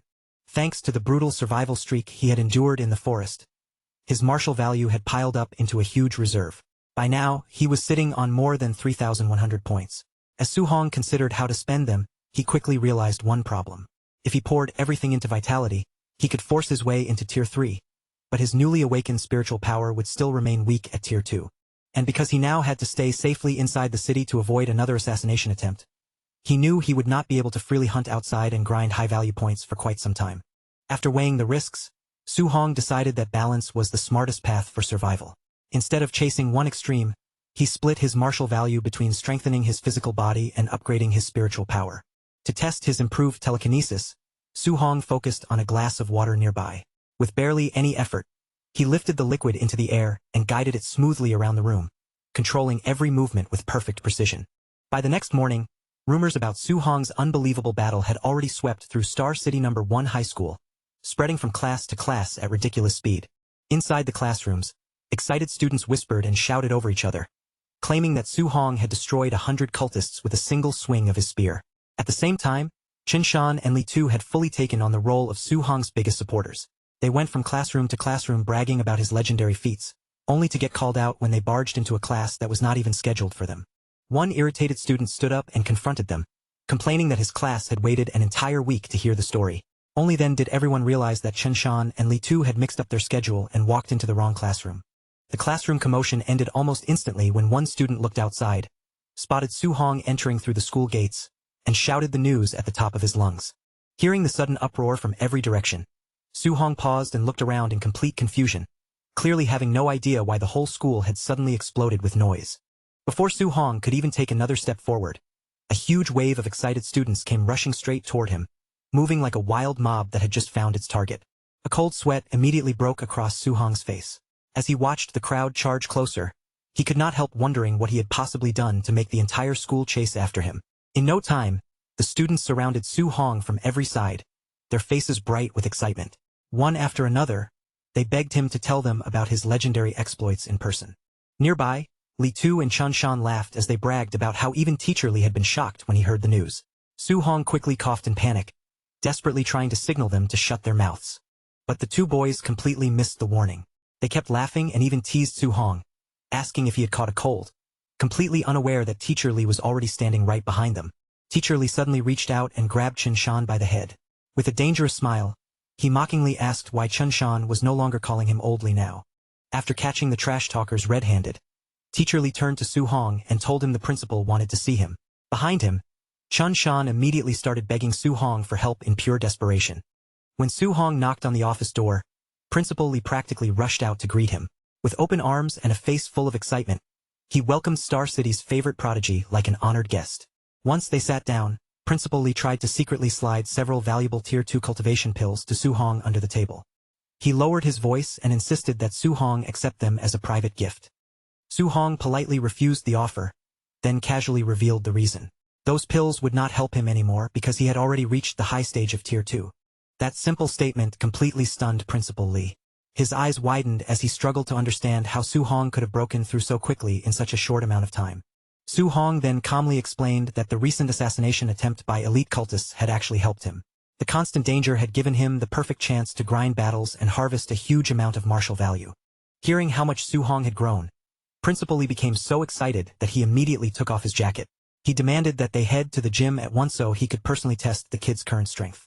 Su-hong awkwardly reminded him that the principal's rank was still higher than his own. But Principal Li waved off the concern with complete confidence, promising that he would hold back during the spar. As they walked into the gymnasium, the students nearby spotted Su-hong almost immediately.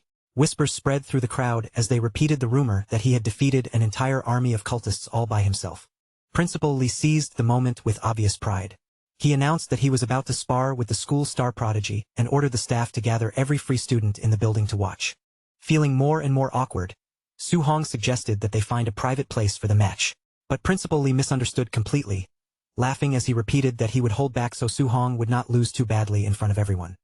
In truth, Su-hong was not worried about embarrassing himself at all.